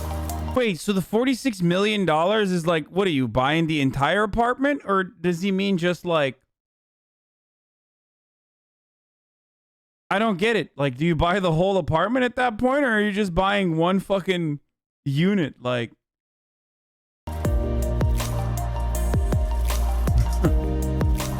what the fuck?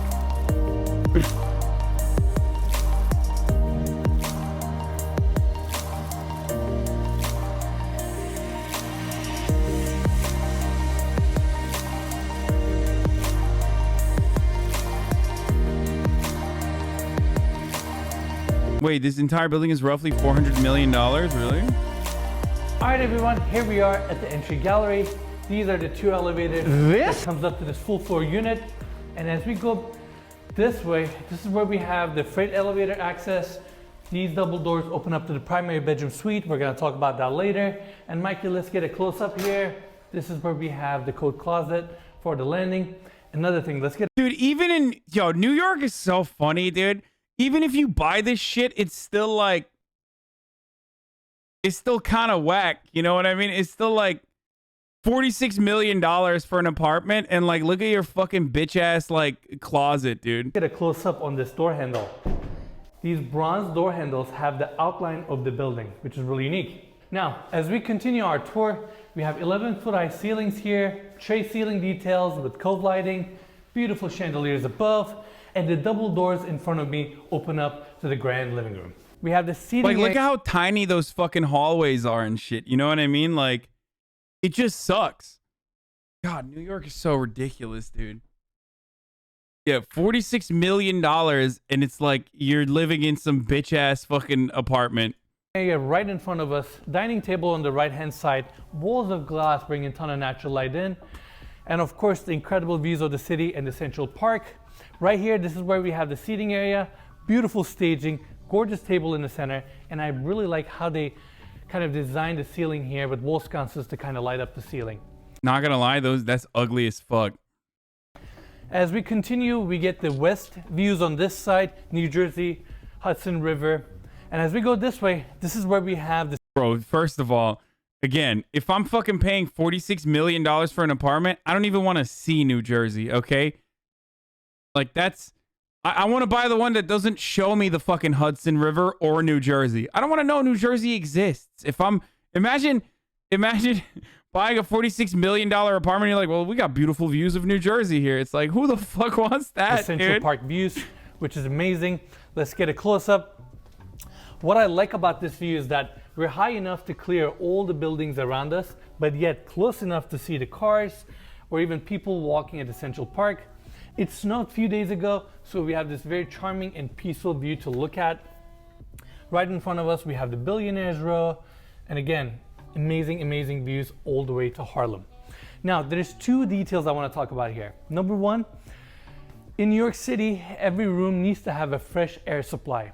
And this building is one of the rare buildings that actually has triple glazed windows, which does a great job insulating and soundproofing the space. But at the same time, these are very heavy glass panels. So in order to solve that problem, they came up with this kind of assembly design right here.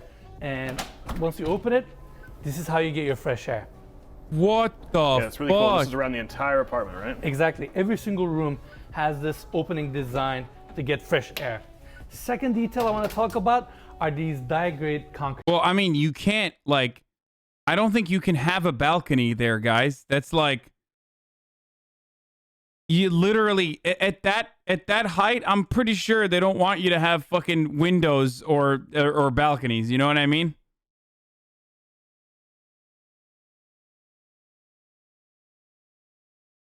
You don't deserve to have ever tasted Taylor ham, egg, and cheese. Okay, it's pork roll, bitch.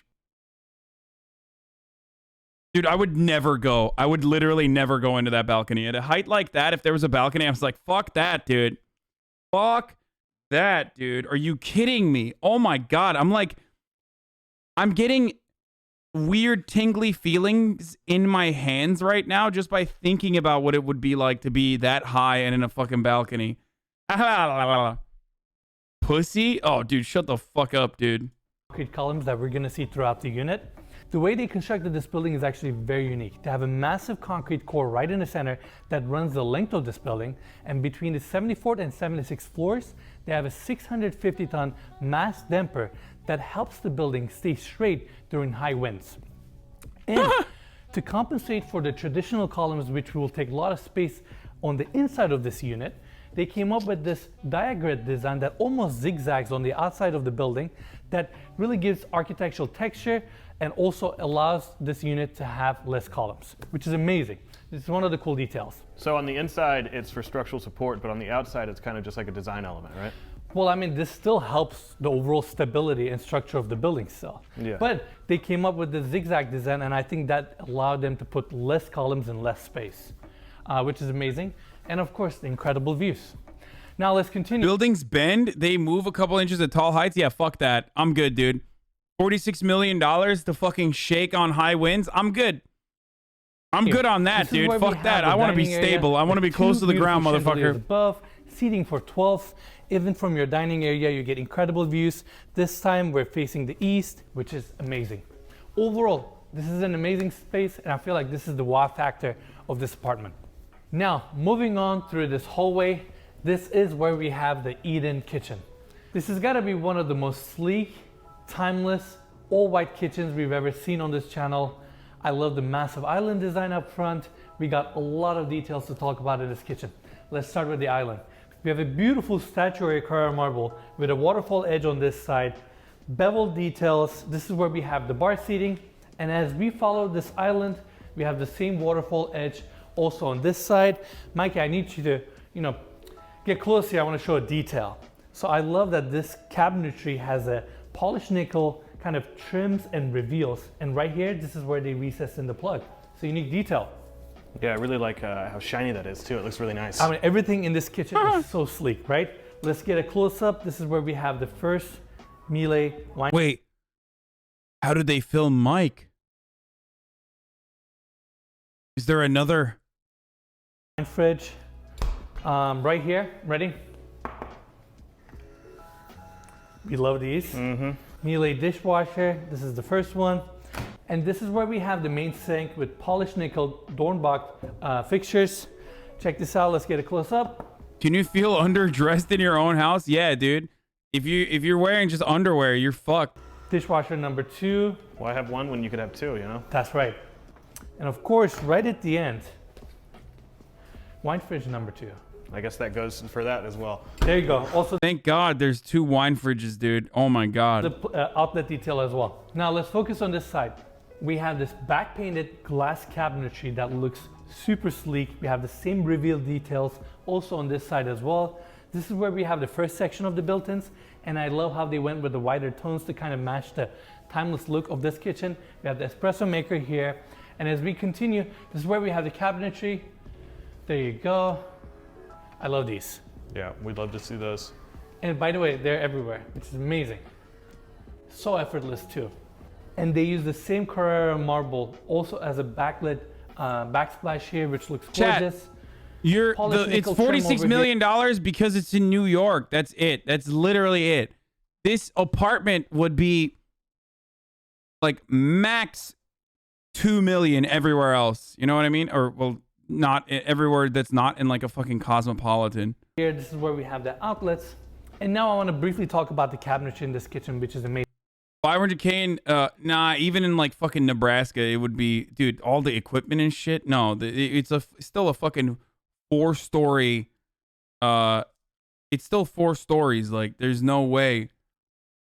Like, this is not easy to, a lot of this shit is like really expensive. Amazing. Done by Molteni. And Mikey, let's get a close up here. We have the concealed hinges underneath the drawers, so you don't see anything. It's very sleek.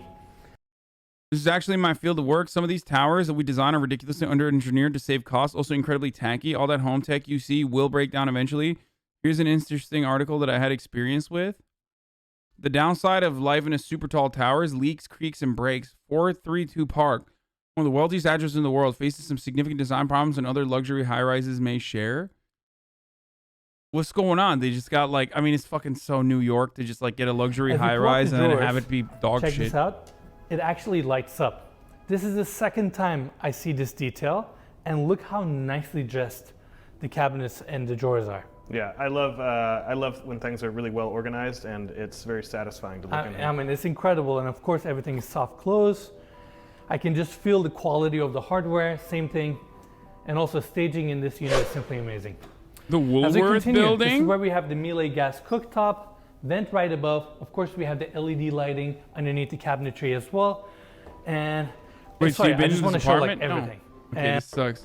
Let's take this whole. This is like too serious. You know what I mean?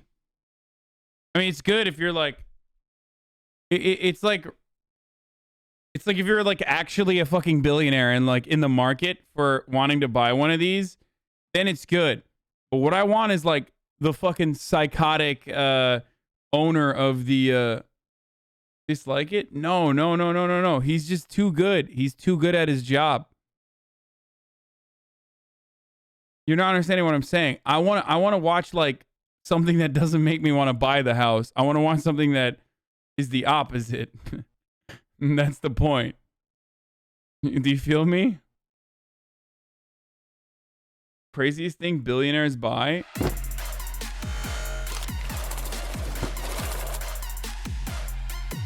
If you had more money than you could possibly spend in 100... Dude, I don't like the Richest, dude. There's something weird about it because it's not real.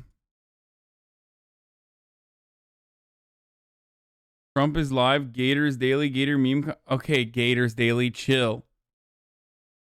This is the mass dampener in the Tokyo Skytree. Without it, the tower would sway in the wind and would most likely certainly collapse. Yeah, in an earthquake. I've seen that.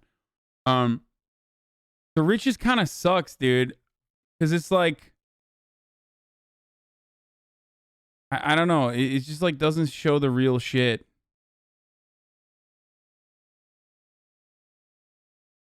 Oh damn! I still have the remnants of like old stories that I. Wait, where's the playlist that I had with the? Oh, we fucking skipped down on some of the other videos. There was some more. New daily dose, new unusual memes. Hello everyone, this is your daily dose of internet. Okay, hello everyone.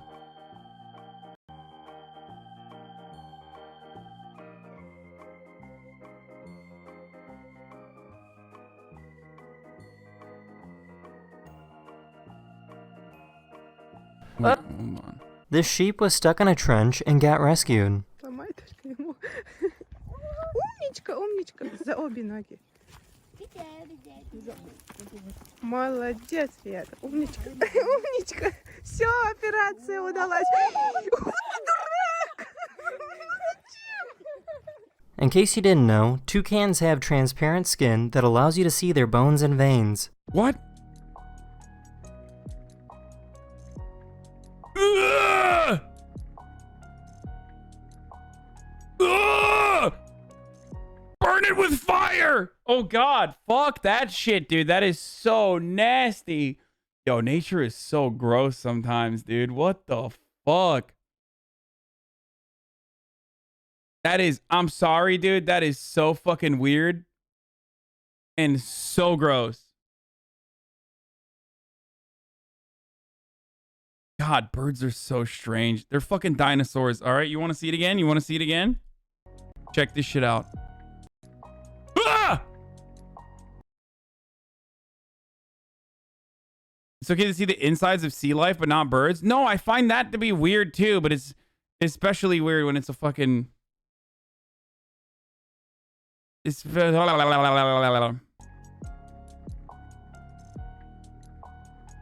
Oh god.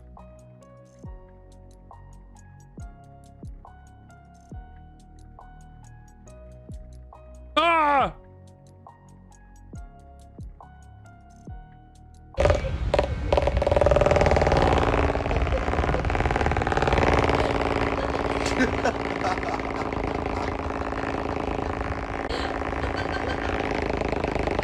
Someone named Josh invited a bunch of other random people named Josh into a group chat. The purpose was to set up a fight to determine who is the most deserving of the name. The last Josh standing gets to keep his name, and every other Josh would need to change their name.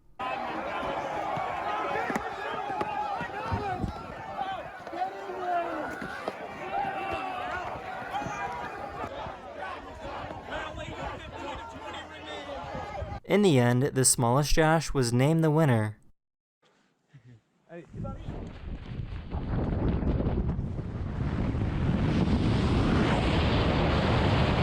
Yo, these dudes really need to chill. I swear to God, bro. This is too much, okay?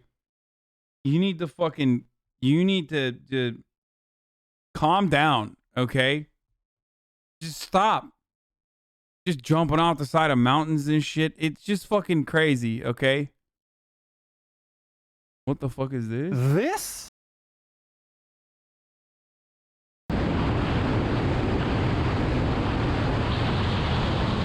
These chickens are worth about $5,000. They are completely black. Even their internal organs are black. They have a dominant gene that causes hyperpigmentation. Oh, I know about this. I remember this.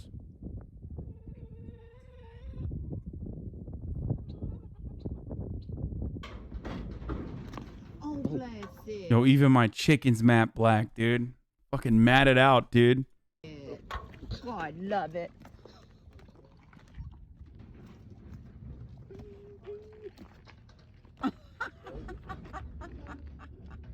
This big dog showed this little dog what a real bark is supposed to sound like.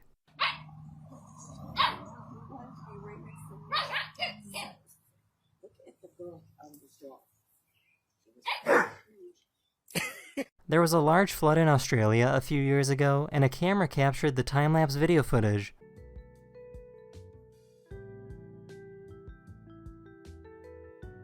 Uh-oh.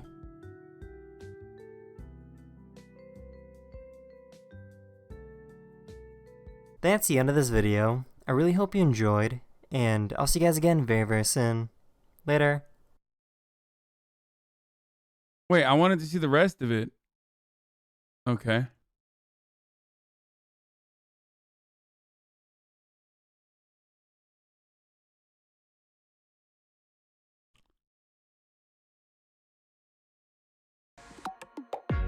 Inside a $39 million penthouse where Central Park is the yard?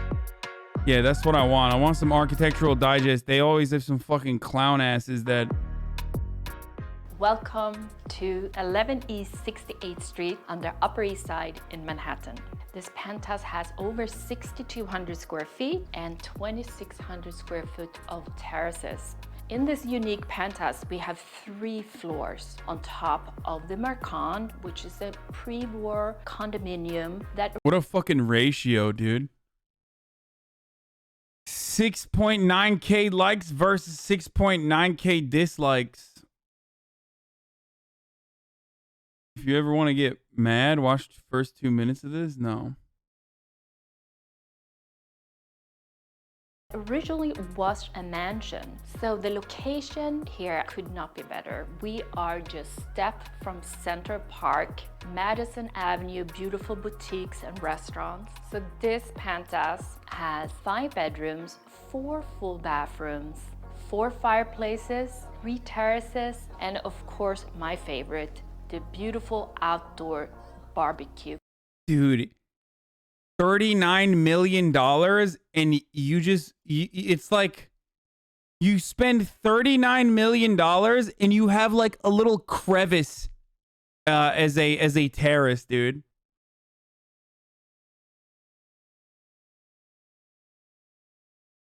God, that's so shitty. All this can be yours for $39 million.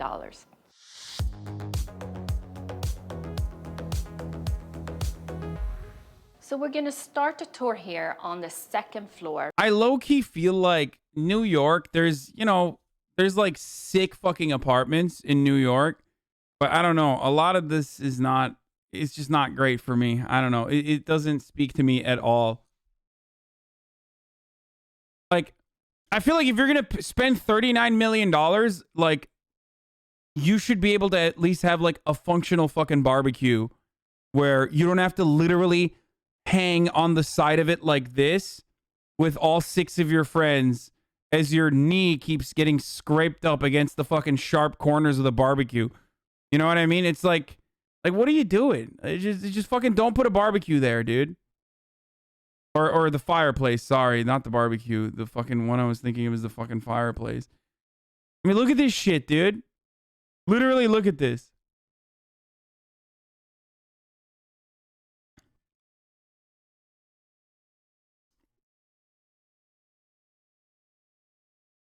Also, what are rich people sitting on? Do rich people have no ass? Like, what is this? If you're rich, you have no ass. It just locks into the chair. Like, you have a belt where your ass is supposed to be. It just goes and it locks into the chair. You already watched this one, dude? No, I didn't. You probably saw it when XQC reacted to it or some shit. Outdoor barbecue kitchen. All this. That's what I was talking about. This fucking... This, dude. This thing is just dog shit. It's literally dog shit. The one that we just saw. Can be yours for $39 million.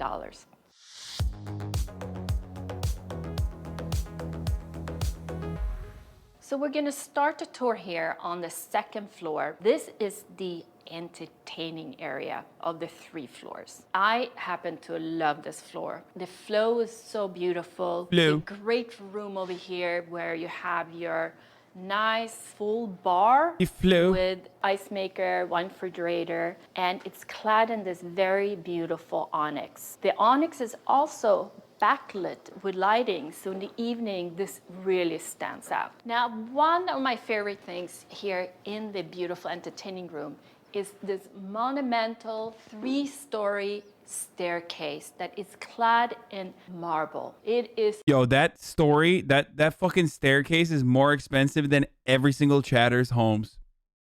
Straight up. a masterpiece. We also have... And that shit's ugly, dude. have a very unique feature with an I don't know why I said Chatters. Mine too.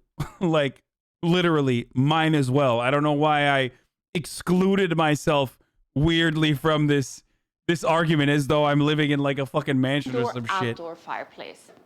So you're outside entertaining, you can look at your fire, and you're entertaining inside, you will see it too.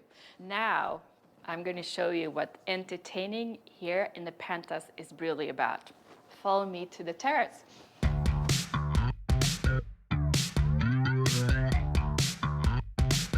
Yeah, these terraces are so lame. Believe this? I've never seen an apartment in New York City with an outdoor fireplace. I mean, this is just set up for entertaining. Yeah, again, because it's a fucking waste. And also, there are apartments with fucking outdoor heaters and shit like that. It's so bad. This is so bad, dude. It's all beautiful, exotic woods. We have a green wall, all landscaping. And oh my God, look at this. We have a full outdoor kitchen. Professional barbecue over here. Whole seating area for cocktails. You thought this was really good? Well, let's take a look at this. On the other side of the... This is what I meant. This is like, yeah, imagine fucking coming to your friend's $39 million mansion and you're like, there's not a lot of space here that we can sit. Also, who the fuck is gonna sit around a grill? Like, what is this, dude? We have formal dining with a fire pit.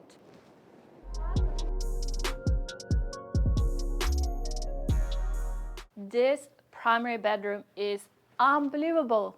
We have this Japanese maple wood. You have gorgeous velvet from Paris. And my favorite, this atelier window that was custom designed just for this penthouse. And the view. You can see half of Manhattan Island over here. Also, we have ensuite a beautiful planted terrace with sweeping views just for your private use. So let me show you now the 2 dressing rooms, that is ensuite to the bedroom. This dressing room is like for the stars, storage galore. I mean, my God, this is a dream come true. It's all continuing on this. Bro, it's so kind of weird. I mean, I'm kind of into it. I'm not gonna lie. I don't know why. It's like the marble shit, maybe not so much, but this dressing room it does look unique. It looks like a store though. Like it literally looks like why are you dressing in the dressing room of a Gucci store or some shit? Japanese maple, and this counter is marble. And guess what? This is just one. We have a second one on the other side of the bedroom.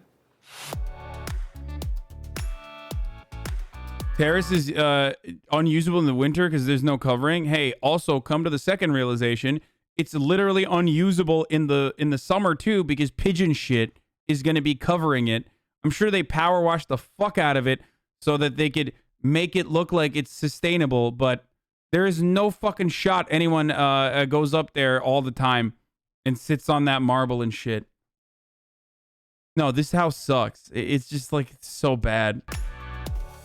The ensuite bathroom here is something that you will never see again. You have this panda marble that has been book matched. You have all nickel hardware, Dornbrack fixtures, radiant heated floors. My favorite, of course, the freestanding tub, dual water closet, and a spa shower. Dude, rich people love living in hotels, dude. What the fuck is a dual pooper? Like, what is this, a public bathroom, dude? Yo. Oh my God. Favorite, of course, the freestanding tub, dual water closet. This is just like when you're taking a shit at the public restroom, I guess, if you want to relive that experience. And a spa shower. What can I say? I would never leave this bathroom. Before I'm going to show you the main I would living never leave area. this bathroom. Me and my husband will just be pooping side by side on our double poopers, dude. Just fucking awesome. These water closets. Of this beautiful penthouse, I'm going to take you up to the 3rd level where we have some really unique features.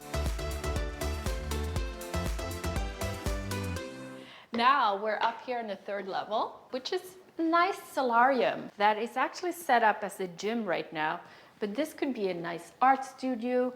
And how about Oh my God. Okay, that's home sick. office up in the sky? Okay, this part is actually also have sick. a full marble bathroom up here, and my favorite, fabulous terrace, and it's right now set up as a sculpture garden. And you also have a green wall up here. You know, I don't know any penthouse in New York City that has such a giant skylight that actually leads to all the 3 levels in this private home. We have seen the 2nd floor, now the 3rd floor. Why are they censoring the fucking sculpture? What is it? Just like a big ass penis or something? Like, is that why they're censoring it? Sorry. Never mind the massive cock behind me in the sculpture garden. Floor, and now I'm going to take you to the main entertaining area on the Dude, I love buying a $39 million penthouse just to look at other fucking buildings, dude. I love buying a $39 million penthouse so that, you know, other neighbors can look down at me and throw pennies in my incredibly wealthy, in my incredibly fucking expensive penthouse. 1st level. Now we are down here at the main entertaining level, and I just love the layout over here. It just flows naturally between the dining room, the great room, and the kitchen. Let's start here in the dining area. This is a place you can entertain 20 of your best friends. The custom cladded windows in marble that actually ties into the wet bar that has this beautiful marble as well. But just look at the materials. You have the stone custom table with metal that ties into the metal core. I mean, it's unbelievable. I don't know, something, Chad, I haven't been able to figure it out, but something doesn't sit right about this with me when I'm watching this, where like, it's not, it's like extravagant, but I feel like it's a waste. And not a waste in the same sense that like, what are you going to do with like 11 bathrooms kind of way, but a waste in a different kind of way. It feels kind of tacky, but it also feels like for $40 million in New York, I feel like there's, I don't know, if I'm spending $40 million in New York, like I'd rather have like a more functional utilitarian apartment, you know?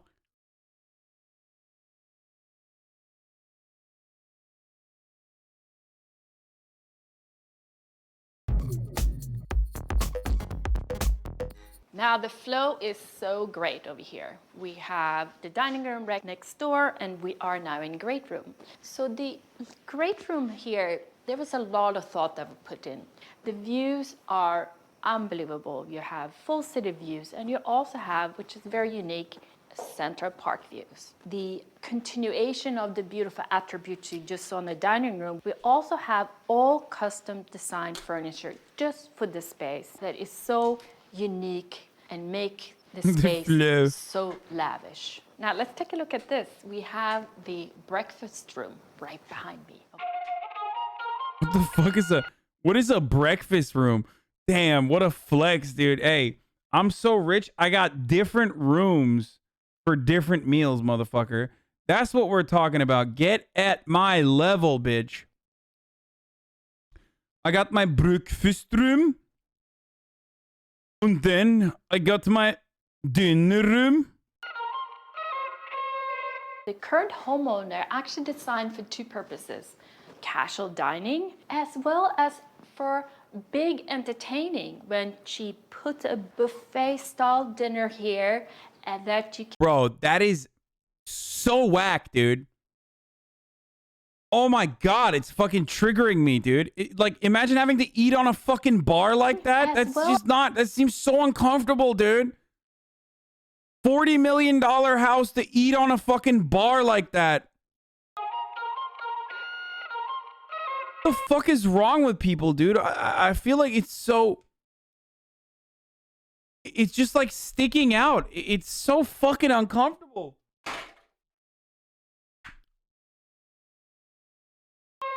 The current homeowner actually designed for two purposes: casual dining as well as for Yeah, shit does look like a fucking PF Chang's. When she put a buffet style dinner here and that you can very easily access from the dining room. Now let's take a look at the kitchen. The kitchen is very special here indeed. It's done by St. Charles Kitchen, which is one of the best, and they only do custom work. So yes, as you can see, you have this beautiful metal cabinets, the incredibly nice layout. You have dual sinks. You have a very good prep Calcutta island over here. You have appliances by Wolf Sub-Zero, and I can guarantee you that you won't see any other penthouse in Manhattan with a big window overlooking Central Park. I mean, this... Bro, oh man, it's so sick. I love being able to see Central Park from my window kitchen, dude. What the fuck? Hey, welcome to my $40 million mansion. Would you like to see Central Park? Yo, you don't put that in the video. At that point, it's disrespectful, dude. That's so dumb, dude. Why would you show that? Hey, if you look hard enough, you can see one tree from Central Park.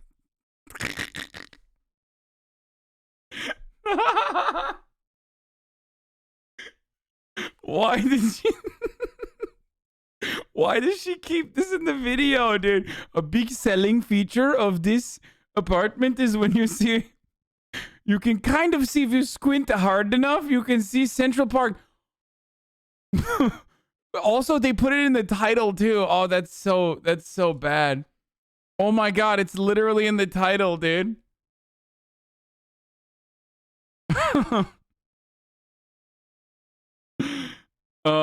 Just keep squinting. With a big window overlooking Central Park. I mean, this is a chef's dream come true. All right, we have a little surprise. Something unique. A retractable wall over here that closes off the breakfast room and the kitchen when you're entertaining more formally in your dining room. Yeah, so you don't see so you don't show the slaves, you know, when you're doing formal entertaining. So we are still here on the first level, right next to the entrance gallery. We have this extraordinary library that actually was the 5th bedroom. There is an access point to a full bathroom. So if you want to convert this... Yo, what's up with the fucking... Like, is this fucking Nathan Drake's apartment? Like, what's going on? Did they just... Is this guy like an international art thief or something? Like, why is it... First of all, where is the library, dude? Shouldn't there be books in a library? I feel like everywhere you go in this apartment, there's like weird... There's just like stolen art from the third world everywhere you go. You can convert it back to a bedroom. But I don't know who would want to do that. Look at this beautiful layout. Ample space for office work, entertaining. You have a fireplace, this exotic woods that's imported from Africa. Just absolutely beautiful. Yo, everything is so extra and so insanely ugly. Oh my God. Bro, this is literally like a Dark Souls boss's helmet, okay? Like, what is going on in this apartment? I feel like you walk into that apartment, you're cursed, okay? There's some fucking ancient, like, there's some ancient curses that you get hit with as soon as you walk in.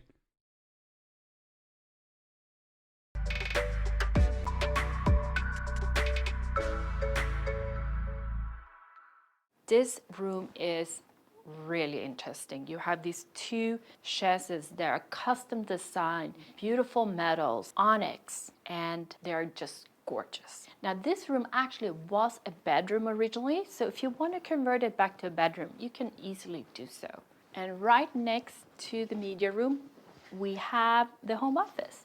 The home office has these gorgeous built-in chagrin cabinets. You have the African wood, beautiful views, and this was a bedroom originally, so if you want... Bro, that desk literally looks like doo-doo. What the fuck? Yo, what's going on? Welcome to my $40 million mansion. Here, this is where I sit behind my poop desk. I sit behind this pile of poo-poo. It's so dumb. Oh god, it just looks like little turds, dude. To make this a bedroom again, you can easily do so. It's also so like there's not a lot of, it's not good use of space. It's very I don't know how to describe it. It's just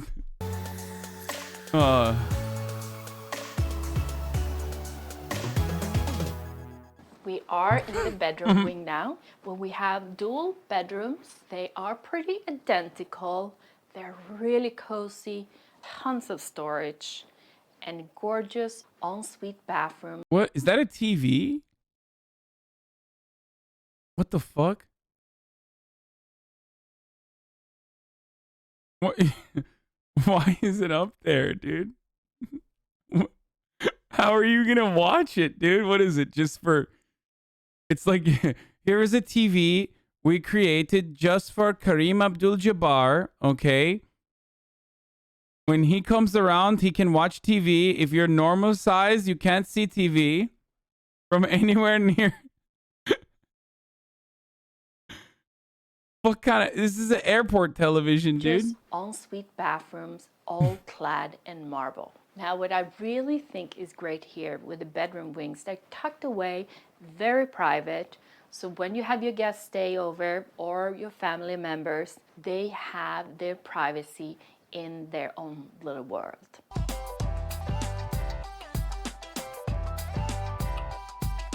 Well, thank you so much for joining me here today. Oh my God. 11 East 68th Street, Penthouse West at the Marcon, where we have 6,200 square feet of interior space, 2,600 square feet. The only part of the apartment that was tight was like the gym, because I feel like it's a better use of space. Okay, let's see the fucking... Let's see this tacky ass shit. Didn't Gates say that rich people know better what to do with their money when talking about the vaccine IP? No, he said that when talking about taxes. I made a playlist, King. It has some variety cut videos. We've seen a lot of these. Just letting you know. Oh my God. Troye Sivan and Hillary Duff? What the fuck? Hold on. I can't believe this lady just straight lied, by the way. Straight fucking lied about what the, about the Central Park being the central theme of the selling point. Hey, welcome AD. Come on in to our Plaza apartment.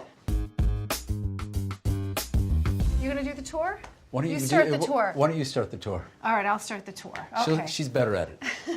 This is our entry hall. This leads right on to basically. Dude, this man is a vampire. He's just like, I mean, dude, this is the kind of home you can afford when you say... Didn't he say he doesn't want black people wearing his clothes or some shit originally? Like, he was just being a fucking... Did I just catch him slipping right now? Is he itching his ass? Did we just catch Tommy Hilfiger itching his ass, dude?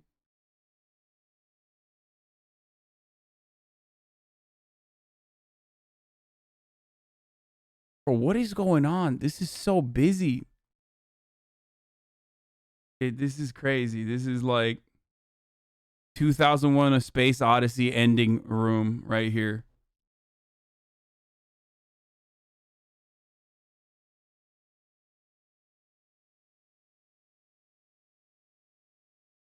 When your butthole needs popping and there's nobody else around.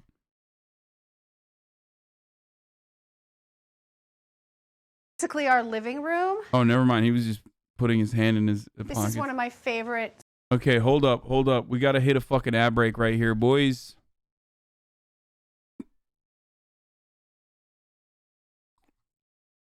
Okay. If you want to see all of Tommy Hilfiger's apartment in its entirety, you need to subscribe. You know what I'm saying? Because I'm going to keep running the video.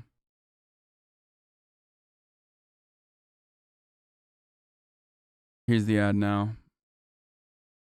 Okay, Spots in the apartment, sort of little hanging out nook where we read books or magazines and have a drink and chat. There's a lot of history in the Plaza. The Beatles stayed here, the Rolling Stones stayed here, Marilyn Monroe stayed here. We just think it's iconic, and above anything else, we love the location. You see all the way across the 59th Street Bridge, and all the buildings in the area are lit, so you have a whole different vibe at night. If you follow us through here, we can show you the dining room. The dining room we never use. I think we've probably had 3 dinners here. We usually either have takeout or we go out. This is our little bar area. Tommy, you usually are a Chardonnay drinker. Is that correct? That's correct. Would you agree with me? This is my drink, Don Julio 1942. I would say this is a pretty important spot in our house. All right, so through these doors is the kitchen. I can't say that the kitchen sees a lot of cooking action because, after all, that's what restaurants are for. Although you do make the occasional piece of toast. This is one of my favorite rooms in the entire house. Dee said, I want a French bistro in the house. I thought, is that going to be a little too Disney or something? She started pulling ideas together, found this black and white tile for the floor, the black and white marble, and it came together in a way that was really surprising to me. I love it, and it's my favorite in the house. So we're going to go into the den now. This room is actually maybe the most modern room in the house. Dee wanted all the TVs behind mirrors. It's a mirror. No, it's a TV. No, it's a mirror. It's a TV. Trying to figure out how to turn it off. There we go. Turn room off. Okay, we did it. If you guys come in here, we have something special to show you. This is my office. These were a gift from Mick Jagger. These books were gifts from Karl Lagerfeld. We have a painting my wife bought me for my birthday from Charles Wiggins of the Plaza. My favorite photo of my wife by Antoine Berglas, and an Annie Leibovitz family portrait of our 7 children. And sometimes Dee and I come in just to get away from our 7 anything children that may be going on in the rest of the apartment. Oh, one of the kids. Yeah, one of the kids. One of the kids. There you go. Okay.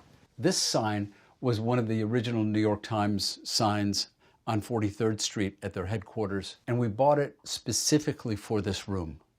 Dee had a fight with the concierge at the Ritz Hotel in Paris to get these dogs. Oh, that's true.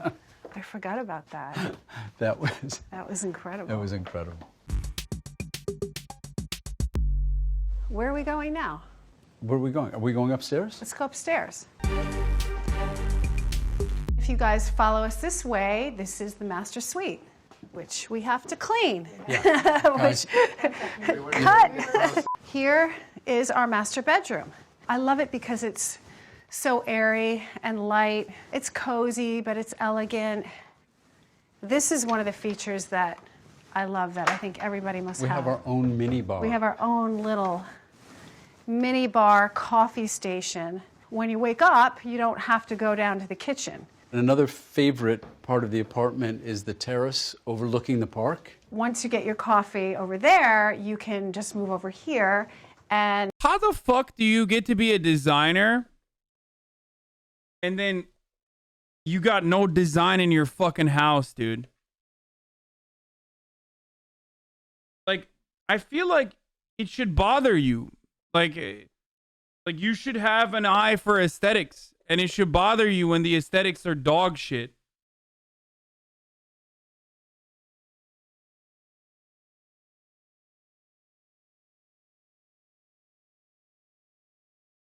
By the way, the salads and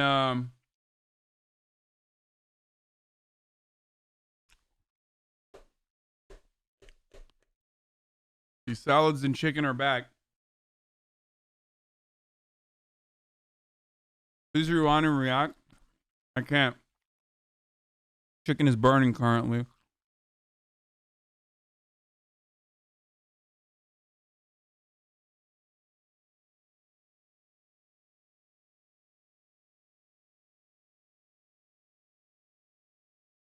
It's so tacky.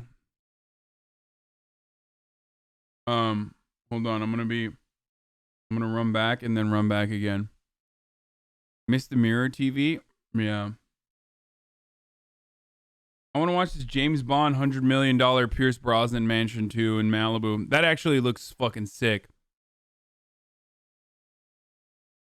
No, I heard that that's what restaurants are for shit. I mean, listen, motherfucker, I'm not going to get offended at that. There's a lot worse shit there than just rich people being like, we don't use our kitchen because that's what restaurants are for. Oh! Oh! And have our coffee overlooking Central Park on our terrace. Here is the master bath. His and her sinks, very important, no fighting. And we then have the dressing area. And this is my little glam station over here. I decided to set up my own boutique. I have basically uniform taste. White shirts, blue shirts, navy suits, gray suits, black tuxedos, chinos, jeans, and navy and gray sweaters. So it's perfect for my uniform. Yours is definitely bigger. No. Mine has nothing in it. I know. Maybe we should convert it into something because it's not being a closet. This is Sebastian. This is his room. This is my favorite piece in his room. It's actually 2 giant drums that have been cut out to make bookshelves, and I thought it was just such a clever piece and so much fun. This room is more signature Tommy Hilfiger than any room in the house because it is red, white, and blue. Sebastian loves this room, and he loves sleeping in his boat bed. The idea was to make it very nautical. This room is a guest room / child's room, depending on who's visiting at the time. We call it the swing room, not to be confused with the swinger's room. Walls are adorned with my favorite rock and roll photographs from Janis Joplin, Tina Turner, the Beatles, Paul McCartney, The Who, the Stones. And then if we go through here, this is sort of another whole wing that we did for Tommy's teenage daughter, Elizabeth. This is the lilac or purple room. My daughter Elizabeth chose to decorate the room this way. She was going to school here at the time. Now she's living in LA, designing her own collection. The painting above the doorway is a painting done by Tommy's daughter, Allie, that I actually bought at her first art show. I actually love that painting. Those elephant tusks are fake. We do not harm animals in the making of this apartment. We'd like everybody to know. This is the dome in the building. So we have the natural bracing and the authentic original bricks. The chandelier is from the New York Times lobby when it was on 43rd Street. The mural on the wall is painted by Hilary Knight, the illustrator for the Eloise book. That is me, and that is Tommy. It looks like we're getting out of some kind of canoe or gondola. This is for coffee, tea, and desserts. Occasionally we use it as a room for pizza. I love buying my daughter's art at the art show.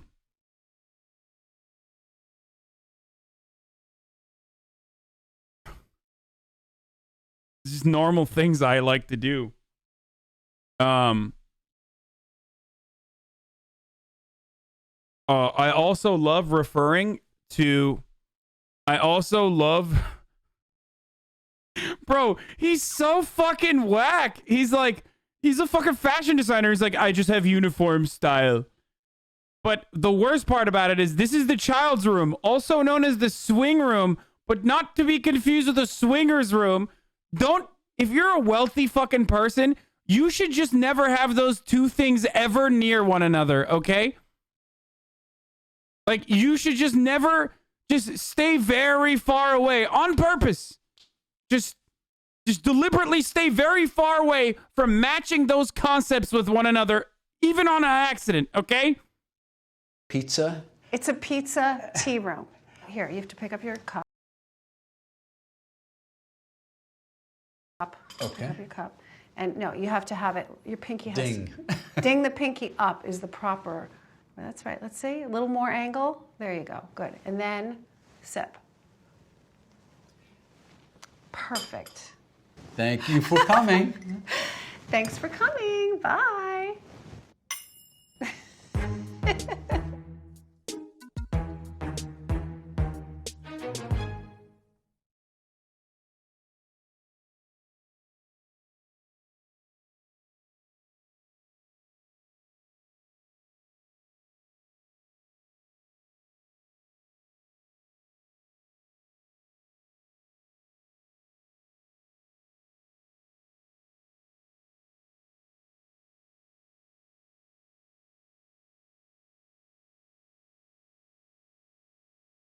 I don't got it like that, dude. I don't got it like that. It's not as good as it used to be. I've lost it, boys. I've lost it. Okay. I've seen Zeds before. Michael Kors's penthouse in Greenwich. Terry Cruz's man cave. Aaron Paul's rustic Riverside, Idaho home is actually kind of nice.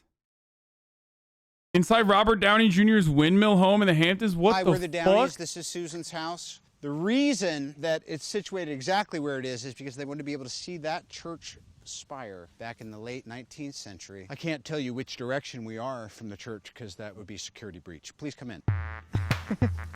Oh, wait. We got to point out this. This was our first bit of design for the house. And we just Yeah, I'm sure no one fucking knows where you live now. can't seem to get rid of it. Yeah, it's part of the furniture now.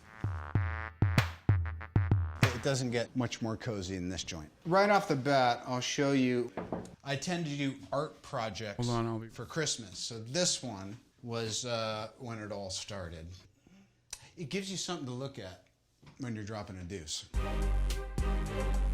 This is what you don't want to see. The inevitable, why is everything stuffed in here closet? And I'm telling you, there's a cat box in there too. Susan Downey will now take over the classy portion of the tour. Every morning after I've fed the cats, I come here, I attempt to do a meditation, all the time anticipating my son running down the stairs and disturbing me. Feel free to get Joe on camera at once. Get in here. Hey. I want to make something very clear before you start. I know it's hard to tell us apart. That's Joe and I'm Robert. All right, go ahead. We work together with great ceramicists, and he really did a miracle for us here. You're very pleased with this place, aren't you? I am. I'm very pleased with my clients. Thank you. That was good. Probably 3, maybe 4 times a day during the summer, find Robert in this position where you fall asleep watching American Heroes Network. But imagine the sound of heavy artillery in the background. There are some other pieces. I think this is our most recent iteration. We'll always have a pumpkin spice latte. Oh my God, you're gonna love this part. Believe it or not, I actually do own the licensing for my own 3D head scan. And this is just for those intimate nights, you know, when Doesn't everyone need you a just green want to Robert be head? stared at by what is clearly a Greek god. What do we love about this spot? I'll show you. When these two pillows It's are just something magical. You correctly never know. aligned, it's that thing. It's like the Roman vomitorium where you can eat and then lay down. Is she asleep? Dude, he's very cool, even if the shit he is peddling here is not very cool in and of itself. He kind of sells it a little bit. But this is so uncomfortable. I don't understand why people do. I don't know why people do like this uncomfortable shit in their houses. Like, the worst part about like going to Denny's is like sitting at a fucking booth like this. Never. I don't understand why you would want to. One of our elements of high design are these signs everywhere, because nothing matters. Booster Pog, bad take. Not getting out. Okay, I guess I'm doing bad takes today. I will briefly allow you to swing your camera Like so in fast. there. The end of summer, need to pack, leaving. I was putting up pictures of me and the kids, and the career I had before I retired. Crossing frame. Is that a better frame? Thank you. What do you call that thing? That is a collaboration between a photographer we love named Davis Factor, Davis Factor. and then Shepard Fairey. Shepard Fairey, yeah, he colorized it. We spend nights in here, in case you were wondering. Hurtling along. Anything else we should... Oh, wait, wait. What the... Okay, yes. Action. Oh, wait. Hold on. Straight. Okay, no. I'm in charge I here. intended to reveal it. Okay, ready? Wait. You want to move? No, I think I already have. And I can open it for you if you want. To see that. She's arguing with the Those are so designer. cool, but I'm happy to open it. This is what you want. Camera pans off Robert, veiling Susan. Action! What is that? It's Avery Downey's bathroom. Wait a second, it just looks like a curtain to me. Oh my God, Joe, you did it again. Everybody's favorite room for some reason. It's like a box of Good and Plenty in there. All right, I can't handle the suspense anymore. We have to see the cats. Once again, the most important piece of art in the house. Exactly. This is my office up here, top of the Windmill. Fantastic. Come. You just almost bit it on the stairs, didn't you? These are steep stairs. It's why she likes it up here. Look at how camera ready he is. That is Montgomery. Hi, Monty. Okay, and then the only other shot up here is we think he might have a shot. That is love what is Robert known Downey as Jr., the dude. Pickup artist 8x10. They're not allowed out yet, so we gotta. Oh my God, they are hovering. Yeah, I'll. We're gonna have to pick them up. I'll take one. You take the other. It's hard not to like him. Come here, Dart. We'll let y'all out first. Isn't Robert That Downey way Jr. gay? I don't think so.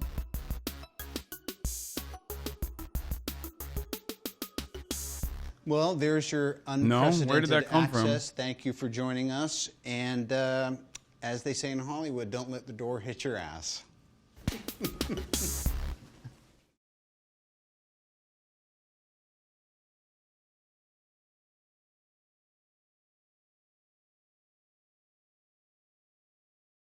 I've been in this house. I've actually been in this house. Hello. Welcome to our home. This is Billy. Should we let him in? Yes or no? No? Well, what are we going to do for the rest of the afternoon? We have to show him our house. Come on. It's like low-key not that impressive. How come you always pee during streams but never have to poop? You fuck John Stamos, respect, dude? No, I did not fuck John Stamos. No. It wasn't for anything sick. I'm friends with someone who he was working with at the time.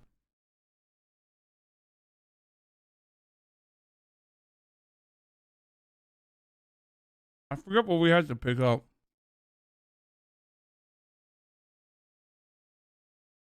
Oh, the poop question? I don't know. I just poop in the mornings.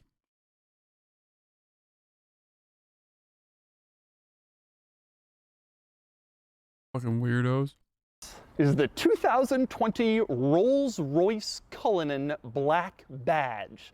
And it is, quite simply, the most luxurious SUV ever made. So the dumb. Cullinan is Rolls-Royce's SUV, and I already It literally looks like a regular fucking SUV. It looks like any other regular SUV.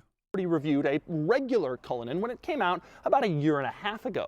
The Black Badge takes things even further. And today, I'm going to review this car and show you what I mean. I've borrowed this Cullinan black badge from O'Gara, San Diego, which is also Rolls-Royce San Diego, of course the Rolls-Royce dealership here in the San Diego area. They have all of the latest Rolls-Royce models, including the new Cullinan black badge, which just arrived to go on sale. You can check out O'Gara, San Diego by clicking the link in the description below. So let's talk Cullinan black badge. This is a... Oh. Thank God. He put a link there. I'm definitely going to go to the San Diego Rolls-Royce dealer to buy my San Diego Rolls-Royce, dude. Essentially a more focused, more luxurious, more refined, more exclusive version of the standard Cullinan. It replaces a lot of the chrome trim with black, which looks more modern. There's also a power boost. The regular Cullinan has 563 horsepower and 627 pound-feet of torque. This has 600 horsepower and 664 pound-feet of torque. Impressive numbers, although both Cullinan models share the same 6.75-liter V8. Okay, this shit's boring. I don't care about this part. Regular, fairly close to its starting price of around $300. Bro, it looks ugly as fuck.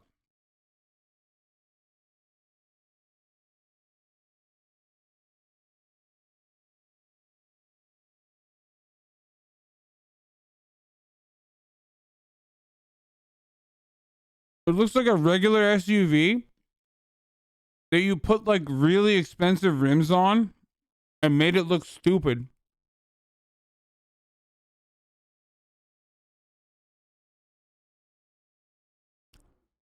Dude, you are not going to make me watch a 30-minute video on a single car. That's not happening, dude.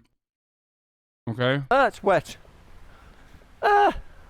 Instead, I'll watch producer Michael for 3 hours. Big fat trees.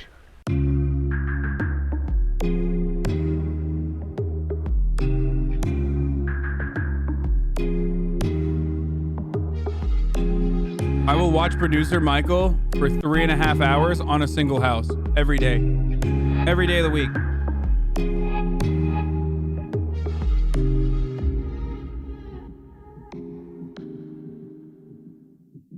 By the way, these things are fucking insane. La Banderita carb counter whole wheat wraps, bro. 50 fucking calories per serving. One tortilla is 50 calories. I don't know what the fuck this shit is. My mom found this. Okay? My mom found this. I don't know what they put in it. Maybe it's like made out of foam or some shit. But goddamn, 50 calories, dude, for one fucking wrap is crazy. Not sponsored by them, obviously. I'm just letting you know, because people always fucking ask me, like, what's the deal? What are you eating? How do you do that?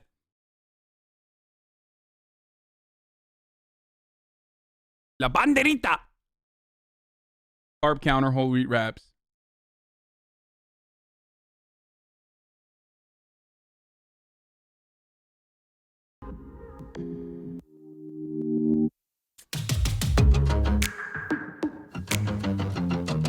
Do they taste good? Yeah, they're really good.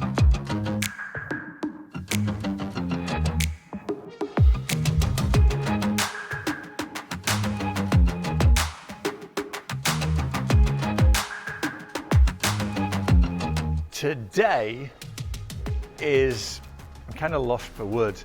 Today, we're going to show you some... Oh, shit. Yo, is it me or is producer Michael looking kind of hot right now with the beard? Just saying, dude.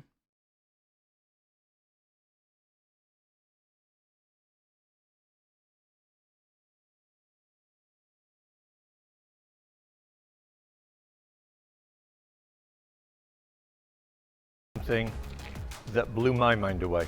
I've had a quick peek, Adam's had a quick peek at this house we're going to show you. It's $65 million. It's 28,000 square feet. And it's just sick. The sickest thing we've ever seen. Adam, I don't normally involve you in intros, but have you ever seen anything like this? This is absolutely insane. You guys are going to see stuff that you've never... Adam, I don't involve you in intros normally. Speak now, slave. Camera slave. Speak to me. Seen before in a house. I'm just mind blown. I want this house. Should we go see it? I'm ready. And Janetta, bless her heart, I don't know how she has these properties to show us, but wow, thank you, because this is just extraordinary. Oh, by the way, we're in Bel Air, which is right next to Beverly Hills, and as always, it's a beautiful day. Cloudless skies. How hot is it today, Adam? 80? It's pretty toasty. Gotta be toasty. All right, shut the fuck up, Adam. I asked you only how hot it is, not to see if you find it to be toasty or not, Adam. Know your place. You are not supposed to be speaking unless spoken to. Right? Let's go in over the walking, what do you call those things? Stepping stones. Yeah. Marble stepping stones. Don't get too This is the size of comfortable, most you people's peasant. swimming pools. It's the pond. Just to put things in perspective. Janetta. Hello. Hi. Whoa, you matched the house. Gorgeous. All right, Adam's getting a lot of speaking time in this one. Dude. I can't believe this house. I mean, Incredible. just incredible, right? Yes, it's amazing. Incredible. So tell us a little bit about it.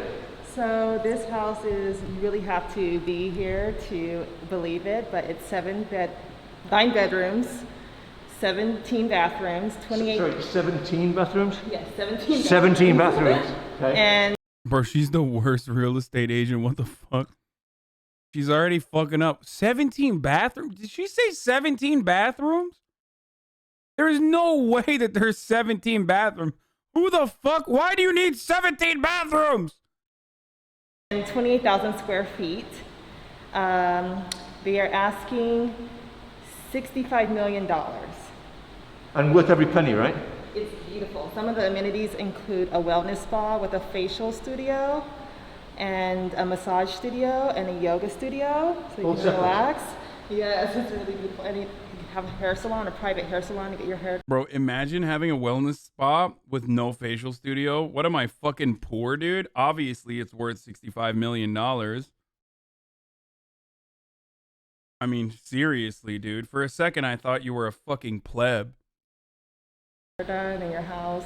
It's gorgeous. We have a home theater and a 150-foot swimming pool outside. It's really amazing. I think you're really going to love it. Well, let's go see. Thank you once again.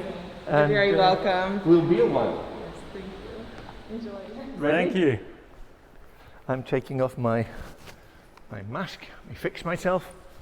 Check this out. Okay, so this is the entryway, and without exaggeration, we are looking at, what, 30 feet? Yeah. Got to be, right? Maybe more? Has to be. Maybe more, with a floating staircase. And we walk into, now again, we've had a little walk around this property. We haven't seen all of it, but we've seen a lot of it. This is like mundane to the rest of the house, right? Yeah. This is the bar area. I guess this is the greeting room when the staff opens the door, welcomes you. You wait here, he pours you a drink or she pours you a drink. You wait here until the master of the house comes along and greets you. Wow. Sick. Did I mention sick? It is like a hotel lobby, isn't it? It's nicer than any hotel lobby. It's extraordinary. The floors are these solid marble sheets. They're massive. They're probably what? He didn't like that. Adam, are you fucking stupid? Are you stupid? Don't go to the fucking hotel lobby. That's not a positive, Adam. 6-7 feet long, Yeah. 3 feet wide. Unbelievable. And look at these palm trees. They're fat. Huge palm trees. It's just unbelievable. This is just the start of it. In fact, this is nothing. Wait till you see what we're going to show you. So, should we start on this side? And, Yeah, I think so. Let's start around there. Okay, Are let's you do it. daft? You fucking twat, Adam. Crazy house. Elevator. So, we won't go in there, but we will go in here.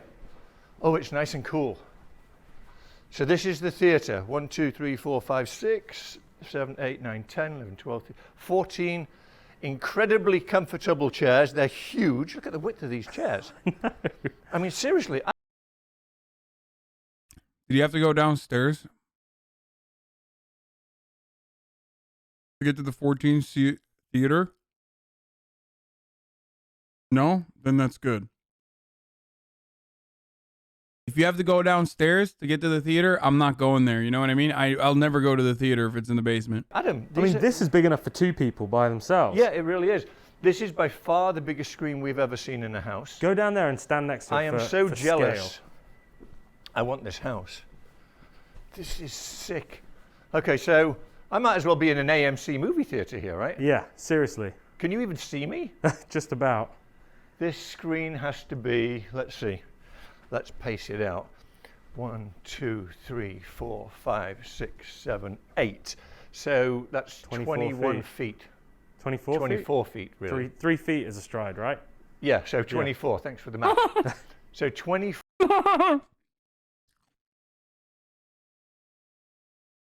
It's 8 strides. 3 feet per stride, bruv. 4 feet. And that's not the way you measure a screen. You measure it diagonally. So I'm guessing this is 26 or 27 feet. That's a big screen. This is insane. Insane. Insane. And again, to put things in perspective, let me take things out of my pocket. So you can just see how big these, see, you could put 4 people on here comfortably. Yeah. On each one of these. Wow. Absolute wow. Don't know what this is. Let's see. Ooh. Ooh. What have you found? Oh, all the, wow. Why did they let? This is sick. God, it's hot. Bro, this realtor just fucking let him raw dog the house. That's kind of dumb. You know what I mean? You don't let producer Michael go buck wild in your house, dude. He's gonna go in the server room and start Bitcoin mining and shit. In here. Yeah, I'm coming out. Ooh. These are all amplifiers. No Unbelievable. way. I love that they've got sound deadening on the walls. Sorry, I didn't close it. Wow, that's hot. I need to cool down. Hold on. Let me cool. He didn't even answer. See, he's not. He doesn't like how much freedom Adam has in this video. I can tell. Shut up, Adam! So let's go in here. This is made Shut to match your my car. fucking gob, Adam! Ta-da! It does. It matches perfectly. So if I'm not mistaken, this is called Chinese lacquer. Very elegant, very beautiful. Not something you would really think about doing in your office, at least I wouldn't. But wow. It does look lovely, doesn't it? Yeah, really I love does. these inlays as well. Just I'm gorgeous. a house streamer now, boys. Let's go. Bathroom for the office. 17 bathrooms. I went from RP streamer to house streamer. I just stream house. And it's hello. It's doing its hello and it's lit up and it's sanitizing and doing all the things it does. Look at the frosted glass. Yeah, halfway up so that it gives you, and from the other side it's much more opaque. So really, really private but beautiful. Oh, it's sustainable, thank God. It's kind of weird. Why is the realtor not with them? You know what I mean? It's kind of odd that just Michael is just running around by himself. Okay. What's this? Oh, this is obviously some kind of a closet. Yeah. Closet. Oh shit, That's Adam's heavy fucking door. tatted up, dude. What is that, Adam 22? What the fuck, dude? House. The staircase, the way that it sweeps. And this is something that you would see in a hotel lobby. And it's unsupported as well. Yeah, floating staircase. Incredible. Okay, so here, the first room we're going into is, I'm calling this the floating naked people room. What would you call it? Yeah, I mean... They're naked people made of art, and... Made of art? That didn't come out right, did it? That didn't come out right. This reminds me of, I think we've had this conversation before. These were in the Dubai International Airport. They had a whole wall with water falling behind it, and I think they're bronze. I love them. I think they're absolutely amazing and sick, and any other word I can describe. So what's this then? The Martini This would Lounge? be... I love having a house that reminds me of some of the most uncomfortable places on the planet, like hotel lobbies or airport lobbies. What's next, bro? He's going to be like, wow, this place looks like absolutely dastardly. It looks like a hospital.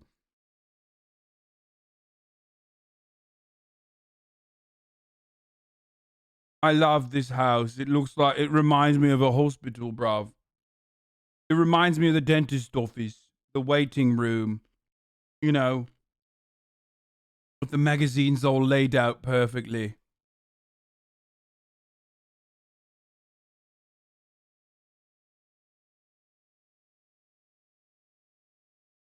No, this would be the rest area on the way to some more of the house, Right. because what you see down this corridor isn't even the start of it. It just keeps going and going and Did going. I say hospital? So let's I call meant this the hospital. rest area, Okay. number one. And then... I'm just trying to figure out when you would use the different parts of the place. So you've got the main bar, right, with a full bar. Right. That's more like party stuff, right? Yes.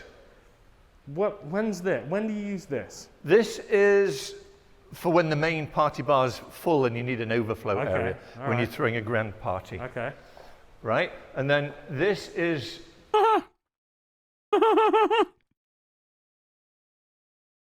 Scandinavian people be like, this reminds me of jail. True. Well, this was just like when my friend Skellsberg went to prison for murder for 10 days. He came out learning how to code. Now he no longer wants to murder. It's crazy. Spectacular. Spectacular wine room. I mean, go ahead. How is it? Is it cold in there? Yeah, it is actually. Sick. Yeah, I mean, the only one that rivals this is the one that we saw in Vegas. Remember the house in I Vegas? do remember that. But this one is really nicely This done. is definitely more of a statement, isn't Yeah, it? Just it being really in the is. middle here. And this is one of the many staircases we'll find. We're not going to use this one, but it takes you upstairs like the other ones do. All right. Bro, this is why you can't leave Michael to his own devices. And then here we have the dining room. And the dining room is currently set for 10 people. Just gorgeous. I mean, gorgeous. Then this room here, this is the staff kitchen where staff would in fact prepare some of the food. It's easy, it's called maybe it's an elaborate butler's pantry, which is the technical name for it. So full kitchen, basically everything you want, sink, refrigerators, ovens, stovetop, yeah. And then they have their own separate entrance, so when you're throwing parties, correct, they don't need to come through the house. And then this closes off with these doors. You know, don't see the help. And then, in case you needed a pee between there and here, there's another one. Look at that tap. Oh, wow. That's very similar to yours, but yours does the loop-de-loop. It's exactly the same, yeah. I didn't want to say that, but you did, so yeah, it is. So here is the kitchen of the house, the main kitchen, one of many, and double everything. He's fucking mad at Adam.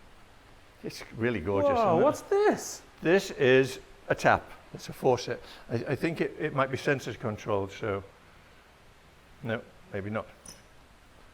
Is it steam? No, isn't it a coffee steamer? Don't know. I actually don't know. What's this, guys? Adam, you broke it, you fucking wanker! I don't know. That's a drain. Do you push this That's down? a drain. I would open that drawer there and maybe it'll give you a hint. One below it. Oh, what if I could? The whole cupboard. There you- Bro! We're laughing, but this is exactly how we would be too in a rich person's house. You know what I mean? Like, it's so confusing. Like, what's a door? What's not a door? There you go. So it tells you what it is. It is one of those machines. Hot brew. Oh, so is that just hot water then? Yeah, I don't know how to switch it on. Huh, interesting. Okay. For the record, I'll just say this. I'm pretty sure producer Michael, this is before the one, right? Because he learned his experience. Like, his experience here taught him everything he needed to know about house movies and house videos like this. And that's why when he's he's at the one, he has like Neil by his side the entire time. Because that coffee machine was also, it's a Miele, by the way. It's a fucking Miele! By his side.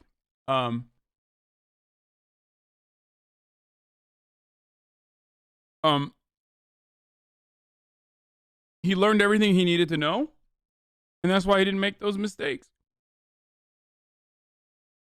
And instead, got Neil to show him everything.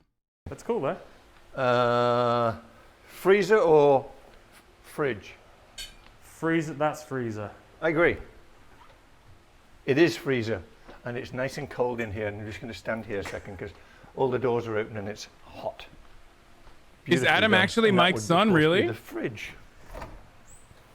Yeah. Did oh you no! Wait, no. Freezer? No. So that's the fridge. Does Mike have children? Did you purposely match your car to the house and your outfit to the backsplash? No. Spectacular. Oh, he didn't like that joke either. Is the walkway into the dining room. And then we have the sitting area. So if this was my house, I would put a much bigger TV there. Agreed. Yeah. I mean, that's a big TV, but I'd put a bigger one. Probably 3 times the size. Yeah. And then this is another table, just in case there's a big party and you need another table. Casual dining table. Yeah. And this is very comfy. Look at the pool. We'll get to that in a second. I know. I was trying not to show the view. 150 feet. 150? Yeah, 100. Leave the fucking jokes to me, Adam. You fucking twat. Sod off, you fucking wanker. Talking about my fucking pantaloons like this. You fucking muppet.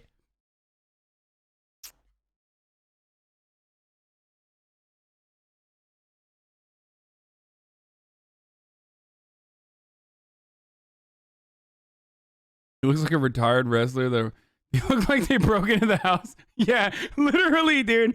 When the realtor is not around, they're just so.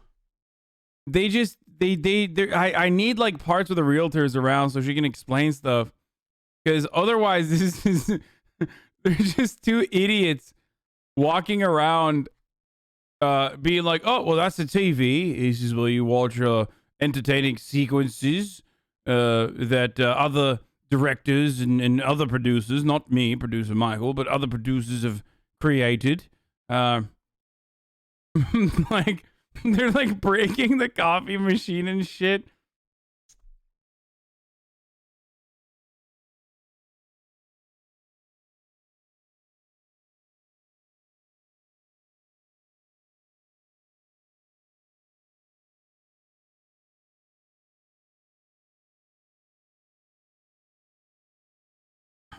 $50 feet, 300 if you go both ways. That's crazy, isn't it? Unreal, right? And then here we have, not sure. Okay, you ready? Let's continue. That's what I'm saying. Like, this is the worst house. Oh, God. They're so bad. This is where we have, not sure. Never mind. Let's keep moving. All right, dastardly. Motherfucker, the only thing he's pointed to so far has been objects that we have in all of our homes. Okay? We know what stairs are. We know what stairs do. Like, he's just like, this right here, well, this is a chair, all right? You sit on the fucking chair when you're eating, and it helps you.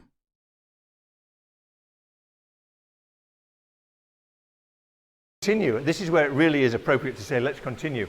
A wall of water to the spa area, passing the living wall, of course, which is not, oh, it might be living. So, not often do you see like 80 feet of water fountain in your house as you walk to, this could double up, I've said a bowling alley before, but this would be an Olympic runner's lane. I'll tell you what it'd be good for, curling. Curling, yeah. Or lawn bowls. Wow, that is, how long would you say that is, Adam? From back here? 50 meters, 150 feet? At least. I think more. Okay, so here... Am I crazy or is that wall loud as fuck, dude?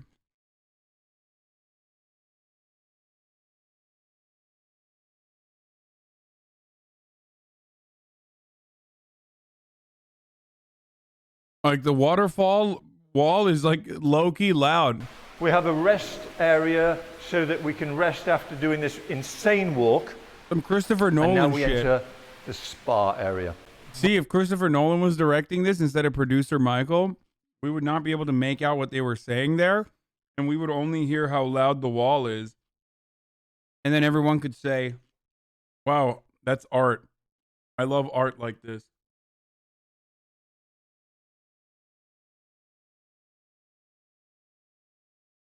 When we're done filming, I'm calling shotgun on this chilled towel here. There you go. Okay, we'll start with this area and then we'll go over here. So this is the infrared shower room. He does not like Adam. It's just unbelievable. Oh, sorry. This is a sauna. So that's the sauna. That's and the this sauna. Is steam room, the other side. Oh, that smells so good. That's the sauna.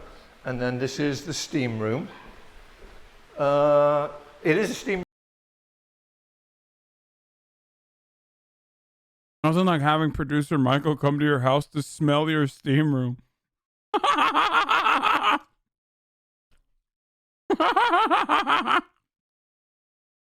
Room, and it's also a shower. So you can shower off when you've give it a bit of a whiff, bruv. Restroom and dressing room. Come in here, it's got a hello toilet. I think all the toilets are hello toilets. Hello toilet. Rainhead is literally on another planet. Oh my, is that a shower head? Yeah. The gravity alone. I mean, can you like imagine? A waterfall. Yeah, right? I kind of want you to turn it on. I want to turn it on too, but you'd have to go in there to turn it on, and I'm not going to do it. Okay, Adam is in the shower. So, was that going to get me? Which one do you think? Oh, hold on. Well, I've no idea, but we'll find out soon enough. So that's pointed up. That's temperature. No, it's got rain head there. That's temperature. This is volume. Go ahead. Go ahead. I don't want to do it. Do it. I did it. You did it? I did it. Okay, so it's obviously not that one. What about the one next to it on the wall? Oh wait, these can turn on as well. Yeah, I think that's probably water. Those are directions. Oh. Something's happening. On the wall. I just don't think it's turned on.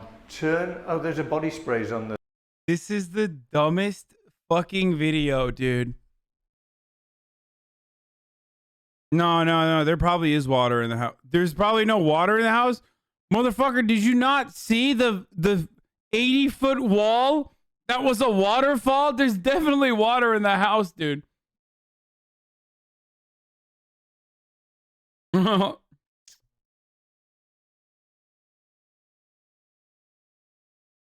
No wonder the Nile guy didn't trust them alone with his house. Yeah. Honestly, mate. This is a useless episode. I don't think it's turned on. Look, that's he's so pennies. mad. So that was, in fact, the adventure of the shower.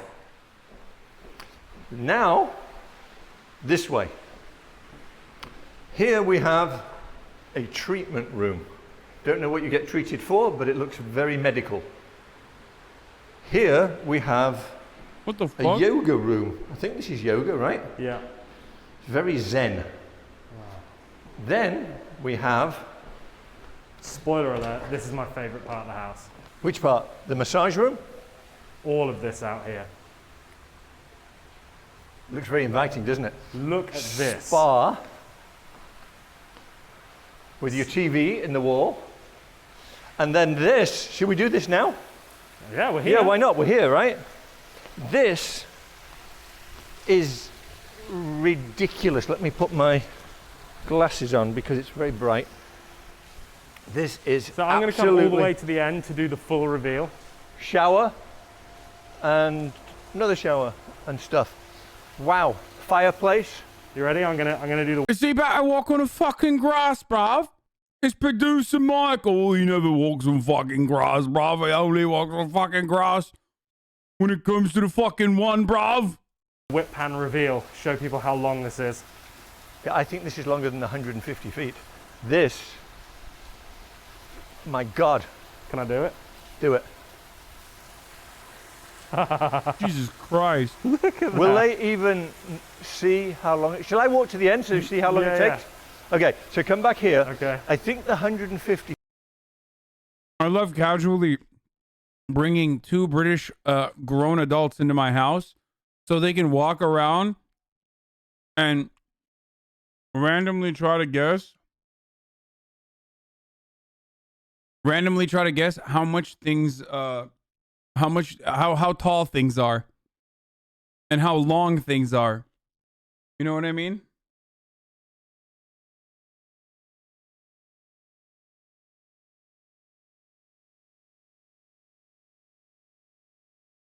Feet starts from the pool because this is just a different. You see how the color changes? Oh yeah, so this is like the small pool. Yeah, I think this is a small pool. So Okay. here we go. I'll see you later. All right, bye. Bye.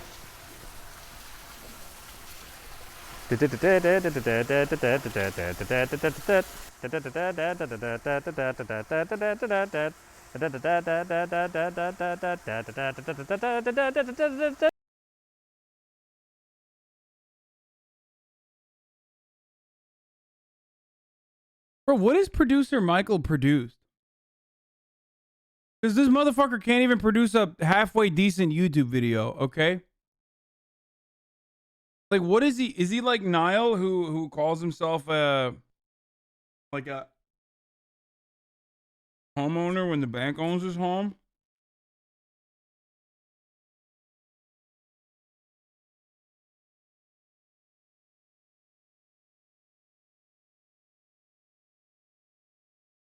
It's a long way, Adam. That's crazy. It's a long way. I mean, I can't hear what you're saying. So but... I'm noticing something from back here. I don't know if you can see me, but when we did a walk around the house, there's a balcony, a huge balcony up there that we did not see. So we need to find it. And yeah, my goodness. Meet me halfway because there's a bar out here. Come this way. Unbelievable. This is truly unbelievable. The biggest pool I have ever seen in a house by a long way. I mean, this is just insanity. Amazing, right? Unbelievable. And we haven't even done this here. Yeah, that's what I'm saying. So this is the outside bar area, which is a full bar and kitchen. React Frogs will just keep linking new videos for all eternity, Puggo. All while the gaming frogs starve.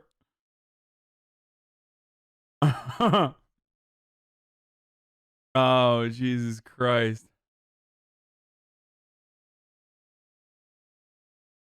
That's true, dude. Dude, once I start reacting, the frogs never stop. They're always like, they got videos on deck, dude. They got videos that are stacked up, lined up, never-ending stream of videos. I would call this the right angle house.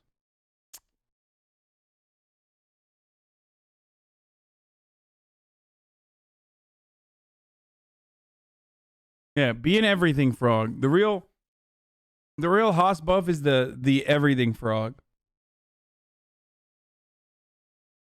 What? Try watch this small house kind of poggers? What? Oh, imagine looking at a small ass house after all these big ass houses, dude. Come on.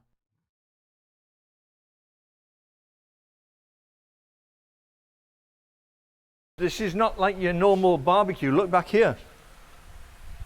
Don't even know what this stuff is.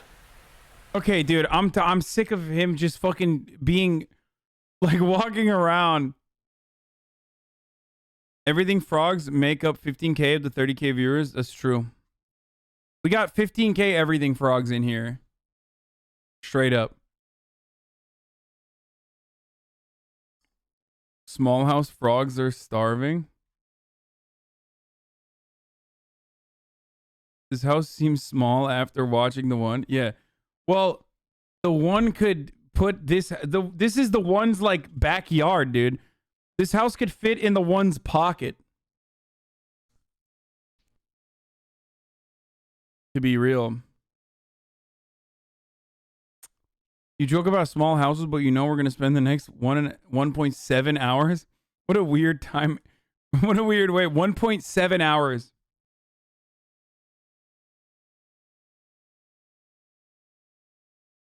I've never. Oh, wait. Is that the spreadsheet guy, chat?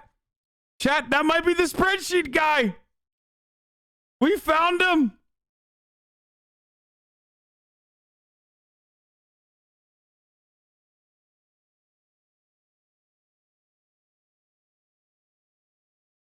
Listen, we found spreadsheet guy, but you know what we didn't find? Or you know what else we found? The top of the hour where I serve you a 60-second ad break. That is, of course, if you no longer want to see those ad breaks, you can subscribe. You can do that for $5 or for free by connecting your Amazon Prime account to your Twitch account, where you get one free Prime subscription a month. Use it on your favorite broadcaster that happens to be me. Hell yeah. Okay. The onion that I put in that salad was like really, really. It was really what's the term for it? How do I describe it? It was really pungent. It was really oniony. Yeah. And now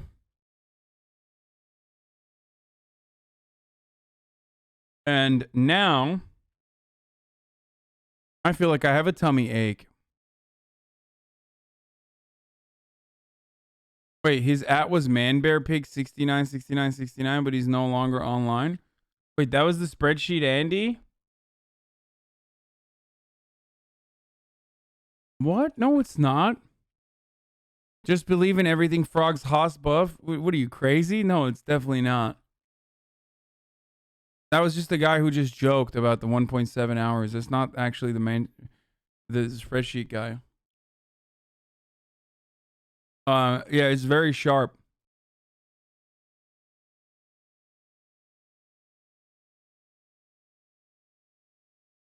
What is this? If you had the money, if money was of no object, yes, this apartment ticks every box you could possibly want it to tick. Wait, only 25 grand a month and you can get the most expensive penthouse apartment in Tokyo? There's no fucking way. There's no fucking way that the most expensive rent is only 25 racks a month. Yourself living in Japan, odds are you're going to be renting an apartment, with the average cost of an apartment in Tokyo costing about 100,000 yen or $1,000 per month. But what if you had a blank check to live in the apartment of your dreams?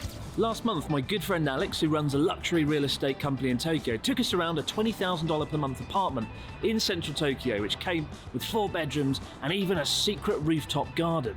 Today, though, we're going on a tour of an apartment that not only costs more. Yeah, I said only because it's the most expensive one, chat. No, it's $25,000, not fucking yen or whatever.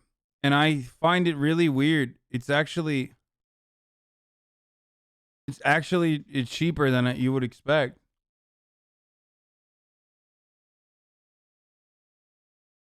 Yeah, there's no way. Most expensive is clickbait. Thank you.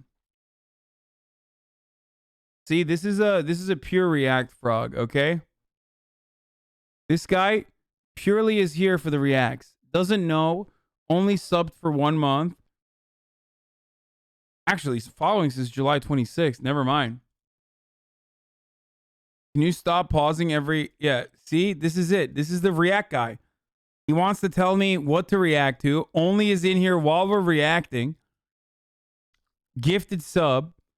Literally comes in here just to watch the reacts. That's it. Like straight up.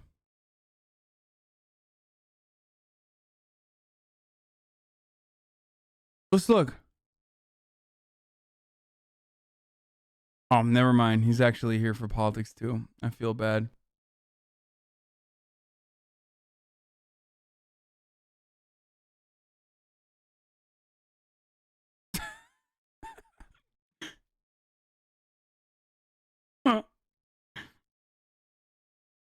Weird take Puggo, IG, what the fuck? NA Keg W, America Keg W.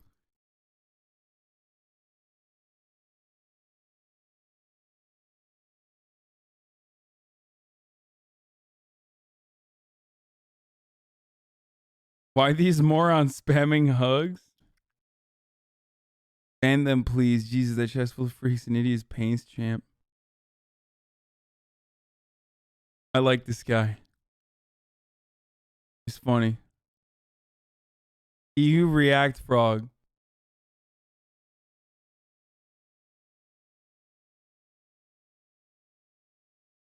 Dude, I don't know how you do it. I get called out in chat once and have a panic attack, lol. Don't make me call you out too, motherfucker. Mega method. I'm just kidding.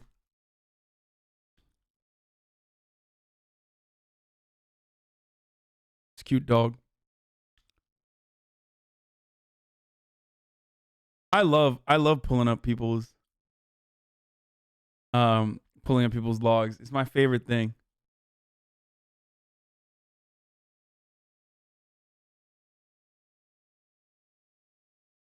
Thank you, Moxman, for the 5 gifted subs.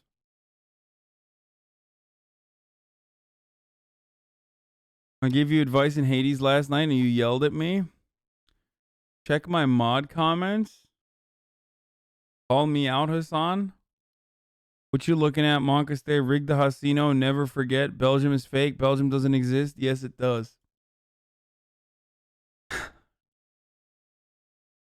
don't you pull up your own damn logs? Literally just give a 4 months of a panic attack. What the fuck? You should only panic if I'm like calling you out. If I'm just like pulling your logs to just shoot the shit, why the fuck would you panic? Can you check how many timeouts I have? I want to know. Dude, you've 99 plus, dude. That's a lot of timeouts.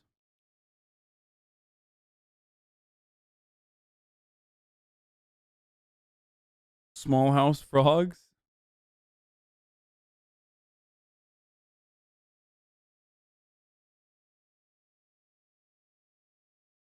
Yeah, I'm reacting the chat. I should just do a community hour where I just react to chat. Oh wait, I literally do that every fucking day, nonstop.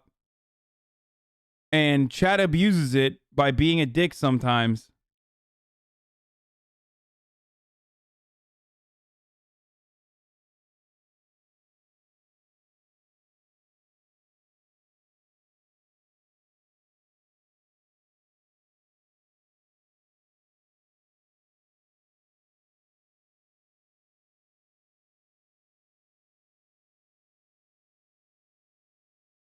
When I first started watching, I had a high Hasan response ratio. Call me out next, I dare you. All React frogs are counter-revolutionaries. You must purge them before it's too late. Gaming now. Yeah, gaming now.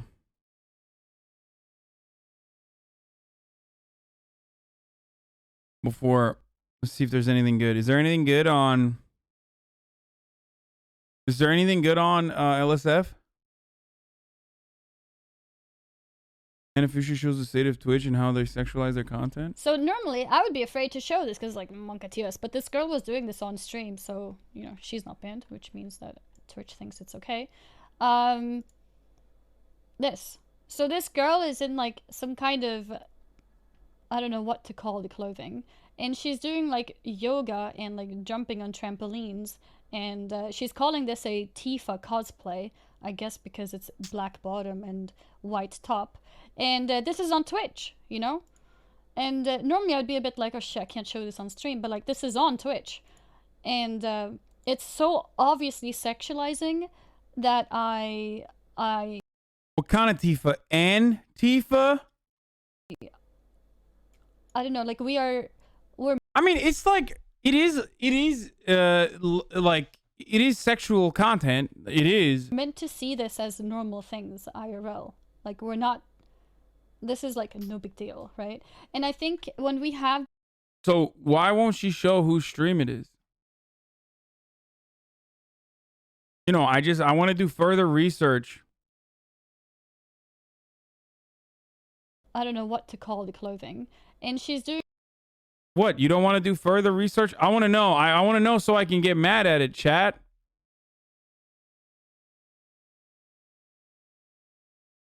Taylor, j'avoue.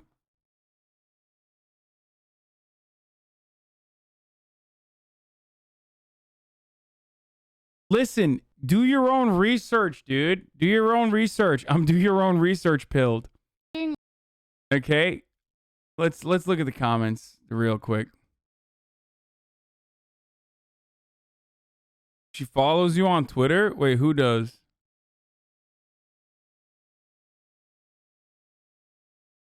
Damn, not a single person's like, who the fuck, what's their, Wait, how is there her fucking... She's top of the list on booba.tv? What the fuck is booba.tv? Wait, what the fuck is booba.tv? What the fuck? What is going on, dude? Did some horny motherfucker make like a website for all the streamers that... Oh god, I just... El no sabe? Why do you guys know that? There's like an index for girls who do... I mean, there is variety here. There's like... I mean, this girl is playing Sims, I think. There's another girl that's... So what's up? I mean, some of these girls... I mean, there's a girl here that's playing Dark Souls 3. There's another one that's... Wait, what is this? There's another one that's playing Call of Duty, but...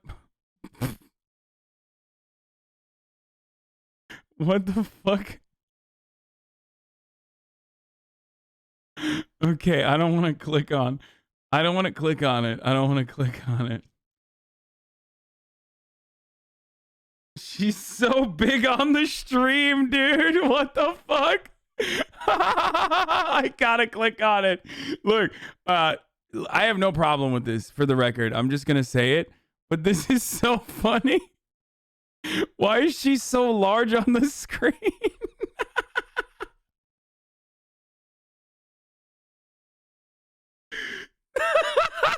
What the fuck?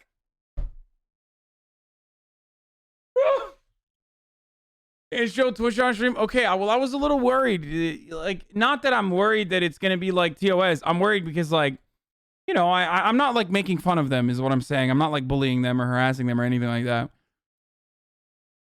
So what's the designation though? Like, what makes it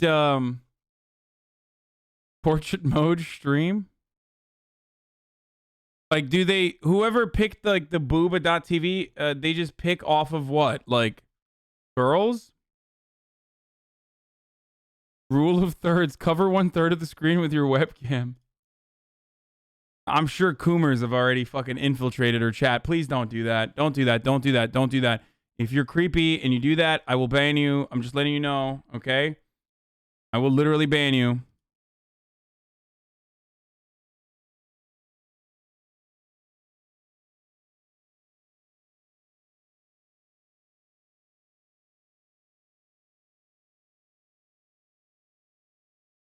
Anyway, do you qualify for booba.tv? Yeah, I mean, I want to.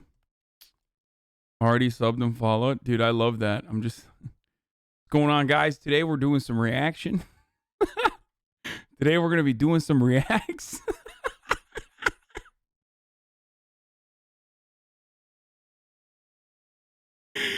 Oh, Jesus Christ. Oh, that's pretty good. That's good shit. That's good shit.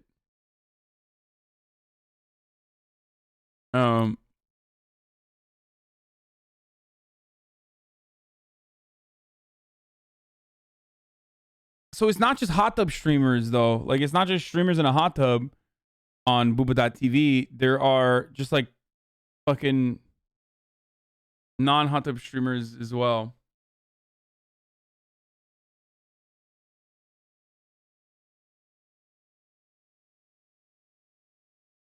Himbo.tv, positive comment. I would pay for you to be on booba.tv. Oh, thanks. Your chat is in all the booba streamers' chats, telling them you are watching them. Oh, God. Don't do that. I'm not watching anybody. Wait, but we didn't figure out who this person was. Your chat is insane.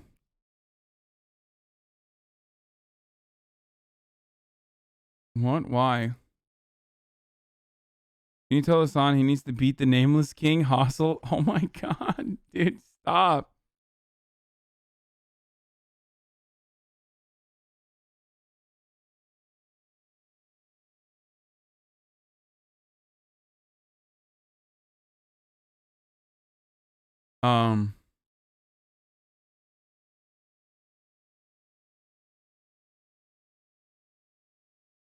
Team Nixie? What the fuck? Like, the streamer?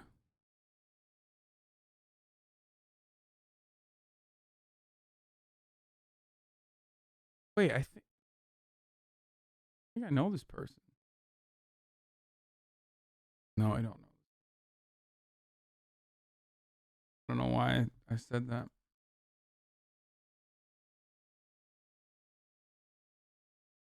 Anyway, she thinks you're botting her chat. What? The Tifa cosplayer. Okay, I saw.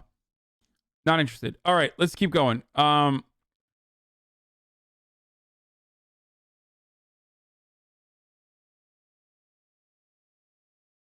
Daily 45-minute. Elusive Stonlock. Doc is back on Twitch. Skipping that. Melina assumes the worst from a viewer. Moist endorsed a crypto scam called Bingus a few days ago. Oh, God. I know where this is coming from, boys. Listen, you disrespect the juicer, you get the juice, okay? You disrespect the juicer sends his regards, XQCL. I'm not even fucking clicking on any of this shit. He was fucking joking about a Bingus token. Oh, yeah, I'm sure it's a fucking relevant clip. Oh, my God, dude. New coins are being mass produced on this crypto market called Pancake Swap, and then the coins are spammed on Reddit. The advertising of the coins to follow Cookie Cooker. Notice a pattern. All the coins have a website, a single static page. What the fuck? Bro.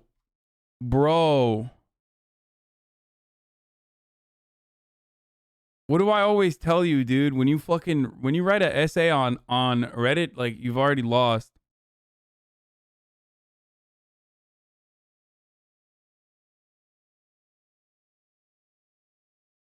What does this guy do?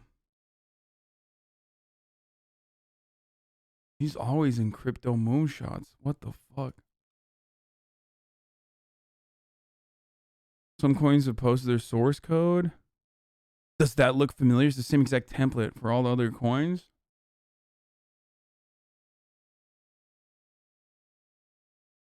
He wrote Lord of the Rings.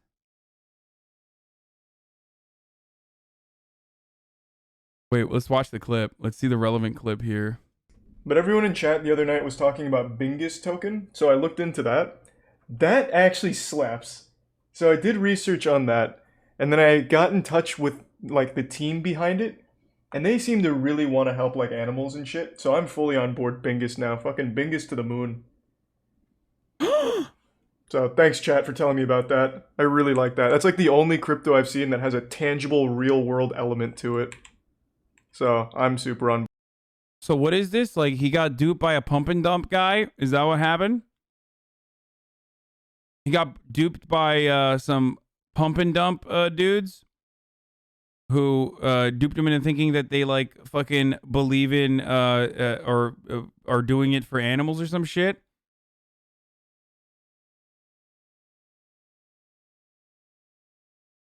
On board with Bingus now. And they seem like genuinely like a good team behind it, as opposed to like an anonymous puppet master pump and dumping their cryptos. This dude made that post talking about But a different everyone in Bingus website. Check the comments.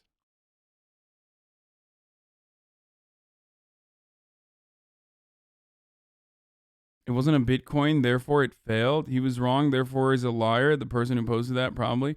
I don't know what the fuck is this. I don't know what is like. I don't know what the fuck Bingus is. All this crypto shit. Oh god, I'm gonna get the crypto nerds so mad at me. But you know what my take is on crypto, okay?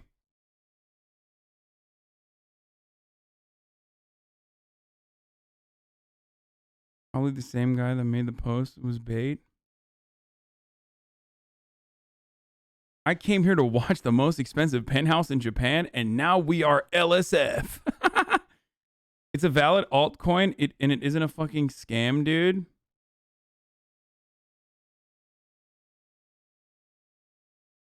What the fuck? Bingus Finance. Bingus Token is the latest DeFi project with clause to release on the Binance Smart Chain, NFT, and shelter donations ongoing. So what, is there like a different Bingus or something? Charity, burn, reflect. Our idea, cryptocurrency at its core, is closely intertwined with fairness and ensuring that power is taken from the hands of the few and returned to the hands of the many. Isn't Bingus a hairless cat? Valid altcoin oxymoron? Bro, I do not know what any of this stuff is. I am not even remotely interested in investing into the lore, okay? Let me stop you right there. If you think I'm going to learn about cryptocurrency just to fucking figure out if this is a scam or not, let me tell you something. Not going to happen, okay?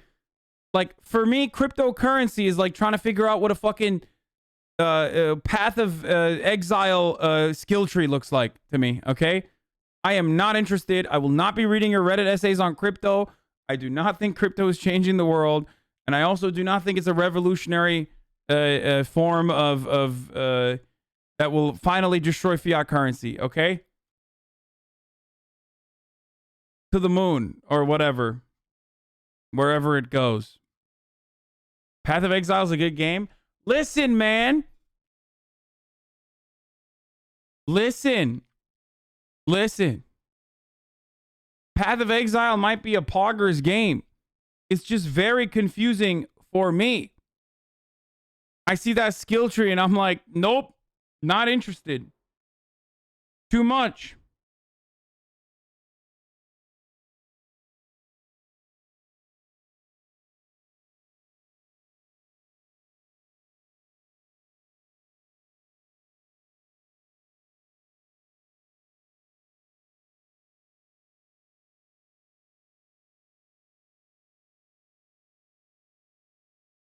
We at Bingus are very proud to announce our 6th donation in collaboration with Cr1tikal to the Real Bark, an LA-based... Wait, is this actually a scam? Now I am kind of interested. Because why the fuck would dudes go this far into... I mean, this is some evil-ass shit. You managed to get PoE and crypto big mad.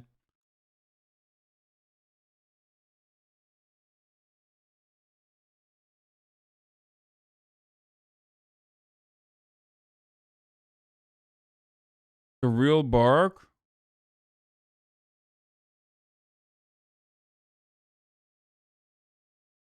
Tom, please don't fall in this rabbit hole. People in the Philippines are making more than minimum wage playing blockchain to earn play to earn video games.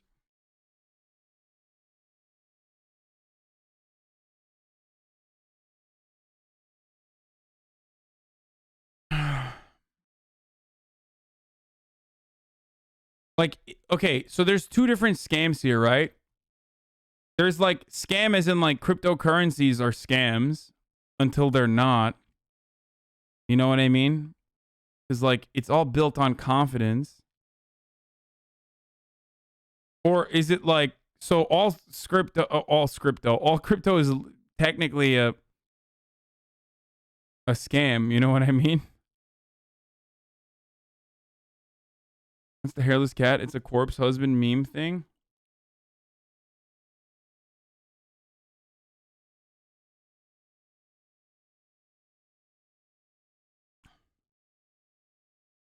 It's not a scam. They use it as a joke crypto to donate to charities involved with animals.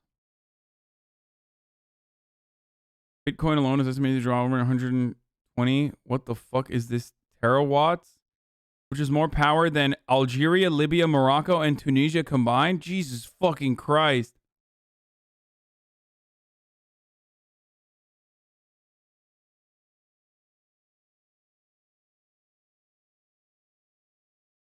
This is my favorite. This is my favorite type of chatter, dude. It's no more a scam than the fractional reserve banking system.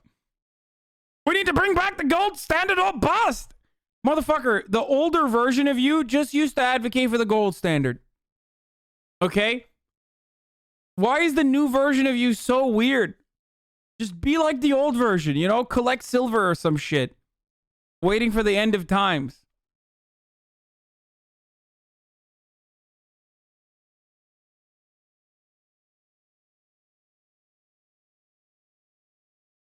Bitcoin is unironically a major problem for the environment due to how much energy it needs. What you fail to understand is that PoE skill tree is still... See, this is what I mean! This is what I mean! This is why I said fucking crypto bros and PoE is the same shit. Look, what you fail to understand is that PoE skill tree is abundant in ways that... Oh, never mind, it's bait. It's fucking bait. Oh, he baited me. Oh, you fucking asshole.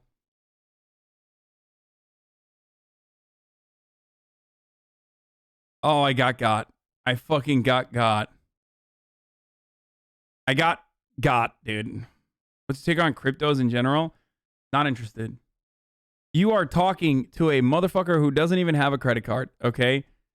If you think I'm going to, like, figure out cryptocurrencies and get involved in that, you want to see the fucking PoE skill tree, by the way? For those of you who've never seen it, let me just show you something, okay?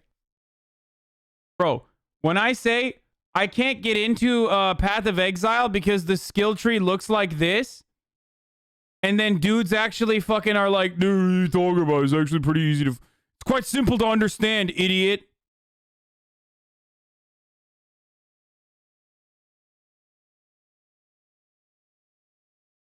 Bro, just fucking make the next rocket that actually... you know, can land on the moon and then come back instead of this, okay? Literally, the amount of brain processing power required to comprehend this is so insane. You might as well have invested that energy into something useful. You could have solved cancer and AIDS at the same time, dude. This is not the full skill tree, by the way.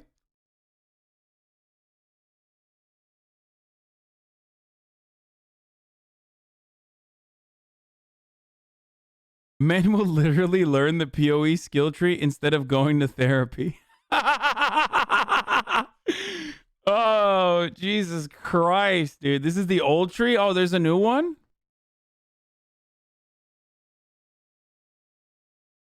I hope it's harder to comprehend now.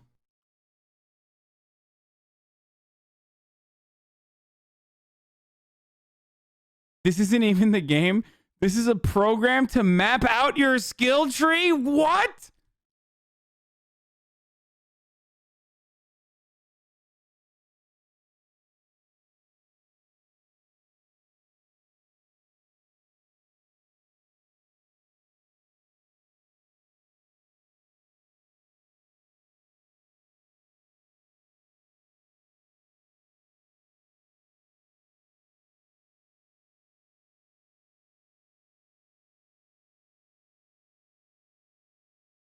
Dude, it's called Path of Building. Yeah, dude, what path, motherfucker? Yeah, I'm in exile. I feel like I'm in exile already. Just looking at this, dude.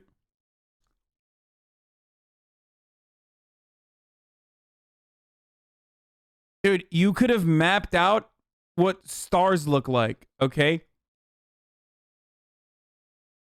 That's the alpha beta skill tree. Just copy paste the guide, idiot.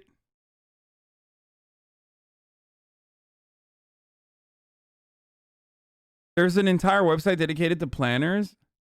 Okay, you guys are fucking with me, right? It's getting bigger. Stop. Dude, every one of these looks worse than the previous one, dude. It's like, oh, that's a joke. It's actually this one. No, that's a joke. It's actually that one times 10.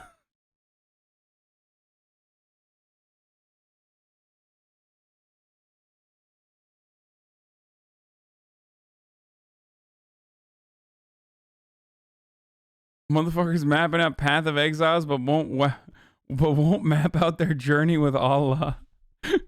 That's the old, smaller one? Wait, shut the fuck up, dude. It's actually a 500-page book. Just read the Quran, dude, at that point.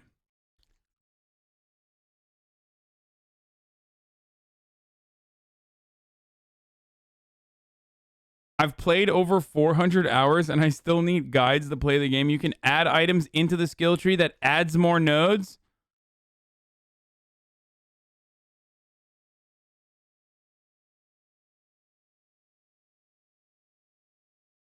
What? Best PoE reaction One clip? passive skill point available.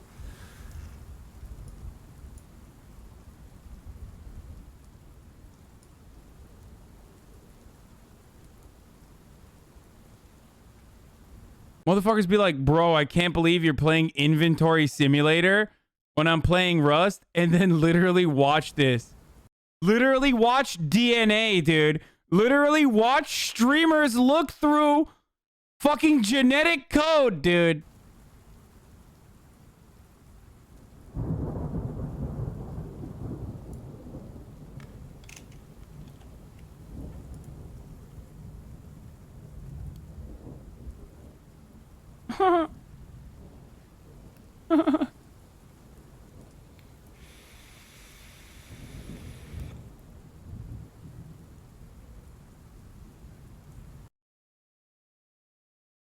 This PoE build crashes the game and servers? Path of Exile. Do you want to play something fun and off-meta, but still be able to do content effortlessly? Have you sworn vengeance upon your video card and its bloodline? If you answered yes to any of these questions, then you still shouldn't play this build anyway because it's hot garbage.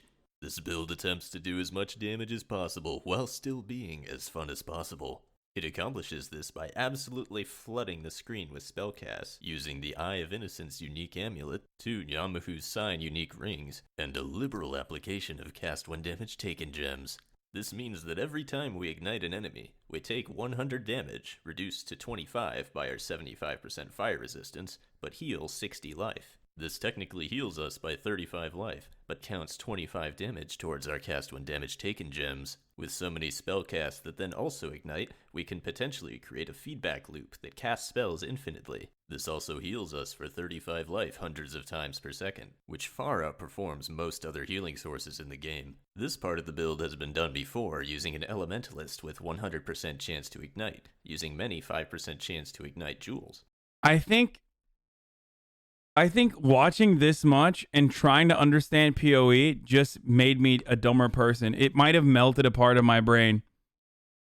I think just by trying to comprehend what's going on here, I got like I got software reset, dude. You broke my brain. I just got a little bit of a lobotomy, like a baby lobotomy. Me who's making out everything he's saying? What? Dude, just fucking go to college, dude. Just go back to college and get like a PhD in math or something. At least it's like more useful than learning this, whatever is going on here.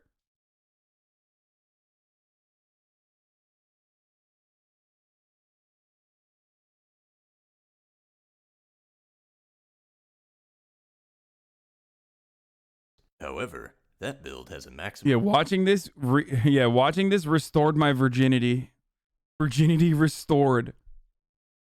DPS of about 500,000, even using the Disintegrator unique staff, and it has issues sustaining spellcasts against a single target. This gave me an idea.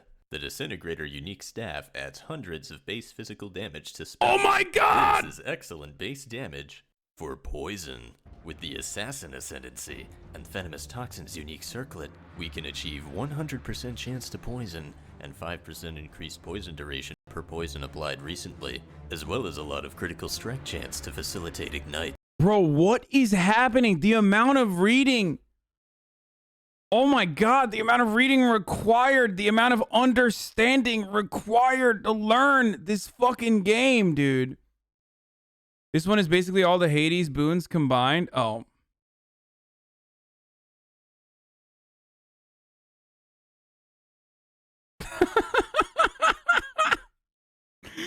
Oh, Jesus Christ.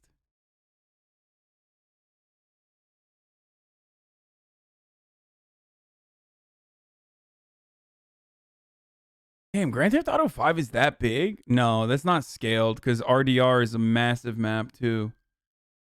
He made the build that damage himself, but he has a gem that casts a spell when he takes damage, and the spell cast is poison damage. The truth is, you will never really learn PoE. It grows faster than you can learn it. Okay, I'll keep going. He didn't show the final Depending result. on pack sizes, we can inflict thousands of poisons per second. We can achieve poison stacks that last for several minutes. Now, the DPS calculation here would require a team of mathematicians to nail down, but it should be somewhere in the ballpark of insert maniacal laughter. So now we have a build that has more healing than anything else in the game, and whose DPS can be measured in... Now imagine no lifing this game for 2 straight weeks every 3 months when it resets. Just like Zizaran and every PoE streamer. 0 sleep, 0 bitches. First of all, Zizaran literally just got married, so you're wrong on that front, Gorbachev.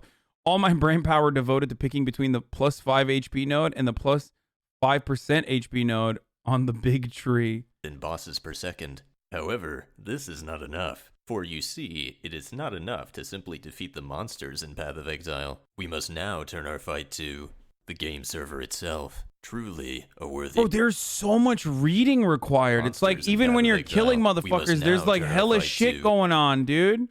The game server itself. Truly a worthy opponent. For you see, it's not just the video card that takes issue with our build. The game server doesn't like it very much either. Allow me to explain. Whatever happens in the game client has to eventually synchronize with the server. Casting 60 spells per second is a bit of a strain, but nothing it can't handle. However, Path of Exile has a very clever lag compensation mechanic. If the game slows down due to latency or otherwise, it will continue to simulate what's going on and then catch up when you're done lagging. In ordinary circumstances, this is very helpful because it prevents your character from standing still and lagging to death. However, enter into the mix hundreds of thousands of ignite and poison stacks. Every game tick, the game has to apply every single stack's damage to each corresponding enemy, checking thousands of variables while doing so, tick down each stack's timer, and somehow be expected to communicate this madness with the server. I suspect any fellow software engineers out there just cried out in pain and sought the comfort of their desktop rubber ducky. When we chain gun spellcasts like this, the client slows down.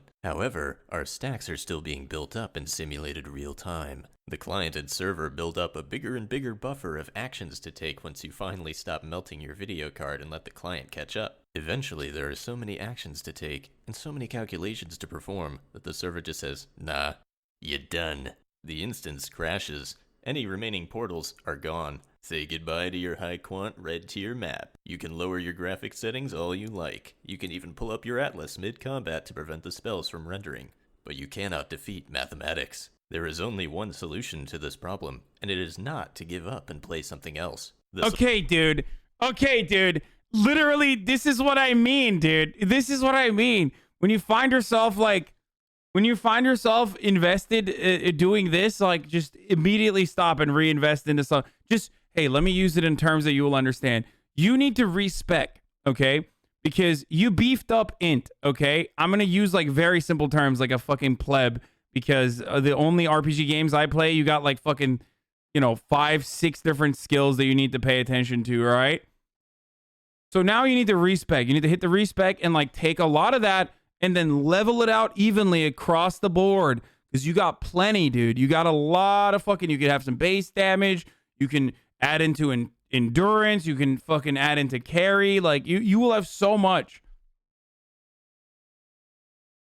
I can't believe this dude's literally doing integrated calculus to figure out his DPS. Like, Solution is simply even more damage. We just have to make sure our enemies die quickly enough so they don't have the time to accumulate all those stacks. It's either that or pray to Chris Wilson to forgive you for your hubris.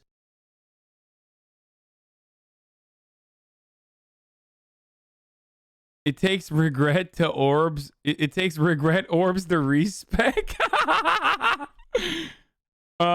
This guy broke the game's cast speed so much he got free skins from the server. Then there's this PoE fucker. We can't win them all. What? What do you mean?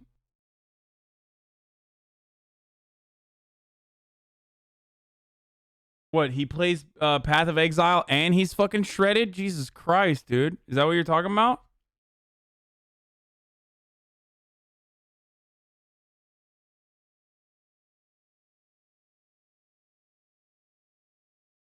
Epilepsy warning. Path of Exile, a truly AFK boss killer. They say birth control for men don't exist. This is what the loot drops look like.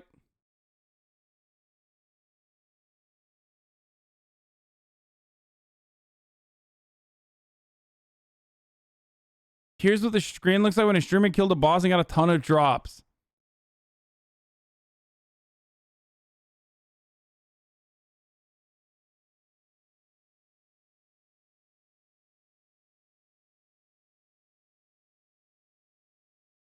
There are literally loot filters. People use loot filter in the game to make it less cluttered. This is what a map in PoE looks like. I don't even know what I'm looking at, dude.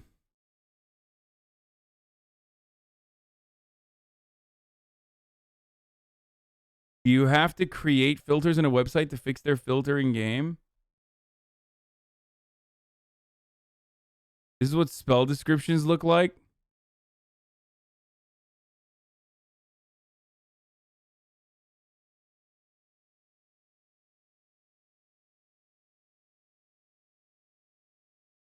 This hurts.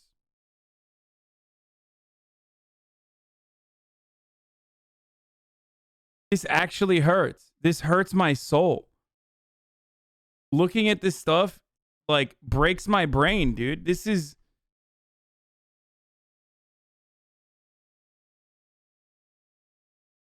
It really isn't that bad after the 1,000th hour. You know how, like, people learn, we learn about, like, monks and stuff that dedicated, like, their entire lives to like, doing one task? You know what I mean? Or, like, Sufists, or is it called Sophists, I guess, in English? I don't know. Like, Mevlana. Like, they would lock themselves in a fucking chamber and deprive themselves of, like, earthly pleasures. Like, this is what people are going to look back at in a similar way in the next digital era, you know? Like 100 years from now, they're going to be like, motherfuckers in 2021 literally dedicated themselves to learning these things, dude. Sufis is how you pronounce it. Yeah.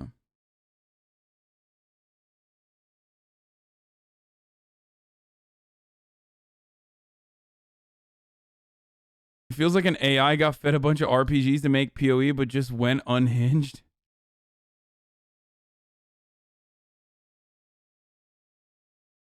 It's really not very new user friendly. I've been playing since 2013 and there's still shit I have no clue what is happening. No, in 2021, them bitches gonna be in the world with VR. No one knows how to play PoE. There are like dozens of people who make the builds that everyone else copies.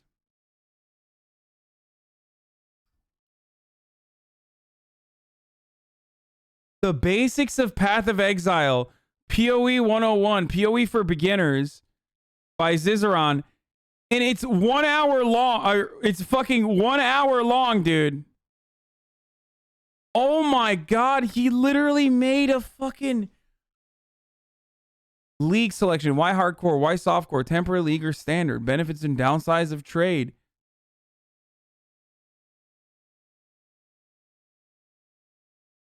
Bro, there's 13 hours! 13 13 hours, dude. 13 fucking hours, dude.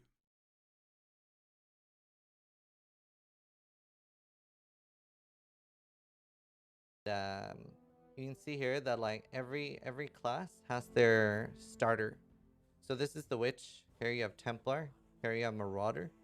Here you have Duelist, Ranger. See, even he forgot for a second. And Shadow. And then you do have like three. Yo, motherfuckers be like, yo, Hasan, why won't you talk about theory? Well, there you go, baby. Chapters, dude. There's like literal chapters, dude. We'll talk about the campaign first. I forgot a slide. There we go. Very professional teacher, but I hope you guys are enjoying it. Let's talk about the campaign first, then we'll go more into items. Okay, this is like... It's kind of insane that he went through all of this and made this, by the way. This is a list of effects that you can obtain. It's insane. Shroud is addicted now? There's no fucking way. Shroud does Shroud things, and then also on top of that, he does this too. He like learned this shit. Freak. Absolute freak.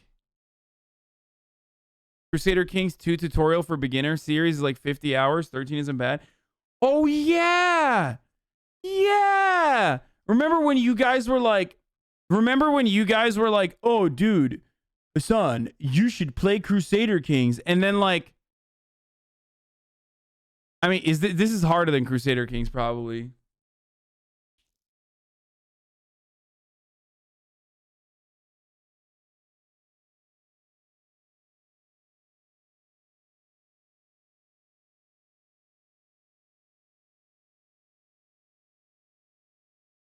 Yeah, motherfucker, he's real enough to his cause that he thought 13 hours straight, time to put up or shut up, motherfucker. Yeah, I'm not. I'm fake.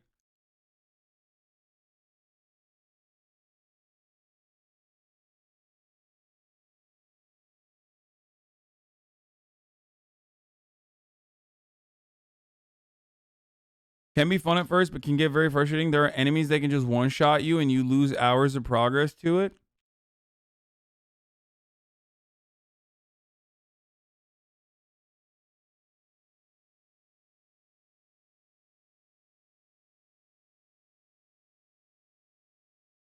Is Hearts of Iron like this too?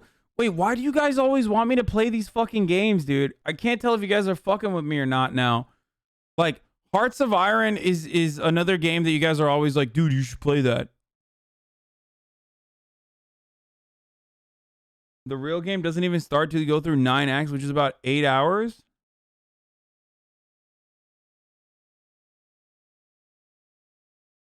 Bro, how the fuck do we not have global communism at this point? I mean, these guys have probably built and rebuilt like actual robust economies over and over again inside of this fucking video game.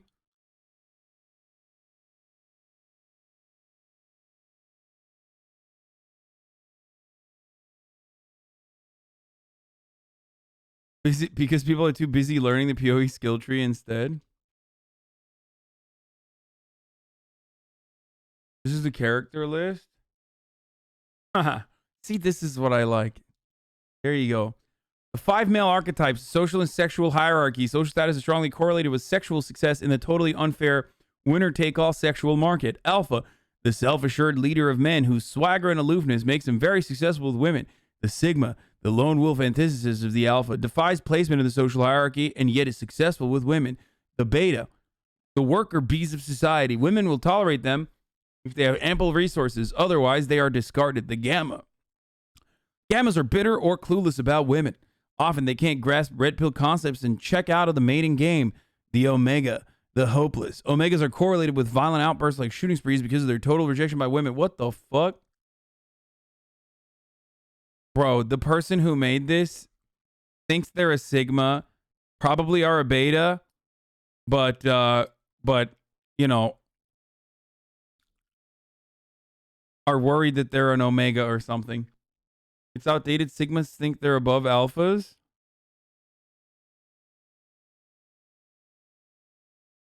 This is like astrology for men. No, this is incel theory.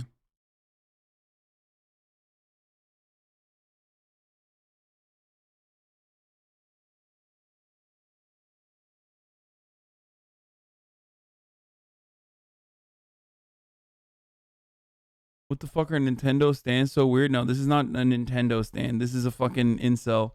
This is literally incel theory.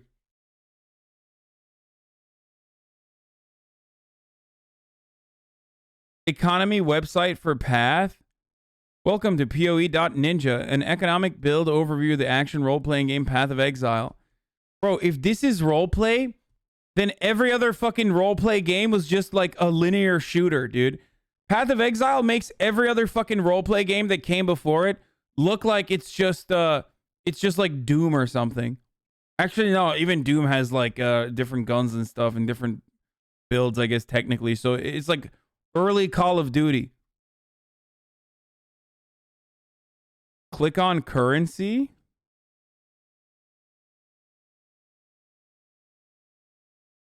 Wait, what? Prices fluctuate on items that you can... It is entirely a barter system. No, there is... this is gold or whatever this is. Right? I mean, there is something to adjust it to. Nope, it's a chaos orb.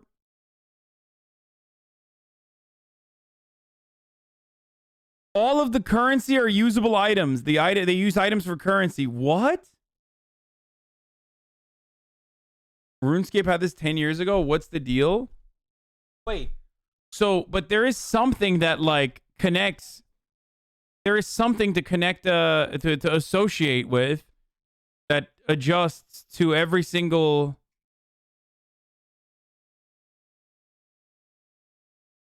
Like, there's something that's supposed to ground it, right? Otherwise, how the fuck are you going to...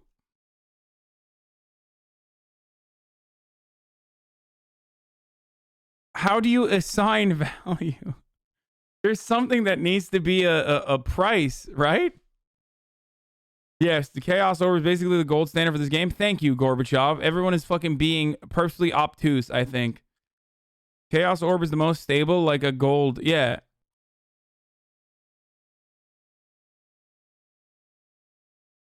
Chaos Orbs and Exalted Orbs are the primary currency items that people will trade. All currency items have a function, but Chaos and Exalted are the base for the economy. What grounds it is the functional value of the items. The more useful the items are worth more.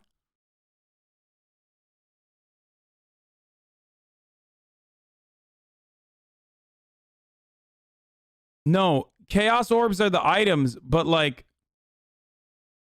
there is still something to be like the Mirror of Kalandra is 24,000 Chaos Orbs, right? So it's basically valued at,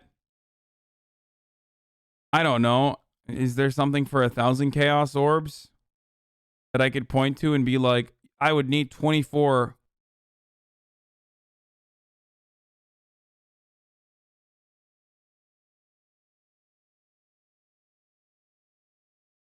EVE Online, the value of labor is rising. Q1 2020 Economy Review. The Chinese Communist Party has been doing quarterly reviews of the state economy in EVE Online for a while now. These reviews have been for internal purposes. What?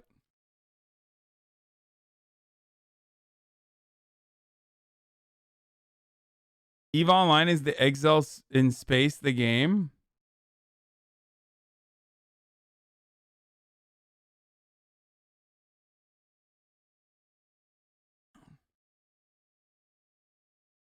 Here's a graph that shows all the fluctuations this past month. Okay, really good one. Q1 2020 Economy in Review. The first quarter of 2020 was mostly a good quarter for the economy. The Problem Index, which is an index put together by players' rankings of 12 potential problem areas in EVE, shows improvement in 67% of our main problem areas, which is great. There are also strong indicators that the economy is now more fair, that the value of labor is increasing, and that connectivity is increasing. All positive trends. Anti-botting efforts are removing massive amounts of ill-gotten ISK from the economy and making it harder to bot.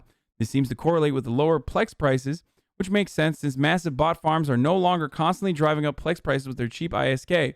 Players seem to be taking notice, since a year ago only 37% felt CCP was taking active action against botting.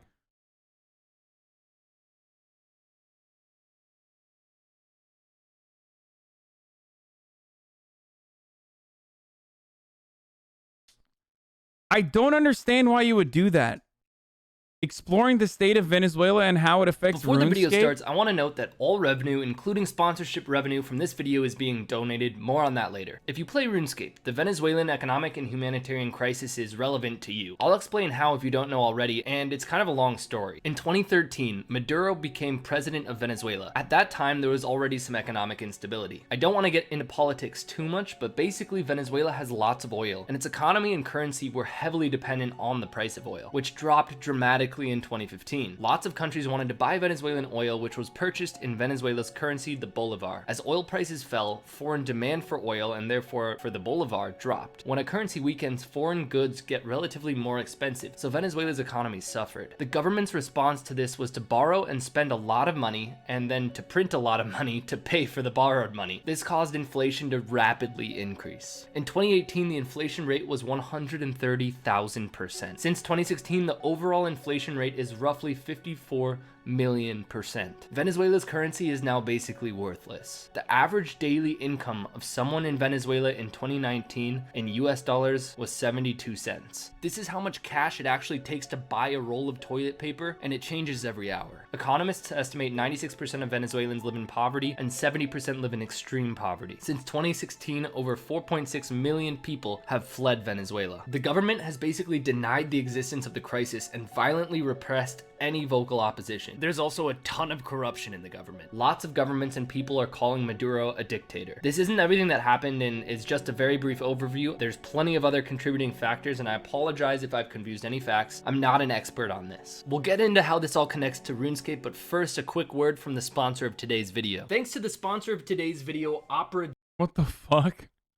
Do it, and our features are in the comments. I was able to get in contact with a few people living in Venezuela now. They play RuneScape and all of them have sold gold at one time or another, but some of them don't currently do it and are playing for fun. But what they told me about Venezuela right now is that the minimum wage is roughly $2. Low key, his description of what happened in Venezuela, it didn't feature foreign intervention, but his description of what happened in Venezuela is, and this is kind of sad to admit, better than like most American political experts who will literally resort to, yeah, he left out the sanctions, but still, he literally did not just resort straight up to socialism.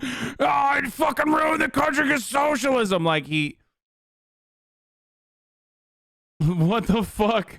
Per every 2 weeks. Every person I talked to said that it actually wasn't that difficult to find a job in Venezuela. The problem was most of these jobs paid $2 to $5 every 2 weeks. And with those $2 to $5, you can't buy enough food to last those 2 weeks. And that's where gold farming and RuneScape comes in. So it's pretty easy to find gold farmers in game. There are accounts that seem to be sitting at the same location, making GP in the same way for hours and hours and hours, 12 hours a day, 7 days a week, and so forth. For example, when you go to Blastmine and you see an account with almost no other stats than 50 million mining experience, it's likely not a bot because it hasn't been banned yet. It's probably a gold farmer. That 50 million mining experience with an XP rate of about 50,000 per hour at Blastmine means this person has been doing Blastmine for over 1,000 hours. Or take Brutal Black Dragons, for example. There are so many accounts there with over 50, 60, 70, or even 100 million range experience. Getting 70,000 XP per hour again roughly puts them at 1,000 hours played on that account at Brutal Black Dragons, making 1.1 mil an hour. But the thing is, obviously, RuneScape gold goes for US dollars on the black market, so 1.1 mil an hour might be 50 cents. And now keep in mind, $2 to $5 per 15 days is the wage in Venezuela available for a lot of people. So if you did Brutal Black Dragons for 10 hours a day, you would maybe make $5, which is what you would make in 2 weeks otherwise. guys. I was able to actually talk on the phone with one of the guys in Venezuela. He goes by the name Mega. He described more of the problems there in detail. The government is oppressive enough where people are worried about talking poorly about the government, so I did alter his voice. He's been learning English recently, but often he had to send me what he wanted to say in Spanish so I could use Google Translate.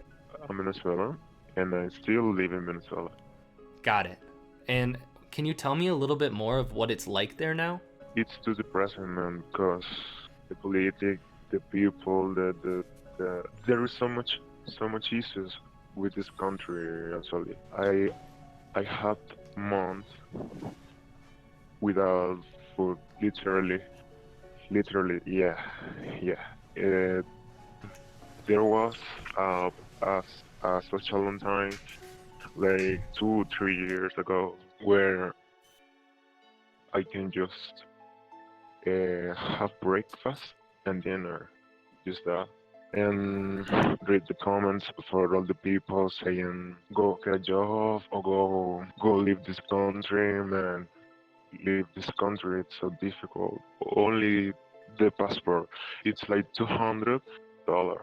There is no chance to pay that without years and years and years and years of work. Here, I'll read back in English what you sent me in Spanish just to make sure that I know what you're saying. Yeah. Friend who has been working for 5 years and only charges no more than $10 to $20 a month. Jobs are not that important either. I'm assuming because they don't pay much.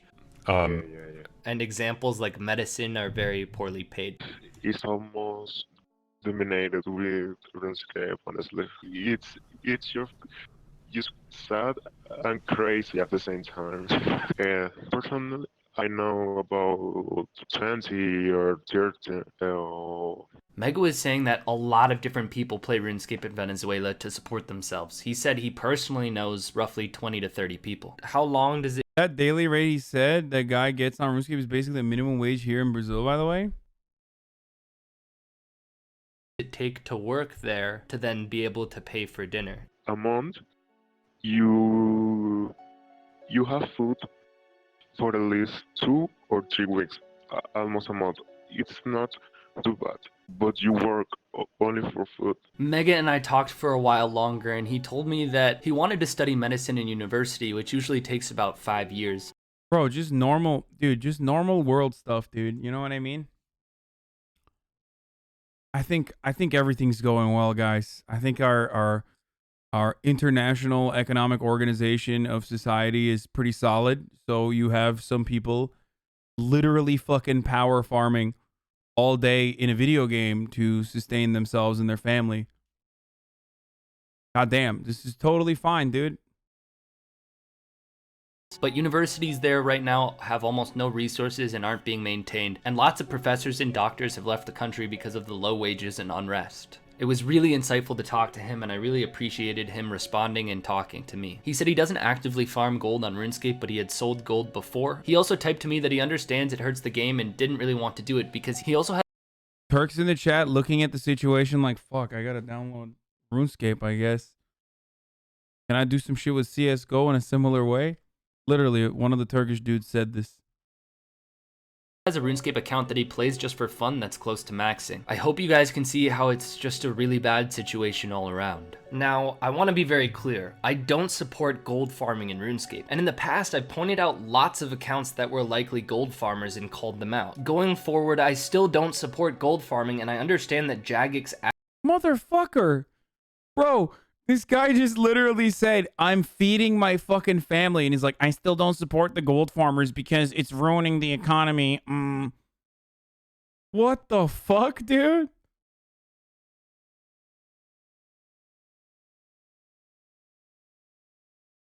As the creators of RuneScape, should also uphold this game's integrity by monitoring and stopping real-world trading and gold farming. But I do want to acknowledge the forces that caused an influx of these gold... Bro, this dude is the worst, dude.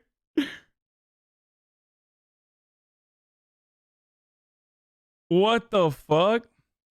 He just can't say it probably, or he'll be banned from RuneScape. Just let him fucking farm, motherfucker. Holy shit. This guy almost exclusively catches bots, not real players.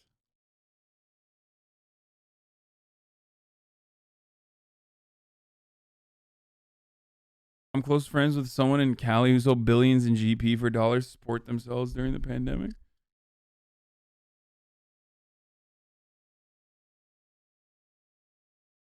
You can't say he does or Jagex bans him.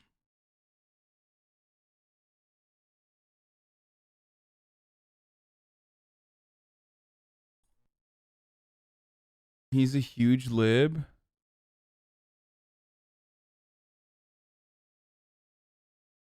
What? Okay, I'm banning you for a little bit. Here, just take a day off.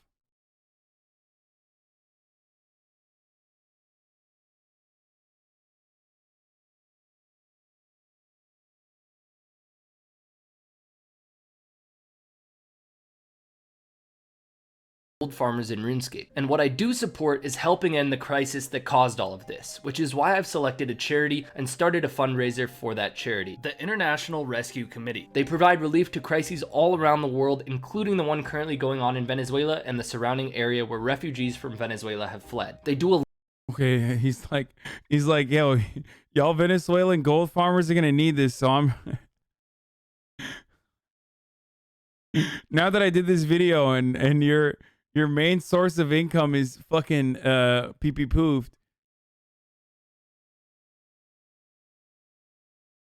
Now we can donate some money to you by you know, utilizing this NGO or some shit. I don't fucking know. Hold on.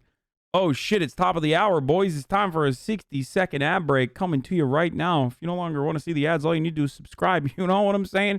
You do it for $5 or for free. Here's the Twitch. Connect your Amazon Prime account to your Twitch Prime. Here's a 1-minute ad break right now. And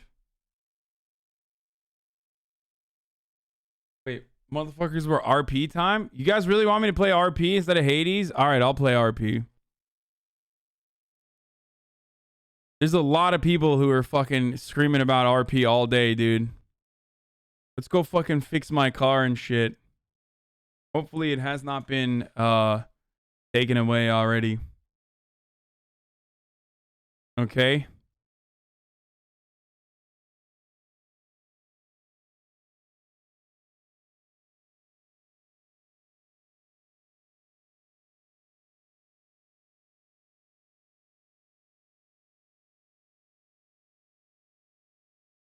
Dude, I have not been on. I have not clicked on this in days. It feels like years, dude.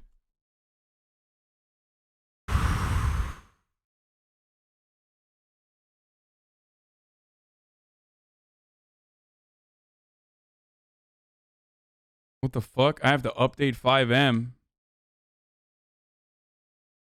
Why is it stuck on 95%? What's going on right now?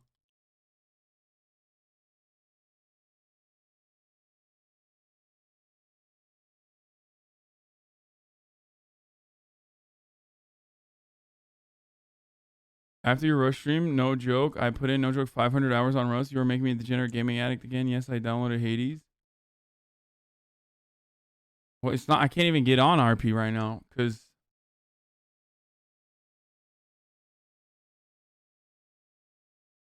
bullshit the other day at like 2 a.m. EST, I was watching an RP and they ran into you. No, there's no way. The last time I played was off stream a couple days ago. The last time I played was fuck. Okay, let's close it and try it again. I wonder if this is gonna fuck it up though. Okay.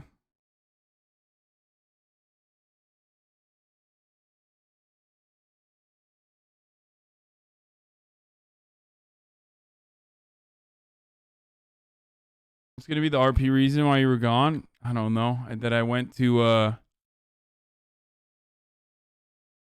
fuck, I feel tense, dude.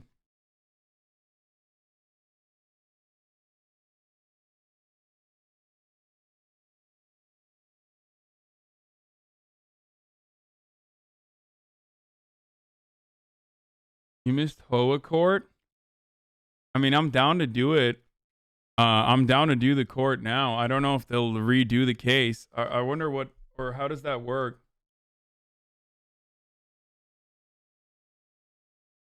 I'll say that I went back to Liberty City to visit family, and I had some really bad Olive Garden, and I got sick.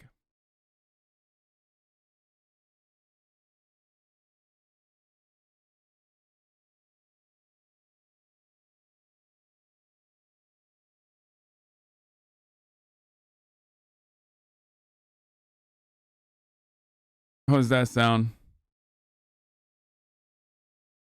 Pretty good, right? Pretty convincing, I think.